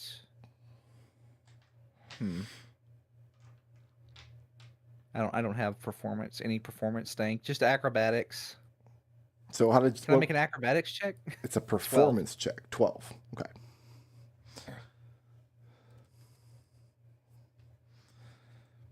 And bear with me just a moment. Just want to see if there's like a dojo or something and they'd be willing to spar.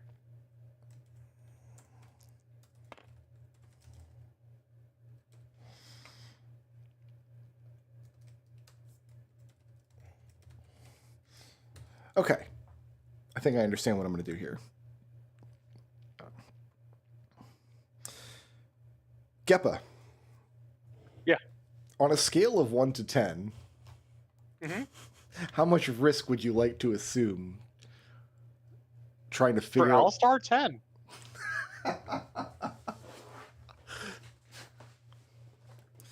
And you do understand the language, yes? Yes. Okay. What they're constructing back here, you actually get to see the live fire. What they're constructing back here is some kind of extremely technologically advanced, potentially like magically boosted. It looks like a giant ballista. So two men load these enormous projectiles into this device. And then it takes two more men to operate winches to move the device. What were they called on the boats that you were using? Were they mangonels? Yeah. Yeah. I don't know what a mangonel is. I've always called it a A ballista. catapult. What's a catapult? Yeah, A mangonels ballista are is a catapult. giant crossbow. Yeah. So these are ballistas. And so they winch this thing into place, and they have this giant rock target against one of the back walls. And like they clear the area of the other men, and they go to launch this thing, and the whole mechanism falls apart. And this projectile, rather than getting fired, just drops to the ground. And there's a lot of cursing and gnashing of teeth and whatnot as they move back in, and they're trying to develop some form of advanced siege weaponry. And they're trying to do it without massive expenditure of magic. Okay. And I guess it's up, like, it seems like a strange question to ask, but I guess it's up to you how you get noticed. I think I'll get noticed trying to leave.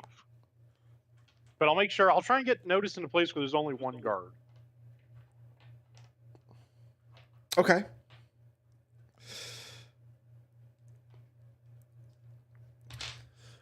How do I want to play this?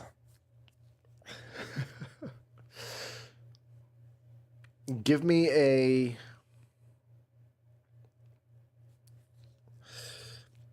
When this guard chases you out of the construction area, Great.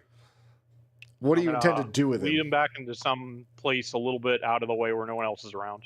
Okay. So yeah, there's... And then I'll cast Charm Person. You're gonna charm the guy. Where are So we I'm gonna going need with a this? DC. That's a Chris level roll there. DC 16 No, that's a big fail. Wisdom save. Okay, great. So I'm going to use the Charm Person to make him my best friend. I'll pantomime that he should pretend like he never saw me, and then I'll leave and let the Charm Person run its course when it runs out. That's it? And the disguise person will wear off while I'm actually out of anyone's sight. Okay. So they are building giant siege weaponry back there. And openly, they weren't discussing it anywhere in town. You weren't able to get anybody to explain what's going on back there, what they're building. But yeah, they're having a devil of a time. Their engineers are just having difficulty with various parts of this machinery that they cannot calibrate properly. Genevieve, while you're in the library, flanked by two of his house servants, Prince Horatio comes in for his daily lessons. And he's used to having visitors in the library with him. It's just you and the three of them for now, the prince and his two house servants. It would probably be a little gauche to interrupt the prince's lessons, but... Oh, Genevieve wouldn't dare think of that as a fellow student. Now, has Genevieve ever been in the presence of royalty before? Probably not. I mean, who got an house of knows? Like, presents. you're not royalty. You're a noble. I mean, as far as Genevieve knows. Well, Horatio is currently the heir to Valus, if first in line after his brother. Yeah. whose coronation is next week.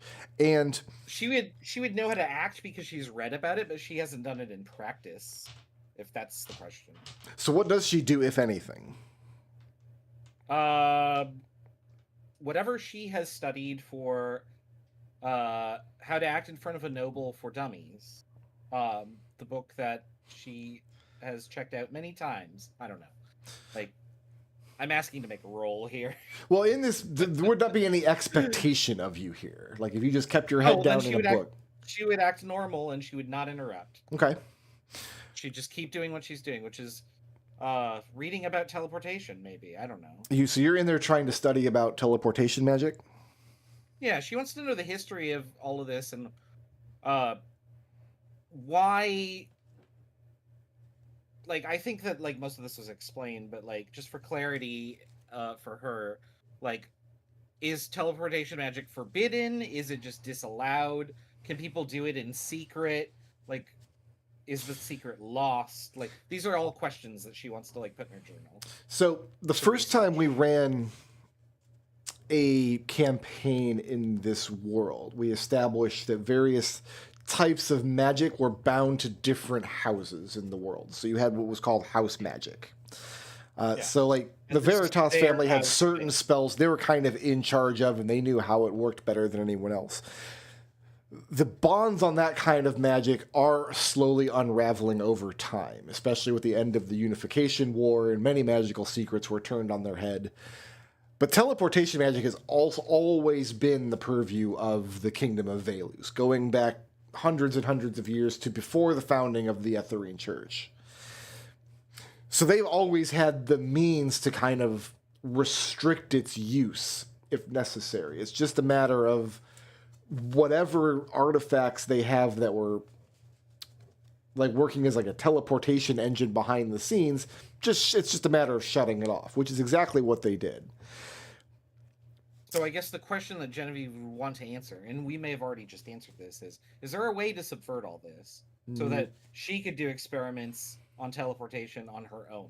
And the answer might just be no, but that's the question that she's looking The at. greatest minds in the Republic have spent the past 60-some years attempting that, and so far, to your knowledge, there has been no progress.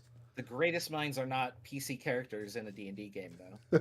Well, Genevieve hasn't This been is around for Genevieve. 60 years. She has high aspirations, and when we're done with this campaign, she's gonna be pretty fucking smart. They only had a 10 intelligence. Yeah, exactly. Right? Genevieve's at 18. She might be able to figure this out. So But that's where I'm going with this. there is some sort of magical secret that locks up how teleportation magic works, and nobody outside of Velus knows what the secret is. And it's not for lack of trying. Yeah, well, maybe Genevieve will stumble upon a clue. But you... She's not. You spend That's the afternoon doing research, and you don't intervene with the prince's studies when he comes in. Not unless she is approached by the prince. She doesn't want to be rude. No, she is not. You are beneath his notice. But do give me an insight check at disadvantage. I'm giving you disadvantage because you're keeping your nose in a book the whole time. She's kind of doing that a little bit on purpose because other people.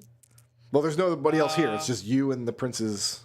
No, I mean literally other people, as in anybody. It could be anybody, yeah. Okay. Yeah, she doesn't know that. I got a 14 though. 14? So, yeah.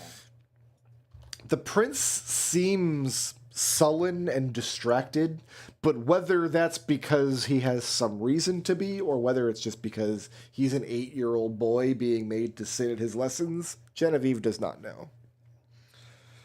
But you do learn all kinds of fun things about teleportation magic and how it's been used historically. Let's go to Alistair next.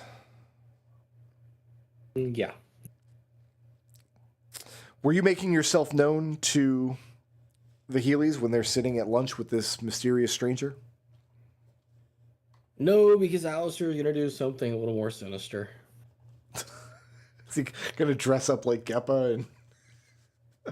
No, Alistair's going to wait till they're done with their conversation. I mean, he's going to try and overhear what he can from where he is, but he's not going to approach or interrupt their discussion. So he's gonna wait till they're done, and then he's going to approach the two after they finished. Give me a. Well, how are you going to try to overhear them? You just like sit next to them without them noticing? Well, just from so he doesn't want to put himself in a position where he might disturb the conversation because that's not what he cares about. If he can hear it, great. If not, that's fine. He'll deal with it later. Okay, so just you want to try to get close enough to overhear. Go ahead and just give me a perception check.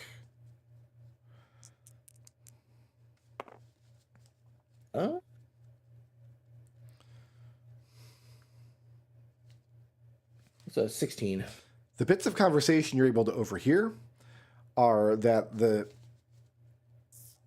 brother and sister are extremely nervous and upset because they paid good gold to get here unnoticed, and then they were immediately noticed. The woman they're talking to insists that's not possible. There's no possible way anybody here. She seems very blasé, very nonchalant. But no, they insist that this fucking kid that they met once, Alistair Artifacts, or whatever his name is, immediately noticed them at the hostel. And they have no idea why he's here or who he represents in the coming envoys. That's what you overhear. Noticed in the represents the coming envoys? No idea who Alistair represents in the coming envoys.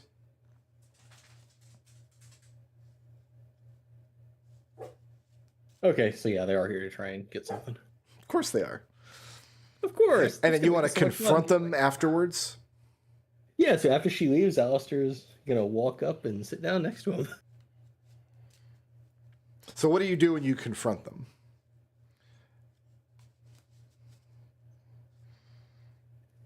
Hey, Green and Italis. How you guys doing? He just sits at the table where the lady was. They spend a few minutes trying to convince you that they're not who you think they are, but eventually Edgarine just puts his hands on the table, says, "Look, we have gold. Perhaps we can come to an arrangement. You never saw us here.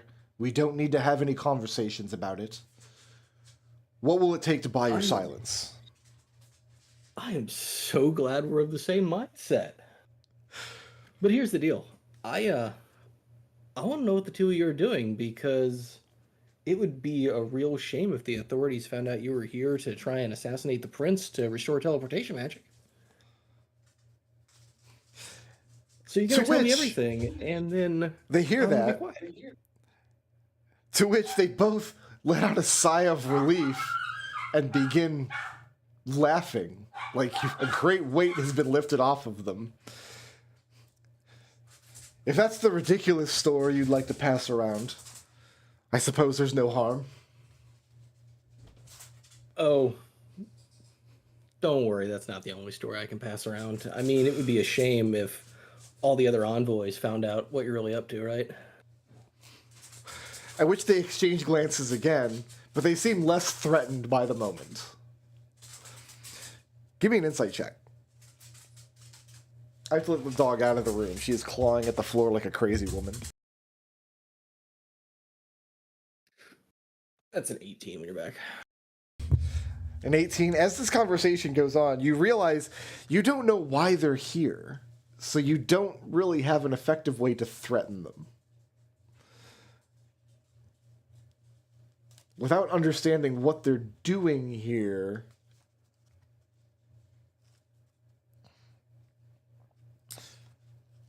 or, you know, Alistair shrugs. I could just tag along with you guys all over the entire city, constantly call your name, draw a bunch of attention to you, make sure everybody knows that Edgarine and Italis are on the trail, looking out for Francisco's best interest. Leo. That can be a real annoying shit. I've tried to wrap this up quickly, but I want to get through quick encounters here. Leo. Yeah. You found a dojo in town. And you spar with a couple of the brats. A man with foreign features from the far away, very, very far away from Velus, from the Empire of Delu. This is the same place that Hugo's girlfriend is from. And he and his companions come in, and they watch you perform. They watch your pulling off your roundhouse kata or whatever it is. They don't approach you or discuss things with you, but one of the other people that you're sparring with points out that that is Honorable Kasai. He came here from very far away, but he did not... or he came here from very far away to attend the coronation, but he did not accept the crown's offer of teleportation. That means he sailed here across the ocean and then rode on horseback across the land, the entire republic, or perhaps sailed upon the great Endeline rivers, and then either crossed the deserts or the great Velumore wood. He's been traveling a year or more. They just sit in awe at him for a moment. I'm gonna get up and go say hello. Introduce yourself. Yeah. And as you approach, two of his retainers stand in front of you to take the measure of you. Hi, my name's Leo.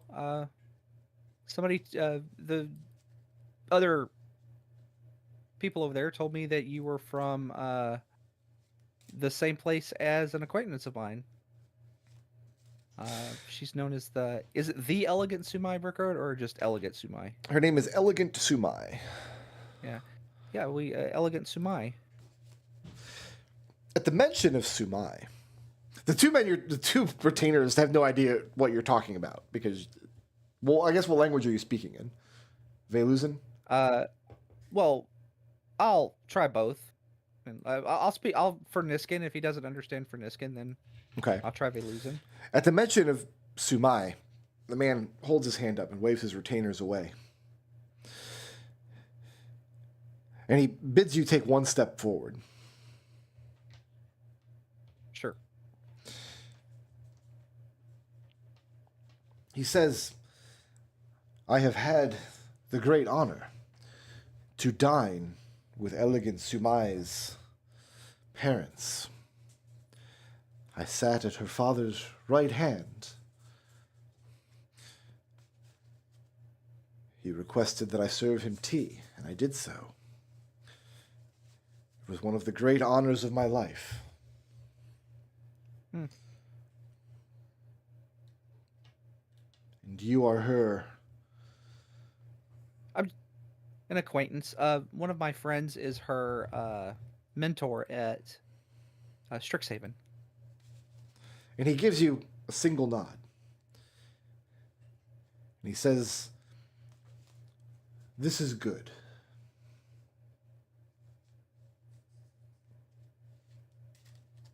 And then he holds up a hand to bid you return to the floor and go back to your performance. I mean, I wasn't performing. But okay. Well, go back to beating up I'll the other guys. Yeah. I'll shrug. Say, okay. Nice meeting you. Hugo. So you Yes, sir. are wandering an upscale part of town. When you witness a pair of old women approaching a manor house, coming up to the front garden gate, and they stop and speak to each other for a moment, speaking pleasantries, having returned from their tea circle, when out of nowhere, a teenage boy dives out of a nearby hedge, snatches the pearl necklace off one of the woman's necks, and attempts to flee down the street. She's screaming bloody murder after him. You stand in the way to body check him and tackle him to the ground. But your intimidation roll was only 7. Yeah. So he manages to duck and weave, seemingly completely ready for you. And you think for a moment that you're going to have to chase this asshole down. Yeah.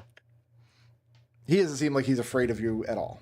But as soon as he turns a corner, he runs bodily into a man wearing green and white armor with the most, I want to emphasize this because it's in my notes, written down exactly this way.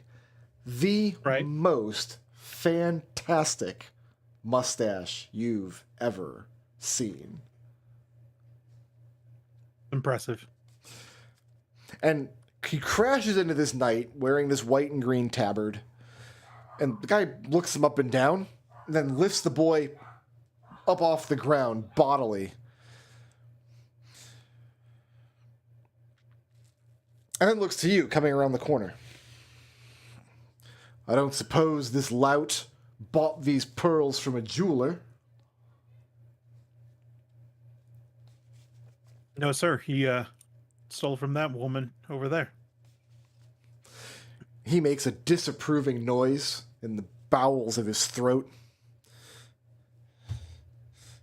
How many bruises do you suppose he deserves? None.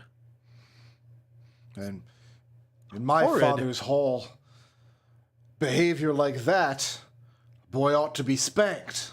When he reaches down and snatches the pearls out of the boy's hand.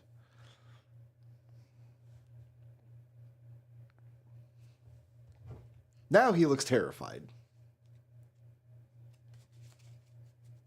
Hugo's looking aghast.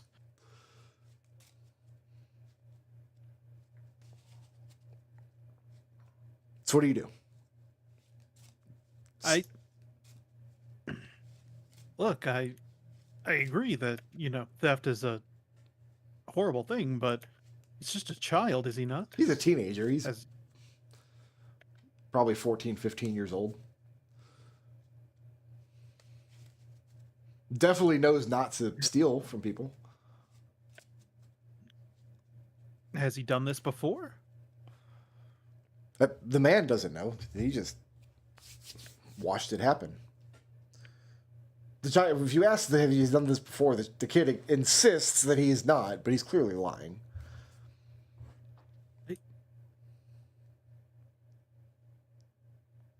Hugo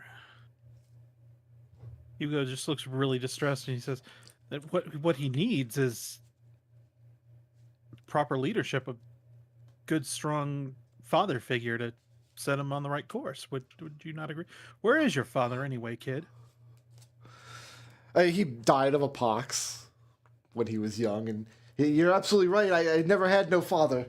I never had no one to teach me right from wrong. He's buying into your story about why he should be let go and not punished. To which the knight holding him seems more and more amused by the moment.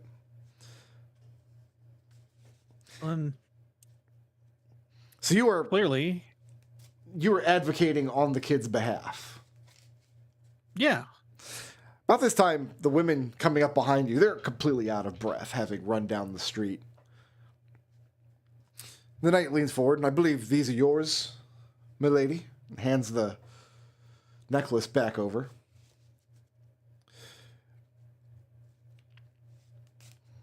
Yeah, Hugo is still trying to...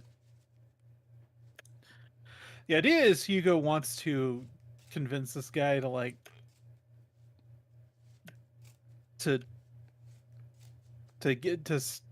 have the kid go to some kind of apprenticeship or something to give him some proper work rather than theft.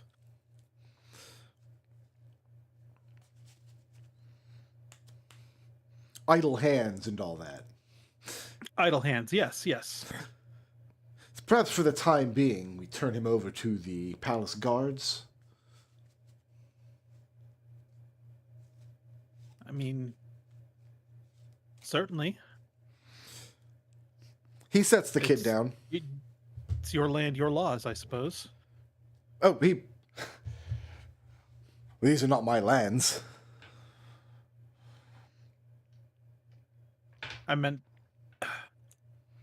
I meant Velusian laws. I'm not from around here. Neither am I. Do I look Velusian to you? You wouldn't be conversing in Velusian anyway, because you don't Oh, speak yeah. it. No. No, you had a Finiskin look. Yeah, that's right. He marches the kid over to a nearby guard station, and as he does, making conversation with you. And your first instinct when you see a person being wronged is to dive into the path of danger. I mean, it's important to do the right thing, I suppose. You're goddamn right, it's important. He introduces himself as Sir Christoph. He is one of the Free Knights of Islington. Hugo Waters. And he compliments your impressive weapon. Oh, thank you. He turns the brat over to the guards so they can dungeon him up for 30 years or whatever they're going to do to him. Grumble. He's just out of the campaign now. He's never have to worry about that kid ever again. He was just a plot point to get this character introduced. No, it makes sense. I get that. But Hugo's still going to feel bad. Sir Christoph, from behind his magnificent mustache, has a serious question for you. I've been in town now 4 days, I believe. I cannot find, for the life of me, a half-decent tankard of ale. I ask you, friend, have you had more fortune than I on that count? No, I've only just arrived. Well, we'd better find one to drink anyway. Indeed. I can agree with that. All right, so I got Kasai in, I got Christoph in, I got Edgarine and Itelis in. Did Hugo just meet one of the Maximilian Knights? Yeah, pretty much. All right. And when we pick up next week, we will see what's all's going down with these various characters. Okay.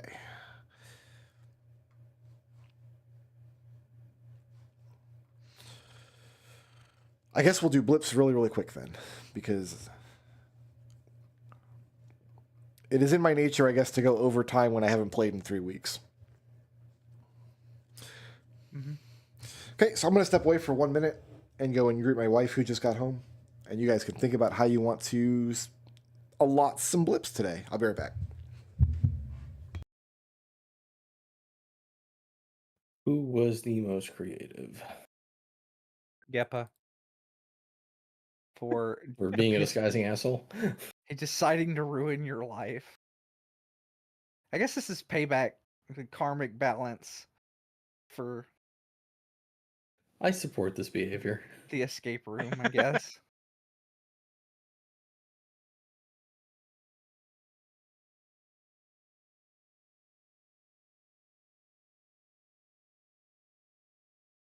Who is Who the... furthered the party's goals the most today?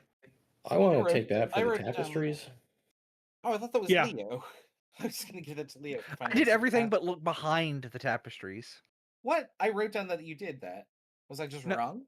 Well, like, so I was like, I like examined the tapestries, looked at the tapestries, touched the tapestries, contemplated taking one of the tapestries home with me, and then like was told, nope, nothing remarkable. And then he was like, why not, like, I want to look behind the tapestry, and I was like, I guess I'll look behind the other one. Okay, well then I need to change this to Alistair. Yeah, no, it's fine. I just had the wrong person. I'm sorry. I did everything but look behind the tapestry. All right. I didn't check the waterfall. We didn't get in any Didn't check your fights. butthole. You guys didn't want to fight the guards? You didn't want to fight my dragon? Oh, I was thinking about it. I was ready to cast web. The very flammable And then web. and then I was like, well, how do I get past them? So I just didn't. Who wants to make their case first? I can go. I can go. Let's do Leo, then we'll do Geppa. And let's see if we can go quick, because it's 7 o'clock and I'm hungry. Sorry. Lawful good. Everyone has a place and purpose Yep. for cooperating with the local authorities and answering their questions. Truthfully, Yeah, you'd have to be a real asshole to not cooperate with local authorities.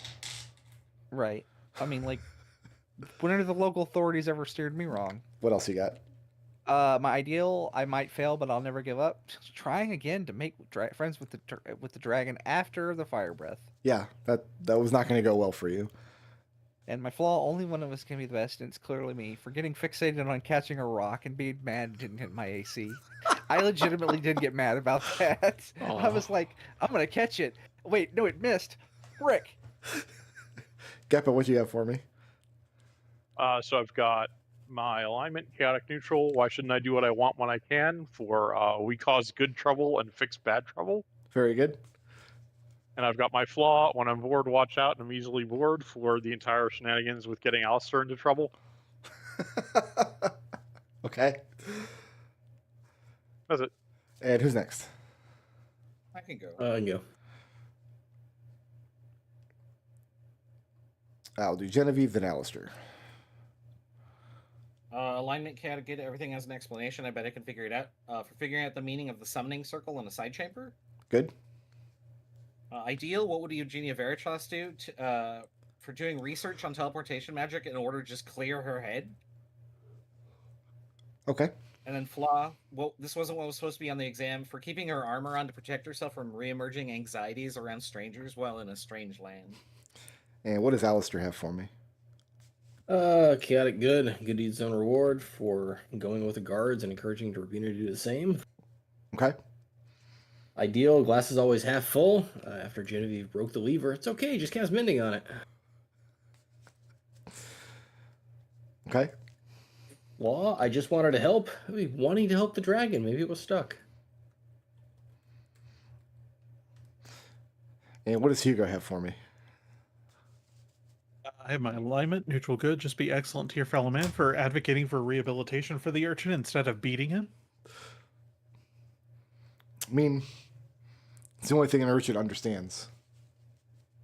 I mean, that kind of dovetails into his flaw, for completely missing that this kid is just trying to get out of trouble. Yeah. And I have my ideal. The peace hard one must be preserved for being cautious on dealing with local authorities because we have no idea if they think we're spies. And like I said, Hugo was definitely like of the mind that yeah, we're all gonna be hung upside down by our ankles for a few years. Who had the most creative solution to a problem this week? We That was said that was Geppa Geppa. for causing a problem and then solving it. Maybe. The shenanigans of alter self or disguise self. Very creative shenanigans. Who did the most to further the party's goals this week? That was That's Alistair for why don't I would like to look behind the I did everything but look behind it. Yeah. He did. Who was the badass? I kind of resent you. We didn't get that far. It's okay. Yeah. Who is just the worst ass? Just The baddest of asses. The That's a magic baddest. card joke. Man, it would have been Boswick if I could nominate him. oh, he exploded. But he exploded. He exploded. I would like to give that to Hugo led the way for most of the dungeon. Leo. I'm gonna give that. I would say Leo for standing up to the dragon for as long as he did, even though it was a lost cause. Also, trying to that make friends. Yeah. Okay. Leopold wanted to Who was Yeah, intangible? he got hit in the face with fire and asked for seconds. befriend that dragon to his own. Jan. I really did roll to see if it recharged its fire breath, and I really was about to light Leo up again. Oh, you got a 6? Well, you have to roll a 6 to recharge it. There are some that are 5, 6. Oh, it is a 5 and 6, but I didn't roll that. Yeah. Oh. Who was intangible? That was Hugo for I had something, I lost it. So For being a complete loser. Well, you I can weren't- only really. Oh well, I mean, Genevieve was obsessed with the Magitech armor that did absolutely nothing for us. Maybe later though. Yeah, You have it. You have two Yeah. ignition modules. No, we only for have it. one. We Oh, only have we one. can One. we can make another. We can make it any time. Yeah, the creation one goes away, I think. Okay. Yeah, but we can remake it. So who's I mean, intangible? that might be useful later, so who knows? So let's see. That'd be my pitch from me.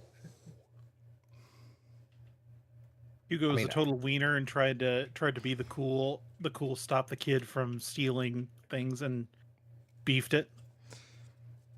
He did play the himbo pretty well. So we're giving Hugo a blip for that. Yeah, I'm okay with Being a that. himbo. What was the name of today's episode?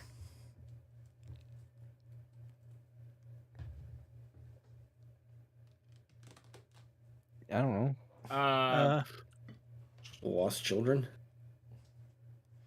No. Can we? Oh, no, never deal with a dragon. There we go. That's what I'm looking Yeah, there you go. Never deal with a hag. Never deal with a dragon. Shadowrunner's creed here. Never deal with a dragon. Okay. All right. So blips are currently worth 250. So everybody's going to get some experience. Genevieve, you had 5 blips and earned 3, so you're rolling over 2. Coming next week with 6. Gepa had 6 and earned 3, so you're rolling over 3. Hugo, Leo, and Alistair are all rolling over 4. And they're 250 each. They're 250 each. Am I? Don't need to open up calc.exe for that. All right, and when we come back next week, we will have more adventures in Velus, and we will get you back into that dungeon and see if we can actually get you to fight some of the monsters in there this time. I mean, But you that's- could. But that's a restricted place. We're not allowed to go there. Oh yeah, you We've- gotta follow the rules. We Yeah, decided gotta not to follow fight the that rules. monster, and well, I didn't. I wanted to fight it, and we'd all die. Thanks for playing, everybody. I'll see you next week. Thank you for Bye. writing.